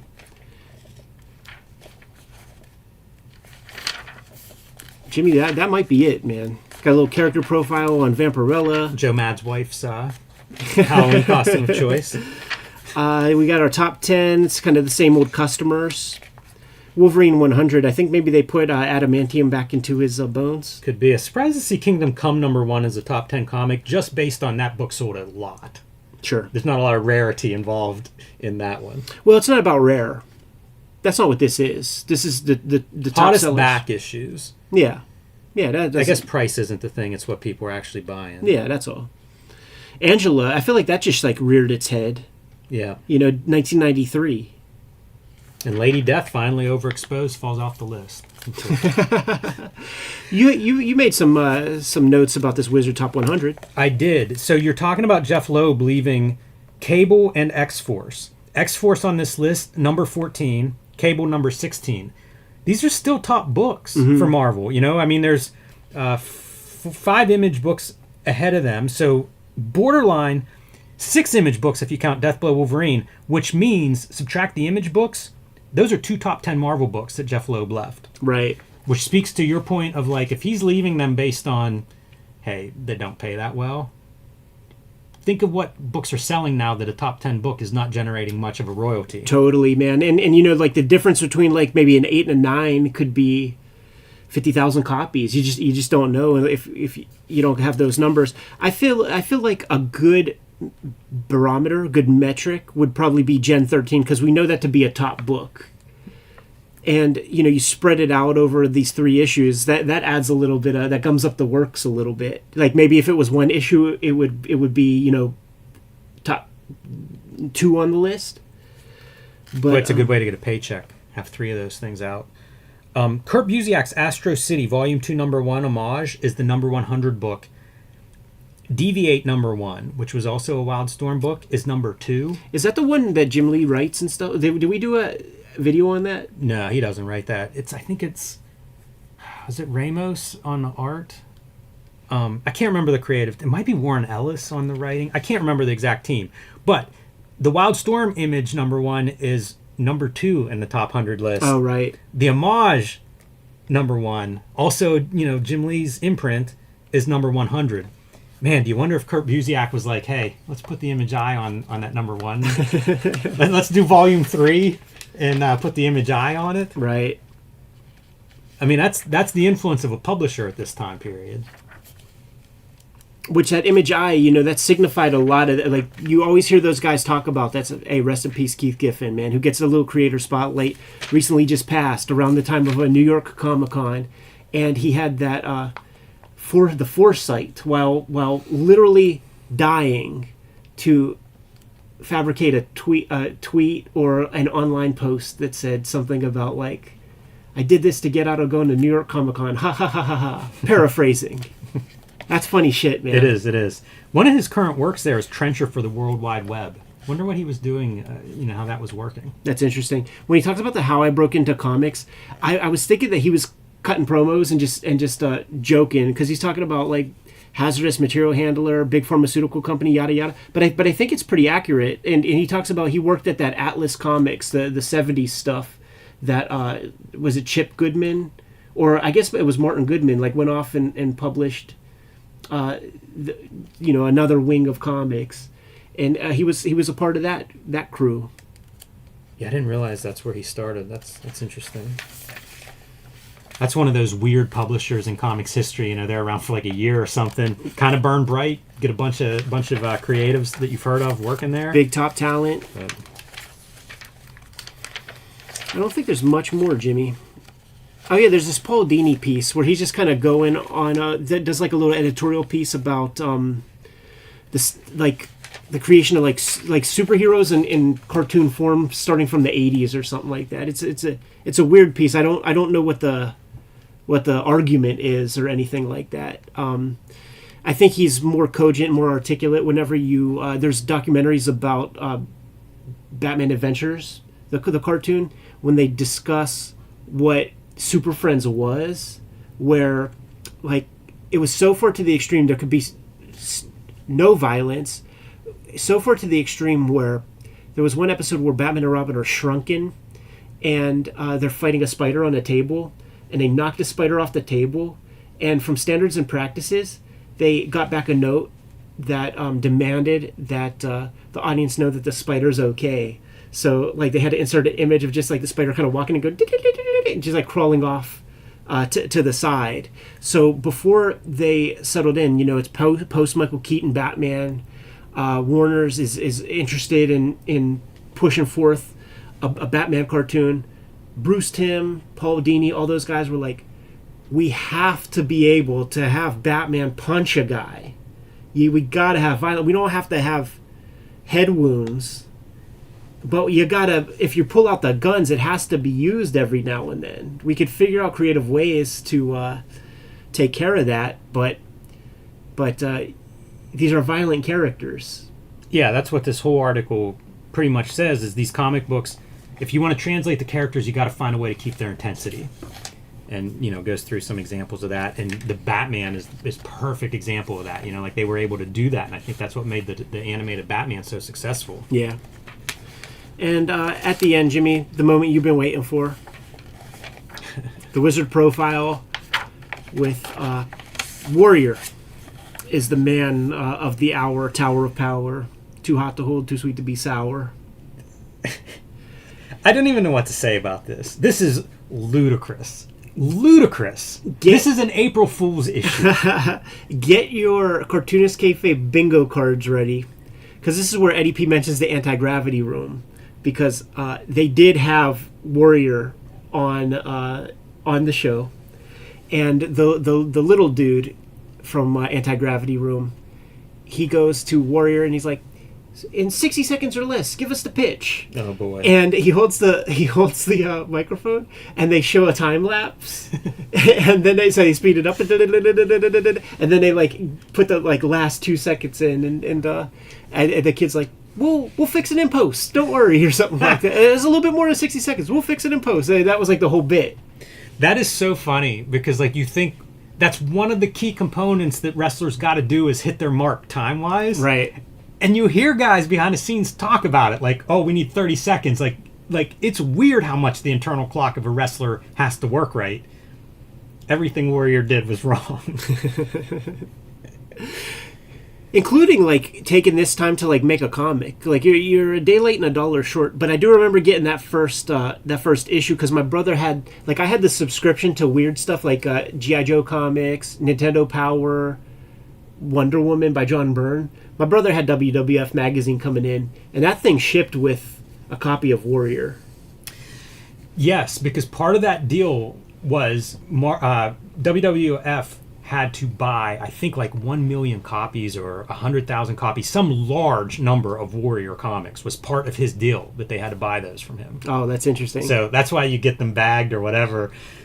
It's all ludicrous. But you know what? If you read his like favorite comic of all time is Pit, I don't know what to make of that. To me, that's a deeper cut than like a guy. It's like, I don't know, Superman. Right. You know what I mean? Like Pitt is not a book randos are gonna know. With the aesthetics of that Warrior comic, with the computer coloring, because it looks like this. Whoever draws this is as good as any of those like studio guys from Image, and it looks like an Image comic. The lettering feels as sound as an Image comic. The banding of this Ollie Optics level of color. So like somebody put something in his hand, probably. Maybe, like he also says person he'd most like to work with is Todd McFarlane. I wonder if he's a closet comic book fan. Because it would almost make sense, like, the Image stuff seems like it should appeal to him. Right. And maybe it does. I don't know that I've ever heard him talk about comics too much, but I think he made that Warrior kind of on his own initiative. Right. Yeah. So, yeah. Maybe a much bigger comics fan than I would have guessed. But also, I've looked at that comic too. So, did we do a video? I can't remember if we featured it. It might have been a part of like a wrestling, something like that. But we've definitely looked at it, and it's a '90s comic through and through. Yeah, man. So we get a little business talk, but a lot of kayfabe in the articles, and that would be the November 1996 issue of Wizard Magazine, Jimmy. They all seem to be clocking in at the same sort of time, because there is things to talk about. It might not just be about the minutiae of a specific comic, but it is a pretty interesting period of time in comics. Growing up, I had youthful naivete. I didn't know how bad things were when it came to the profession of comics, and I was already on the move to, like, I decided that I'm going to grow up and become a cartoonist. If I would have known things were so dismal at the time, that like maybe the only opportunity you would have in comics would be to draw the Skrulls Kill Crew comic for Marvel, maybe I would have gone into video games or something. Might have been a more lucrative direction on average. They're gonna get worse. Like that's the thing that going back through these, because I'm checked out. Like this is my first time reading this issue of Wizard, and I just know that things are gonna get worse. I have like the full run of Max, and it runs, I don't know what number we're on at this point, but I feel like we're about halfway through the original run. Yeah. And Sam Keith is really honest in the letters columns, and he talks about how bad it is. It's like driving off a cliff, and I feel like we're a year or two away from that. I don't know when comics actually bottom out, but it's not yet. Yeah, it's like 10 issues more that I picked this up, and then I'm in my methadone stage with Wizard Magazine in real time as these things are coming out. I'm just getting it just because, what is interesting personally is that I had the Witchblade cover, which meant that I did get it at the comic shop and not on the racks, which is how I got Wizard, right. Most of the time. Let me see where the Max is just for out of curiosity. Issue 26 is the new issue, and it only goes to 30 something, right? I don't know. I was thinking it was in the 40s, but maybe it is in the 30s. So, yeah, maybe at least another year, let's say, on it, and might be worth pulling out some of those and looking at some of the letters pages. Maybe I'll try to sync up like where that is in conjunction with some upcoming Wizard magazines if I think of it. But the other takeaway is Wizard runs into the 200s, I believe. Mm-hmm. We have Dark Horse, cited by Frederick Schott in the manga article. Marvel comes through bankruptcy. Image continues on. DC obviously is still here. I don't know what Superman's doing these days, but despite these ups and downs, all of this stuff does survive. So while the sky seems to be falling in 1996 on comics, it may also just be changing. Yeah, like what I will say too, man, just like the daily strips, when they hit their heights, and Superman is the creation of the superhero, like it did crazy huge numbers. You could have diminishing returns for decades. Like what's the Charles Foster Kane, Citizen Kane quote where your paper's losing $10 million a year. Oh, I guess I'll be out of business by the time I'm 600. Right. So it's all of those early investments can just kind of float it forever, really. And every now and then you might come up with an idea that makes the next movie or something like that. I am eager to see future issues of Wizard to see what does emerge. Because stuff is going to show up that we go, oh, wow, that's still around today, or that becomes really popular. So that's what I'm looking for as we go through these Wizards, is Sure. like, where is the breakouts? Where is the new talent? Where is the new character? Yeah, seeing Mark Miller's name mentioned and his contribution to comics, that you can't sneeze at that. We saw Bendis show up a couple of issues ago. Maybe he even got a Palmer's Picks. I think so, right? Yeah, I think so. Yeah, Yeah. it's like so. There's these little cameos of future hot shots. It's interesting to think of the people that come through Palmer's Picks as their first Wizard appearance that then go on to be instrumental in Marvel, DC, mainstream kind of comics. Totally, man. You good to go? Yep.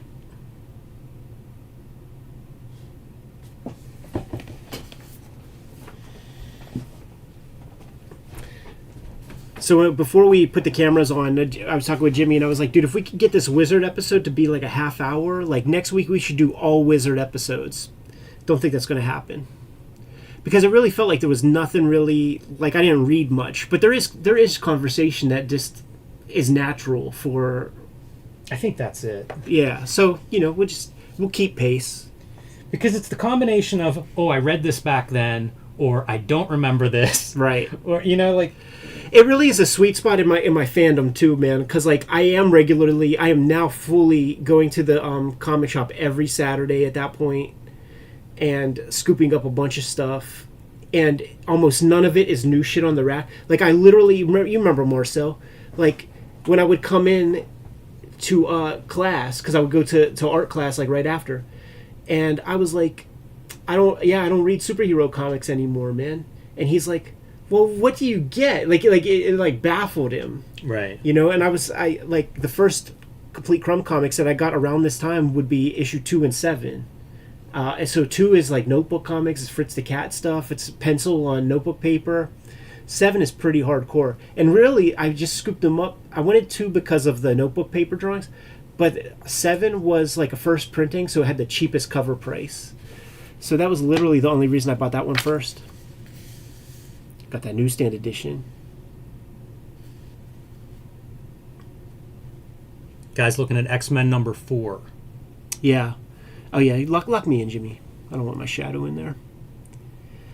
So there isn't much Omega Red in here. So like I'm gonna like, all right, man, get us up to 10. You get us up to 10,000. I guess we're gonna be forced to doing our diligence and doing X-Men 5. Because like we were talking about the diminishing returns. There's got to be a lot of these out there. And it's got to be a sweet spot for a lot of people. Yeah, and you wonder about people trying to sell this as a hot book because it's the first appearance of Omega Red. Yeah. Good to go. Welcome to your favorite YouTube channel, Cartoonist Kayfabe. My name is Ed Piskor. I'm Jim Rugg. We have a hot key under the microscope today. First, we want you to know that the channel is a daily channel. Put out videos every single day. And we have more than 1,600 videos. You know, I'm going to do this again, man. Just be more clean about it. Hit it, Jimmy. Welcome to your favorite YouTube channel. My name is Ed Piskor. I'm Jim Rugg. We have a hot key under the hot lights today. But first, I want to remind you guys that we are a daily YouTube channel with more than 1,600 videos at your disposal. We might have talked about some of your favorite comics. Might have talked about some of your favorite Jim Lee X-Men comics. So hit the magnifying glass on the front page of the Cartoonist Kayfabe channel. You guys have been doing that because we've been getting comments on some pretty deep-cut videos that we have out there. Check out those episodes. The Patreon is something that helps fund the Cartoonist Kayfabe channel. There are 3 levels of support there. And the King Kayfabers on the Patreon get access to all the videos before anybody else. A big chunk of them are also hanging out with us in a live stream recording session in a private YouTube chat room as we make these videos. Jimmy and I are on the road to get Cartoonist Kayfabe to 100,000 subscribers. We urge you to subscribe so that we can show off that little trophy, man. Do a little victory lap for Cartoonist Kayfabe. And without further ado, man, let's talk hot keys, Jimmy. X-Men number 4. We have 2 flavors. We got the newsstand flavor. We got the direct market flavor to show off with pretty uninspired cover by Jim Lee. Might have been working on Wildcats 1 at this point. I wonder if that's I don't think so. It's not possible, but he does a like 11 issues or 12 issues, and by the last couple issues, they are soliciting through Westfield, the mail order business. There is images of Wildcats issue 1 being sold on his last X-Men comics. That's amazing that they're able to do that. It blows my mind when we look back at this stuff as to how it's like announced and then it's out, and it's not like 6 months build up or even 2 months build up. Right. It's like there's overlap.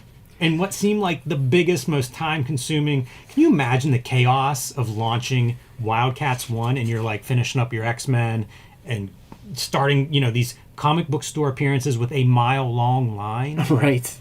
When you look at those pages, though, he's got Art T-Bear doing the inking and stuff like that, and very uninspired penciling. He was putting his full energy to that Wildcats. Yes, and I'll tell you about... Here's something else, everybody. X-Men number 4 here. The first X-Men that Chris Claremont's name's not in the credits in 15 years. Yeah, man. This is John Byrne on the writing duties, cuckolding his old collaborator, Chris Claremont, by gumming up the works. Probably couldn't have been happier to jump on board the issue after Chris Claremont goes away. And these pages, like every issue of a Jim Lee comic would have these kind of setup pages where it would be kind of just like these disparate images, reasonably unenthusiastic looking drawings, a top down of a volcano, all these kind of far shots, grimacing faces. I have to disagree. I love this panel. I was pointing to that, man, because that's got the Barry Windsor Smith energy to it. It's cool with like the rotting face on top, and there's just something about those hands that does it for me. And I don't think the hands are even particularly great, but there's something about that image I don't know, it's almost like it has motion. Totally, it does. And there's great like lighting in between the fingers, like you could see where the hands are in relation to the other hands and everything else that comes by. But everything else, he is not interested in drawing on that page, man.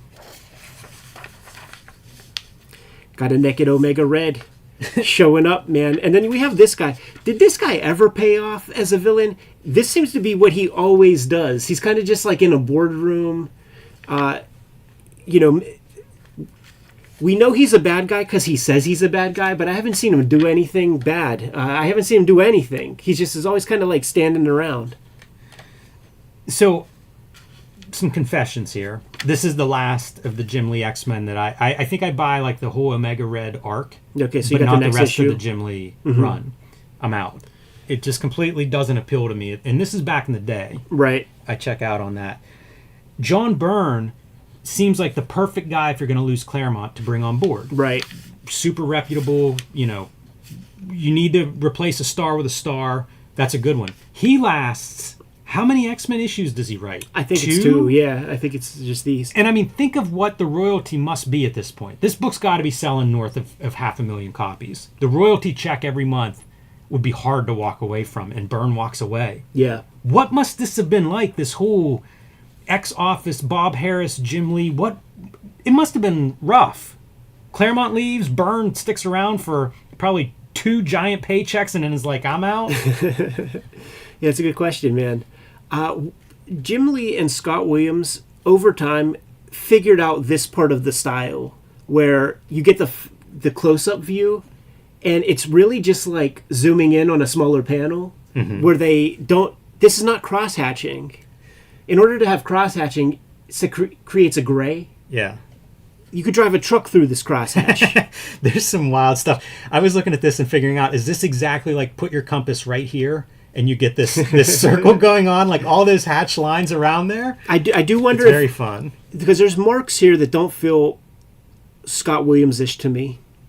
And I wonder if there's like a Richard Horry or like some other hand that's touching some of this. Yeah, I wonder if Homage Studios up and running at this point. Because if so, then you probably do have a couple of guys that we don't know about in there. And looking at these pieces, I'll just say Art T-Bear as being one of those dudes. Here's something I remember reading in a Jim Lee interview back in the day. He would talk about how like the drawings that he would be most excited about in an issue, he wouldn't get any feedback. And then like the stock image of Wolverine would be the thing everybody'd be like, oh, this is the best drawing ever. And I think that I think he was conscious of that. Like, okay, we're doing X-Men, you got to have this. Give me a sweaty, grimacing, cross-hatched to death Wolverine because that's the stuff people like.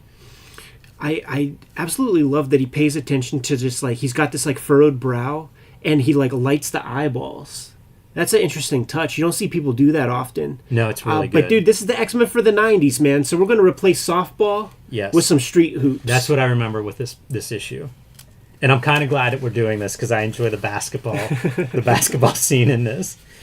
And I think some of it's pretty cool. Foreground, Gambit gets the slam here, but it's kind of the same panel. This is your background if it's a full court. Right. Except that it's a different panel. I like that. I think that's pretty nifty. You're not supposed to use your powers. Right. I also, I think it'd be hard to draw basketball action. Like, that's something you got to know some space and be able to create, like, the illusion of motion. One of the things that struck me with this issue, and, maybe it's where my head is because I've been enjoying reading comic strips every night, but these monthly superhero comics, they don't work far differently than a comic strip where you get your runners in pretty much, man. You got some like domestic sequences. You got to have, Wolverine get mad in one spot. It's not far different from having Snoopy be the Red Baron or something. Like you have like just these running kind of motifs, and 22 pages, and sometimes like a strip will just be a half a page on these comics, but it really has that same energy to me, where it's like it's not really advancing very far. It's giving people what they want, what they expect from this brand of comics. I remember this so distinctly. Wolverine cutting the board down. Right. Spending a lot of time on those pages, by the way. Like Omega Red's true first appearance probably will be the next issue. Get us to 10,000 views on this, and we'll jump to issue 5. And also, if you know of some more Jim Lee basketball X-Men comics, I'd be down for those. Did I miss any of those in the back end of his X-Men run? Got Moira McTaggart's dream sequence here, and with the last 2 issues of X-Men that Chris Claremont wrote, I think they get rid of Magneto. I think that's the deal. So Moira's having some bad dreams about that, a little PTSD. We got the no panel. And Banshee is just kind of stuck in her bedroom. He's just hanging out in her bedroom. He can't talk, just watching her sleep like a fucking sicko. This is an iconic angle to me. This panel is there's this image was used somewhere else, and I think it was some Wolverine trading cards, but yeah, I do recognize that image from something, some kind of promo or ad or something, maybe. Pretty iconic, dude. It looks good. It's 3-point perspective. It's a upshot. It's not easy to draw. One of the things that I really noticed, man, I like the frame too around. The frame around the head, it's almost like he's holding on to the panel borders by holding the door frame. But one of the things I was making note of is just like Jim Lee really has figured out like a constructive anatomy, like system of building the figures, man, with like he knows where everything goes, and it's real fun watching him light it and twist the figures up and stuff. When it comes to storytelling value, when it comes to like a lot of the stuff that makes comics, like he just doesn't have, but he could draw some cool looking people, man. Back to basketball. Yeah, and where was it where like somebody said that he doesn't like thumbnail his pages or something? That was off the record. Oh, okay. We'll cut that out. We'll cut that out. Thank you. I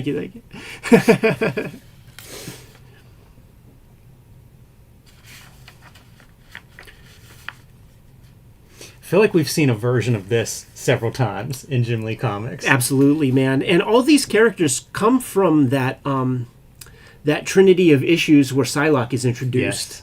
Like these Aryans, these like Von Strucker twins, this guy right here. They all show up. They're all part of the same gimmick. I was trying to think about the build of Jim Lee as X-Men artist, because it's such an organic build. Like, he does a fill-in issue, which happened to be the first X-Men book I bought, 248. And then he does that trilogy. I think it's an Acts of Vengeance with Psylocke being reintroduced. It's like this gradual, like, okay, he's going to take over as the X-Men artist. But it's very much this gradual build. Right. And to become like the most successful of these X-Men artists. But it's like they minor league trained him into the system. Chris, what's interesting too is Chris Claremont had so much power over like who the guys were that he would work with on the regular series. So talk about like E2 Brute, like brings a dude in, and that guy becomes the new belle of the ball. Exit Chris Claremont. Right. After a little while. How about this for a coloring idea? Run your magentas in 100, 75, 50. Yeah, is this Joe Rosas on the color? He's the guy responsible for the best colored Marvel comic. Yeah, I see Joe Rosas' name. The best colored Marvel comic. We have a video on the channel, and it is the Living Laser issue of Iron Man with Armor Wars 2, where he uses a lot of white as the sort of the white hot laser beam. Super cool. So he's a good colorist. Though I will say I think the separations are fucked up throughout this issue, because the Caucasian flesh gets very pink at times. Yeah, I think it's the improved paper too. This isn't quite Baxter, but it's not newsprint, so the ink's sitting on top of it. So if you're going to do magenta in your mix, it's going to look like magenta. Jim Lee Kayfabe in the back muscles right there. Kind of just like he has the big broad sections, gets away from him here, and then like all these extra little muscles he's introducing. It's kind of, he ain't seeing it. And also, I don't know that he's completely on the drawing duties, or Scott Williams is on the ink duties. And this is showing that Wolvie's a ringer. I was thinking this would be a fun one for tracing paper, to put that elbow on. Right. There's some stuff happening there. Like, we got to keep that tracing paper handy, man, do. because that's a good bit for the channel, Jimmy. That's a real good bit. Look at the detail in this setup. Oh yeah, because all like, the screens. And everything. And it's like different characters. I was looking at that, man. Like, they're not just dashing out those characters. They're in a perspective. They're in that 3-point perspective. It's pretty good stuff. Look at this menace on Jason, the screen, Jason looking Voorhees, at everybody, right? Straight up, man. Straight up from Great silhouette. Camp Crystal Lake. Very detailed in the silhouette.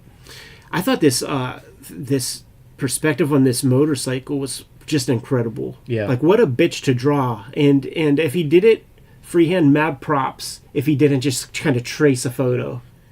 It's got to be heavily referenced. Yeah. It's very sharp. You know what else? The smoke. Smoke is kind of hard to draw. Super hard. Like coming out of a cigarette, and he's got it coming out of his nostrils. Jim Lee, I can see why he's so popular at this time. Like, Totally. There's a lot of stuff in here where it's like, damn, dude, that's sharp. And it's a cool version of it. And his ability to deliver it monthly. Even if there are probably some corners being trimmed here and there, like, for the most part, like, you're getting monthly Jim Lee at this time. Pretty impressive.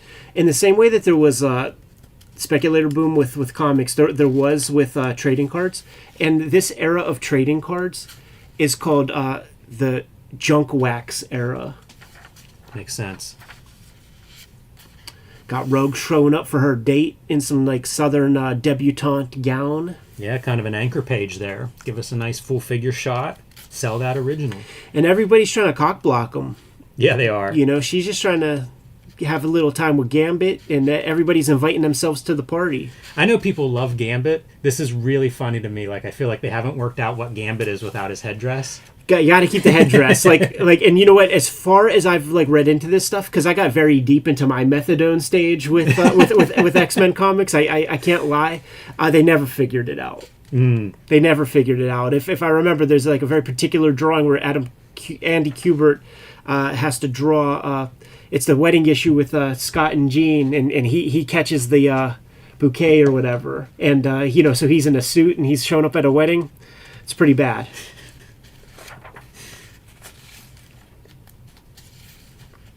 That's a sweet panel. Looking in the window. Yeah. Although I wonder if that window would pass Neil Adams' mustard, Might be Exhibit A on what he's talking about. Even the shingles, man, because like the little slats go up to the top. There's no frame. Oh, yeah, those are upside down. That's going to bring the water back.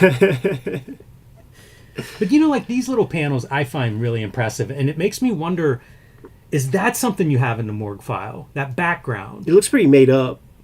It's so perfect, though. There's not much there. I like that rug as a frame around your figures. It's He has a lot of that stuff. That staircase in the next panel. It's a good way like to sort of kayfabe some background and setting, because like, you know, doing 260 pages of X-Men comics, Jimmy, every time I drew the inside of that fucking mansion, dude, I've never seen stuff like that. I've never been in a setting like that, so I'm drawing all kinds of stuff I've never seen before. I've only seen on a TV or something. Not easy. And I have the benefit of computers and being able to like put up you know, to watch dark shadows and screen grab shit. Rogue gets caught on a wire while they're speeding through the upstate New York sprawling sprawling roads. Gambit sees the wire at the last minute in time to duck, and I'm saying no. His head's off. Her head should be off. Well, she's superhuman. She absorbed the powers from the string and it kept her head intact. I don't know what it takes to put any of these characters down, but boy, that seems like a devastating one. And look, good thing it's not an adamantium wire, because her head would be off. It's a crossover with Hardcore from Valiant Comics. When these guys show up, we just need one that has mal-patterned baldness, or maybe he's just off camera. Amazing. Look at the amount of drawing in this panel. Totally. There's so much going on there, and it's double lit with that fire behind him and stuff. You know, I was studying this one actually, and you see the lighting like on the headlight on the bike, and there's identifiable bits to the motorcycle, you know, that are like lit with, you know, that extreme kind of explosion lighting. I would be so fascinated to hear Jim Lee talk about putting together a monthly book with this amount of characters and detail. Yeah. You know, like the costumes. He puts so much in here. Like, again, I see why this stuff is so popular. Totally. He talks about it, I think, in that Amazing Heroes that introduces Image Comics, or no, it's about X-Men 1. And he's doing the cards and stuff also. And he was just talking about how his health is in rapid decline. I can see that. Yeah. There we have Hardcore from Valiant Comics. I still don't see the Mel Pattern Baldness guy, so I guess like, he's further off camera. It'd be great to see like that 40-year-old overweight dude in the middle of this pack. Look at these guys straight from like Lightning Bloodfire Comics. They're pretty amazing, especially the ones with like the little eye thing. Totally. Some Terminators. We got dudes with swords, you know, taking knives to gunfights. Yeah, one dude has like a couple dudes, high-tech machine gun, and the next to him's a sword. Don't you just, this dude should be laughing at this guy. Like, you know what? I'll take care of this. It's so butch, man. Go butch. Sharpen your sword and let me cut these people into shreds. I was studying the way that he's drawing these hands with like with these arms with foreshortening. How wide he makes the bicep, and how kind of flat he makes like the wrists when they're at a certain angle. It's real interesting, man. Like, I feel like you could learn a lot. I always thought his anatomy was sound. It's exaggerated, but it's consistent. And I always thought that comes back to maybe his medical background. Right. Just copying Bridgman enough, I think you'll be able to get to that place. The place that's harder to get to is where he took it to, where you abstract the stuff and like turn it into your own thing. Like, I think that's much harder, and it's definitely something that he solved.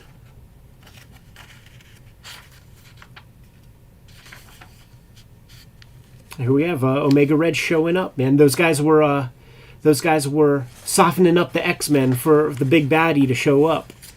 Which I don't know that that's the way to introduce a big baddie, like a guy who's supposed to be so tough. I do think that it is by virtue that this is issue 4 of X-Men, and then there's an Omega Red in issue 5, which we will cover if you get us a 10K. The diminishing returns on an 8.5 million selling X-Men 1. At this point, still probably 800,000 copies of this, maybe, right? Yeah, I would guess like it's something maybe like even that. a little higher, maybe. So there's so much volume of this comic, so many people have it. That's why Omega Red kind of transcends the comic, and you see him in those fighting games and in other kind of like licensed materials. It's just because the diminishing returns of an 8.5 million selling comic is still very high that people definitely remember this. It's not very inspired. It's a vestige. You know, it's Cold War shit when like the wall's been down for 5 years. Well, I guess it's been down for only like 3 years. But we're sort of past that.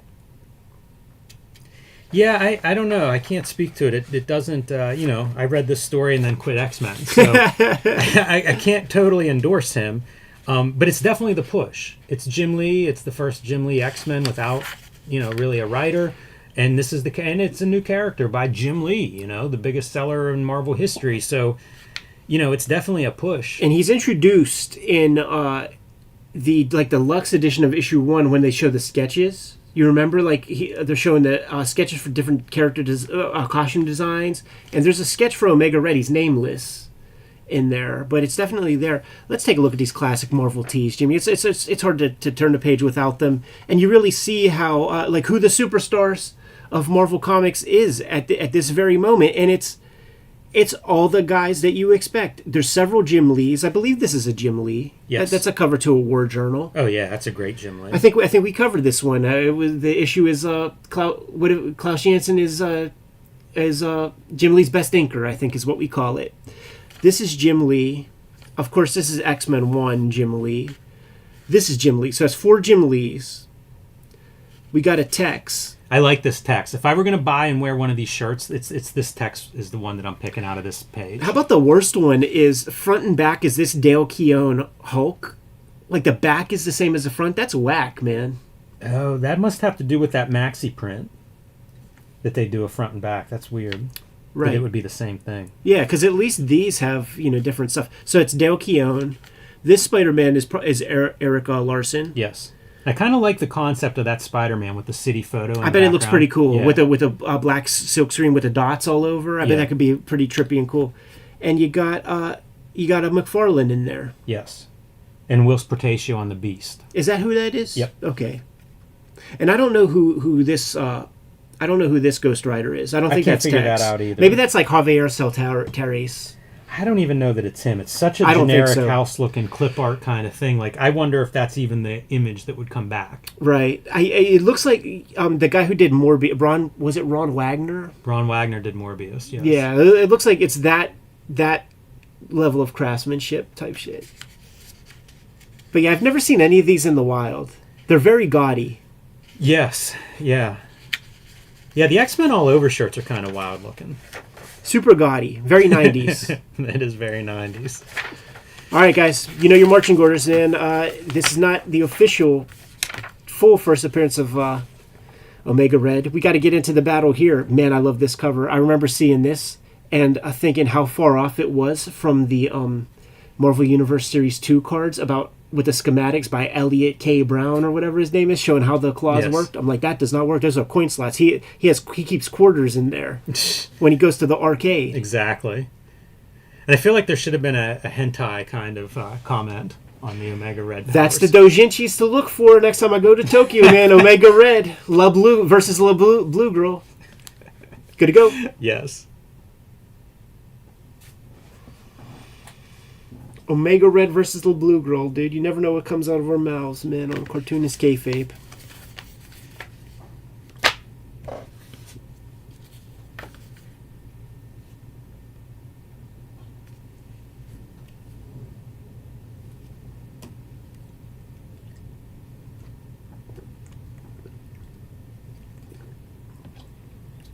I'm gonna have you lock me in when you're ready to go.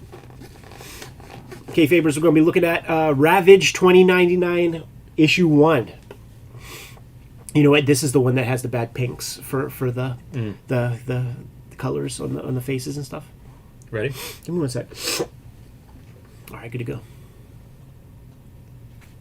Welcome to your favorite YouTube channel, Cartoonist Kayfabe. My name is Ed Piscor. I'm Jim Rugg. Ravage 2099 issue 1. Under the microscope today. We are a daily YouTube channel, Kayfabers, and we have more than 1,600 videos at your disposal. So go to the front page of the Cartoonist Kayfabe YouTube channel, type in your favorite comic titles, Spider-Man 2099, for instance, and you could check out the episodes that where we talk about your favorite comics. The channel is brought to you in part by the Patreon, and the top subscribers on the Patreon have access to all the videos before anybody else. Mitigates the kayfabe effect, which happens whenever we put a video out. These books become artificially very, very popular, and very expensive on the aftermarket. It's the biggest supporters who get the videos early and can buy the cheapest copies of the comics we're showing off and talking about on the aftermarket. Jimmy, without further ado, can we jump into Ravage 2099 issue number 1? Pretty ambitious looking cover. Looks kind of badass. Looks maybe straight out of 2000 AD comics. I mostly like this cover. Reminds me a lot of like a Grimjack. Flint Henry comes to mind, speaking of 2000 AD. Yeah, I was thinking of a Slain, of Strontium Dog. It has a very European vibe. This should be right up my alley, but I do look at it with a cartoonist eye, and I think, like, I don't want to draw a barbed wire belt or chains everywhere. Like, not an easy costume. You know, it's not that thing that I would learn as a kid of simplifying it if you're going to have to draw it 1,000 times. Right. There's some challenges to making this look good, I think. Absolutely. And in fact, when we see how he builds his costume in the issue, it's all, found resources in a junkyard. So, like, you got to kind of, like, make it work it that way. It'd be an interesting cosplay to see if somebody sources the same materials to build their Ravage 2099 costume. I do love that, like, a little bit of the chest and the chest hair is out. Right. Because, I mean, you got a girl. You got to impress her. Got a big gun, brawny dude, got your dame. Paul Ryan on the art duties. I think he does a stand-up job. Paul Ryan was my house-style Marvel guy during my era. I can see that. He's the guy, he did... Man, did he do more issues of Fantastic Four than Jack Kirby? Yeah, I was going to say, that's who I think of, the book I associate him with. But then before that, he was on Avengers. Like, the issues with that Rage character, like, he was on Avengers when I was, like, a little dude. So he's, like, that sure hand. If you were an editor in comics and you had, like, a line of books, you could give Paul Ryan the job and look elsewhere to other problem people and know that he's going to deliver. He's going to deliver to kind of like the best of his ability. It's not going to shine. It's not like superstar artwork where there's some quirk to it that is going to make it extra noticeable. But he's so reliable. And I think he does a great job with the storytelling in this thing. I have no problems with his storytelling. One of the biggest problems I have with the comic is when you see this on the cover... it's Dave Mamet who says, like, if you could cut something, do so, because the audience has beat you there already. When we see the first glimpse of our guy with a suit with his ginger red hair pulled back in a ponytail, we know where it's going. Take us up to the minute. How fast can we get to that point? I don't know if... don't want to bury the lead. This is Stan Lee coming back. Yeah. Like one of the draws of this book at the time was Stan Lee writing a Marvel comic, creating a new character for Marvel. Right. So that's part of it. But yeah, it's like look at this composition. That's a fantastic composition, and there are going to be a dozen of them in this comic. Like, look at this panel. Paul Ryan could do this on a monthly basis. This is an astounding artist for what he's bringing to the table. I'm with you. I don't know that the coloring is helping this too much. Kind of a generic coloring in a way. I mean, this is terrible. And that part makes me think of I don't want to say 2000 AD because it's not meant to insult them, but there's a generic quality to this comic that I can't overstate. Even like a character like this, it's just... This is something I would see in like a laser tag ad or something. Here's the other thing with Paul Ryan. I'm going to give him my established books. I'm not going to task him with inventing stuff because I don't think his imagination is in that place. I say that, but I look at that vehicle, I could never draw that. In 5 million years, I could never draw this craft. Yeah, I don't even know if generic's quite the right word, but there does seem to be like a European sensibility. Like there are little Watchmenisms in this that make me think UK. Even the detail of the backgrounds at a time in 1992 in some weird ways reminds me of like Euro comics. Look at the draftsmanship of this building. I mean, it's very, very strong drawing. Right. Has the peace sign on it. Part of the 2000 AD aspect to me is using sci-fi as a veiled statement on the current climate and stuff. And there's an environmental component to this comic. Could be Shooter if you replace the orange hair. If you color that a little bit differently, man, that could be Jim Shooter and the CEO there, the penthouse of Marvel Comics. It looks like Orion. But like the second you see this guy, it's like, I think it's the way David Mamet describes drama is that it builds to a place that is surprising yet inevitable. There's no surprise. We know what's going to happen. So this is laid out wrong. This comic is laid out wrong. Like, show Ravage on page 1 in his gear and all that stuff, and then do some like backtracking or something like that, man. You know, remembering something. But he's like a CEO, an executive of some big old company. Of like the cops, the future cops. Is that what it is? It's the policeman is what they call them, you know, the polluters, and I forget the name of the good guys in this, but he's the Alchemax. Yeah. That's why Alchemax put me in command. You know, he follows the rules, he does things by the book, and he stops these polluters. Right, but it's Alchemax that's doing the polluting. So he's like the top guy at like a chemical company, no? Or like a... They're the police, like they're the security force. That cool ship that was shooting that dude in the beginning, that's part of their group. And so like this dude's the top guy of this company, has no idea that bad things are happening. And their symbol is a peace symbol. Yeah. That seems stupid on Marvel's part. Like, I'm making a new IP here. Hopefully it'll work and we'll be selling t-shirts and stuff. Well, you're not going to trademark the peace symbol. Right. And it's probably, you know, the same time period as Give Me Liberty, and they certainly created some cool iconography. Got the Heroes Quest inserts there. Big fan. Well, I'm a big fan of the futuristic gangs. We still do the vests. Got to have a vest or two in that gang. I feel like we need, you know, the Warriors or whatever their gang name is across the back. It's as 80s as can be. That's the thing, Paul Ryan. Like, he's an interesting guy. Like, I shared a car with him from the airport at ECCC. He's passed. I don't know if you know that. I didn't know that. He's not with us any longer. And I was just like, dude, yeah, I loved your fucking run on. I would check back on Fantastic Four every now and then and just like grab an issue, and Tom DeFalco was writer, and it was always serviceable. It was always decent, you know. It was always fine. Never mind blowing, anything like that. But like I was like, yeah, dude, I would keep up with your work throughout my life. You were the Marvel guy to me. And he's like, yeah, what you doing out here? I'm like, oh yeah, you know, my publisher's out here, so I'm doing a book with them, and we're doing a signing and some other events and stuff. He's like, who's your publisher? I'm like, Fantagraphics. And he's like, never heard of them. And I'm like, Comics Journal? Nah, yeah, I don't know. So like, this dude punching a clock. Fantastic. Punching a clock. Hey, how do you feel about the inks on here? Because like some of this stuff I like, and it reminds me a little bit of Dan Green. It's Keith Williams, so...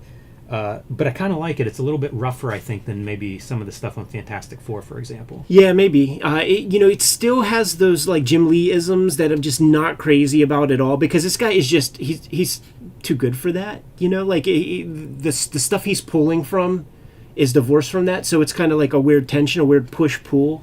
It does feel like that was the mandate. Yeah. 92, it was like, this is what you guys are drawing like now. Totally. And he fell victim to that. I think he was drawing the Phantom strip for a while, in sort of his later years.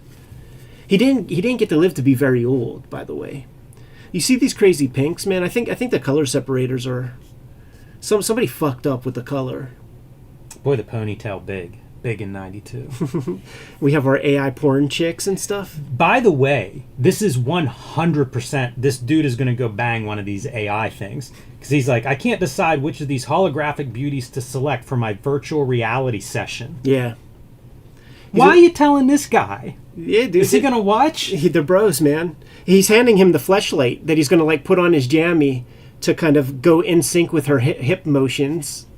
It's pretty wild that that's in a comic aimed more or less at kids. Right. But geez, Louise, how much do we have to explain? So that's the big boss, and the guy in charge of the security force shows up to explain how there's corruption in the security force, and the big guy's happy to get the answer to that, and then he decides what he's gonna gotta silence that dude. Right. The little gang dude. His purpose is to kind of get Ravage. And by the way, Ravage's name is Ravage. His last name is Ravage. Yeah. So what's in the name? You got to be a tough badass if that's going to be your name. You know what we should have pulled out, dude? The fucking Tim Tyler Ravage comic with the chainsaw hand and put it right next to it. Yes. A better Ravage comic. Yes. 1,000 times better. And you know what? I think there's some like Jim Lee isms in that as well, because there's a period where some of his art has that like double lighting, cross hatching kind of stuff. Right. I'm kicking myself there. Yeah, me too. It just came to mind right now, man. But this kid got him thinking that, like, yeah, maybe there is something. You got my ear, kid. I'm happy to hear you out. The kid, his dad was killed by the security force. Yeah. You think that's a screen? I don't think the inker's doing that. I think that's a screen. I bet you're right. I think that's electric. It's very organic for a screen, you know. Yeah, no, I have hand those. drew that. Yeah, I have those. So his assistant overheard all of this, which means he's going to need a new assistant. Right.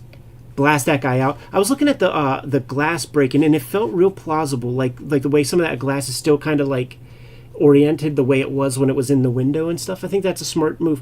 But once again, these backgrounds, Paul Ryan is fucking dope. He's drawing a lot on these pages. And it's a #1 with Stan Lee's getting a push, so he's certainly doing his share.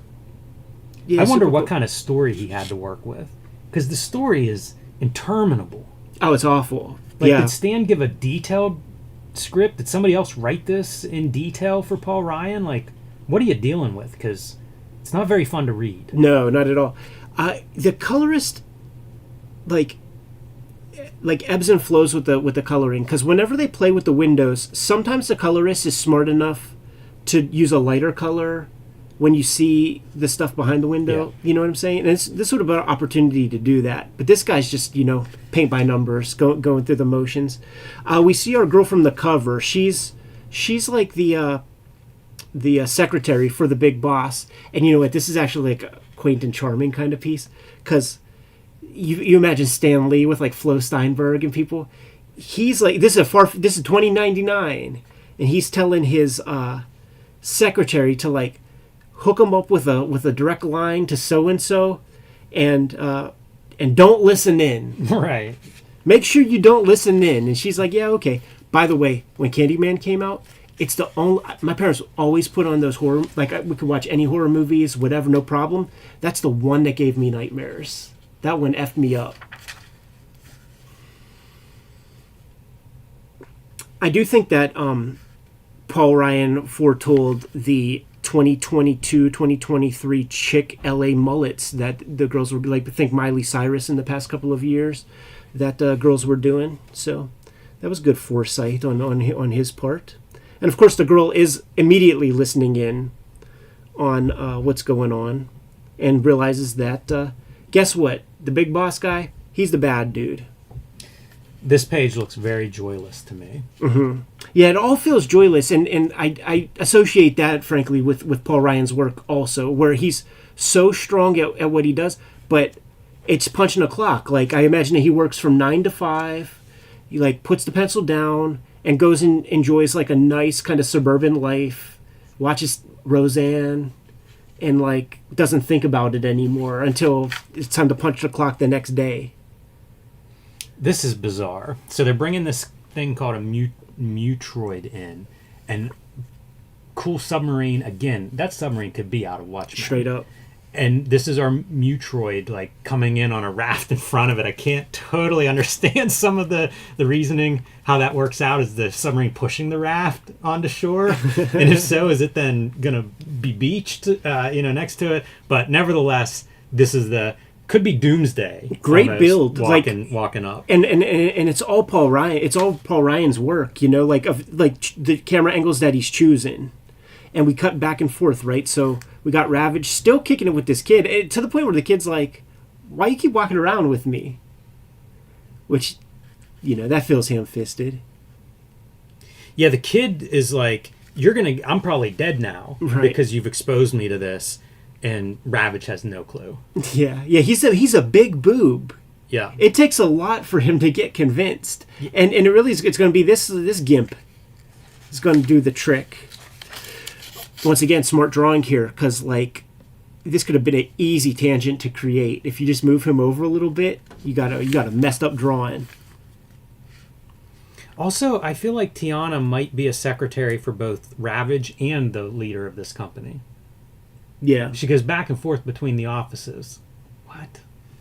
Yeah, that's what I'm saying. I thought that they're in the same company. Like the other guy's top dog, and she should be Ravage like is a one down. secretary clone. It's $20.99, you know. Right, man. So here comes the Mutroid as he enters. Or a Troid, as like the locals might call him. That's the epithet. See, I wasn't going to go racial, Jimmy. I wasn't going to go to an epithet, but you took it there, man. And then talk about just the lamest. It feels like when a little kid makes a story or something like that. When the Mutroid starts talking and they sort of implant all the cops and all the recording equipment in there, and the Mutroid is like, "Thank you so much for giving me this illegal, blah, right. blah, blah, and for conspiring with me also to do this, blah, blah, blah." And Ravage is like, "What are you talking about, man?" And eventually realizing that it's a setup, but, like, this bit right here is so corny. It's extra whack. Yeah, this is the fact that this tough. bit, when it gets recorded, is enough to convince the public, "Hey, Jimmy, thanks for giving me that dirty bomb yesterday. I'm going to put it to good use." You know what I mean? Like, you believe that? Yeah, it's tough. This dude decides it's a capital offense and shoots him, but Ravage ducks, so that's how he gets the cool scar on his eye. Gotta build the scar into That's the how mixture. he gets the cool cable-like scar on his eye. Ginger Cable. Oh, talk about a blown opportunity. How is one of these characters not Cable? Right. $20.99. Totally, man. Dispatches this guy. So now he's competent. Not only is he a business maven, but he can also wield them things, man. He could throw hands. Yeah. Got little bombs in the shape of footballs. Jumps the old lady out of the damn building, a la Watchmen. And then the explosion happens. And what's real funny, too, is the dialogue. Because, like, if you're working Marvel method, then Stan Lee only, he's got to worry about the dialogue. So he's choosing the words. So we see the camera angle from the video, right? Too bad the smoke is obscuring the sight of their mangled bodies. Let's say there's no smoke. Where are you going to see mangled bodies from that view? It's a dumb piece of dialogue. And what it's to illustrate is how awful and bad the guy is, but you couldn't come up with anything else? I wonder what Stan Lee thinks if he is involved in this comic compared to when he's writing dialogue for, like, Jack Kirby, and there's sort of like almost music of characters bouncing around off of each other. Like, if he's doing Marvel method, imagine trying to dialogue this in anything except exposition. Right. And we see Ravage framed with a bunch of smoke as he's holding on to the building. Guess what? They didn't die. Once again, surprising and inevitable, or just inevitable. And then there's the convenient thing of, like, breaking into a window, which you imagine is just below him. And guess what? It turns out to be the office of the little apartment where your homeboy lives. Is that really what he breaks into? I think no, dude. It's minutes later. Oh, okay. Like, clearly this apartment's, I don't know, 400 meters away. Like, Okay. a minute or That's two. fair. That's fair. Here's your shades of Ronin right here, dude, where you have the sort of urban dwellers, but then you have the big green monolithic bioorganism kind of invading. Right. Though that's not exactly what's happening there. See, this is one of those faces where if we were playing the game, Jimmy, you could trick me into thinking that it's John Buscema inked by, like, a hack. Right. Yep. And it's the nose, it's the way the eyes are. Some of the hair too. Like, Yeah. Some of the hair. I like this. The kid. Hey, answer the lady, Paul Phillip. Paul Phillip. He's dead. And then he even changes his speech Yes. syntax when Yes. he becomes a badass, man. you know, he's a CEO. He's got he went to Wharton Business School and shit. But when he becomes, ain't no one here but Ravage. See, he's cosplaying. And we're going to get a page. How about this shit right here? What do you think about this, man? Like two of the same ad. The double ad. Jeez. Wonder what Fleet Ultra thought of that. And I wonder if Marvel had bought Fleet at that point. What company did they buy? Fleer. Fleer. Yeah, and this is Fleer. Oh, yeah. Fleer Ultra. Yeah, so that's their deal. At first I was like, is that Ironhead Hayward? So we got our obligatory Canon Films page where he's building his costume out of like a Ford hubcap. Is that Ford? The Ford logo, Jimmy? Right Chevy. Chevy, a Chevy hubcap. Yeah, jeez, I didn't even notice that. Chains, barbed wire, and a bunch of nondescript gears. Gears. And a lead pipe. He feels like he died and been reborn. And dude, straight out of Slain the Barbarian or any one of those Strontium Dog type comics. Well, listen, man, it only took 29 pages, but here we are. Hot wires a super old school car, Mack truck, barrels through a gate. It's a garbage truck, right? It's a garbage truck. I see. Hot wires. It's Ravage, dude. Of course his vehicle is a garbage truck. And then we have to take it fully to Captain Planet and the Planeteers and give an epilogue, because like we've established a lot. We have the Dame, we have the protagonist, we have the Jimmy Olsen, who's that little gang kid. You know, we have the bad CEO Lex Luthor guy, and now we have to take it to Captain Planet and Planeteers, where we have some greater like eco villain who's super stoked on like polluting the earth, named Deathstrike, which is great because it's like, you know, Stan Lee doesn't read Marvel comics and doesn't know that there's already Deathstrikes and stuff in Marvel, so you know, got to spell it a little bit differently. And there you have it. You know, if Ravage 2099 takes off, this will be the Wave 1 action figure. This person has had a vision of one who died only to be reborn. 2 pages ago. I feel like I've died and been reborn. Great stuff. Oh, this is comics are about to plummet, right? Straight up. This is the end of 1992, and things are going to be going south in terms of comic sales. And honestly, I don't understand why you do a comic like this. I mean, I just... You've promoted this. Right. You know, like a lot of comics come out with no promotional money or effort behind them. You promoted this. People are going to pick up this book and go, I'm never reading a comic again. This is the era of all sizzle, no steak. And it's cared about so little by the creative team, and Stan Lee in particular. Next month, if we can convince our leader to say a few words, I'll shut up. Yay. And we can hear from him on this page. Literally, Stan Lee can't even be bothered to, like, write something for this. I don't know what to say. I'm surprised by this comic. We gotta get that shoot interview with Joey Cavalieri, man. Like right under Mark Chiarello in terms of, like, bringing, like, cool shit to comics. Joey Cavalieri edited, like, some Pete Bagg DC comics, and he might be the Bizarro comics guy. So he's like one under Cavalieri with doing cool shit. He must have been biting the tongue out of his mouth fucking editing this shit. Cause what is he going to say to Stan Lee? He's going to tell Stan Lee that, like, you know, you've been redundant with your phraseology on these 2 pages. He's going to shut his mouth, let fucking the guy who, you know, built the house and shit just do whatever. It's just a really bad comic. I don't know what else to say about it. I thought Spider-Man 2099 issue 1 wasn't very good. And, you know, maybe it's the issue 1s are just a challenge, and really, if you look at Marvel and DC, they're built on all the other issues. You know, I was looking because, like, I have other 2099s pulled. If this is big, we're doing another.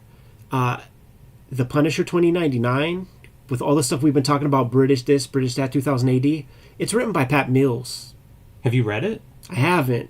But with that character, with that kind of setting, with his experience with like nihilistic, gun-toting, Right. fucking characters, that might be a good comic. It might be. Let's hope. I think Pat Broderick on the art to kind of soften it up and make it a little less cool. Are you but- sure? I thought Pat Broderick did the Doom 2099. Oh, he might have. Yeah, you know. Oh no, you know what? You're right. It was Flint Henry who did the art on that, which is pretty dope. Oh, that feels like a good creative team. Yeah. We've talked about Ghost Rider 2099. That might I be have the a soft winner. spot. That might be the winner. The one I've never seen one issue of, and maybe I'm even making it up now. I'm thinking about. Was there a Hulk 2099? There was. It must come later. It might have been like 2099 Unlimited, one of those kind of things. Okay. I want to say that was Dwayne Turner, but maybe just a cover or something. Kind of cool. There's a small appearance of Hulk 2099 in Hulk Grand Design. It was a cool look, but I don't know about the story. And there is X-Men, which I can't even. I have it, but I can't really recall creative teams or anything. Yeah, this is one of those books where I don't feel good at the end of it. Totally, man. Good to go? Yes. Wow. There it is, Kayfabers. Good cover. And I think, with both of these, I think I could sell them to be 10Kers. Like, I'll be surprised if they don't do super Rob well. McCallum did sample pages for Punisher 2099 way back for Pat Mills. That's I'm kind of interested in Punisher 2099. Right. Is Flint Henry British? Did we establish that? I don't know. I think he did 2000 AD stuff, so probably. Yeah, must be. We looked at his stuff because he did the Outlaw Batman that we looked at. Yeah. And we were questioning some like Britishisms in there, like just in the style, some UK-ishness. Yeah. Wow. That's a session, Ed. Yeah, we got some stuff in, man. I'm gonna be sleeping good tonight. Kayfabers, take care, man. I'm gonna probably edit. Yeah, I should have these videos done for you today, and Jimmy's will probably have them up tomorrow or the next. See you guys next Thursday, I guess. Any parting words, Jimmy? No, that's it. Have a good weekend, everybody. Take care.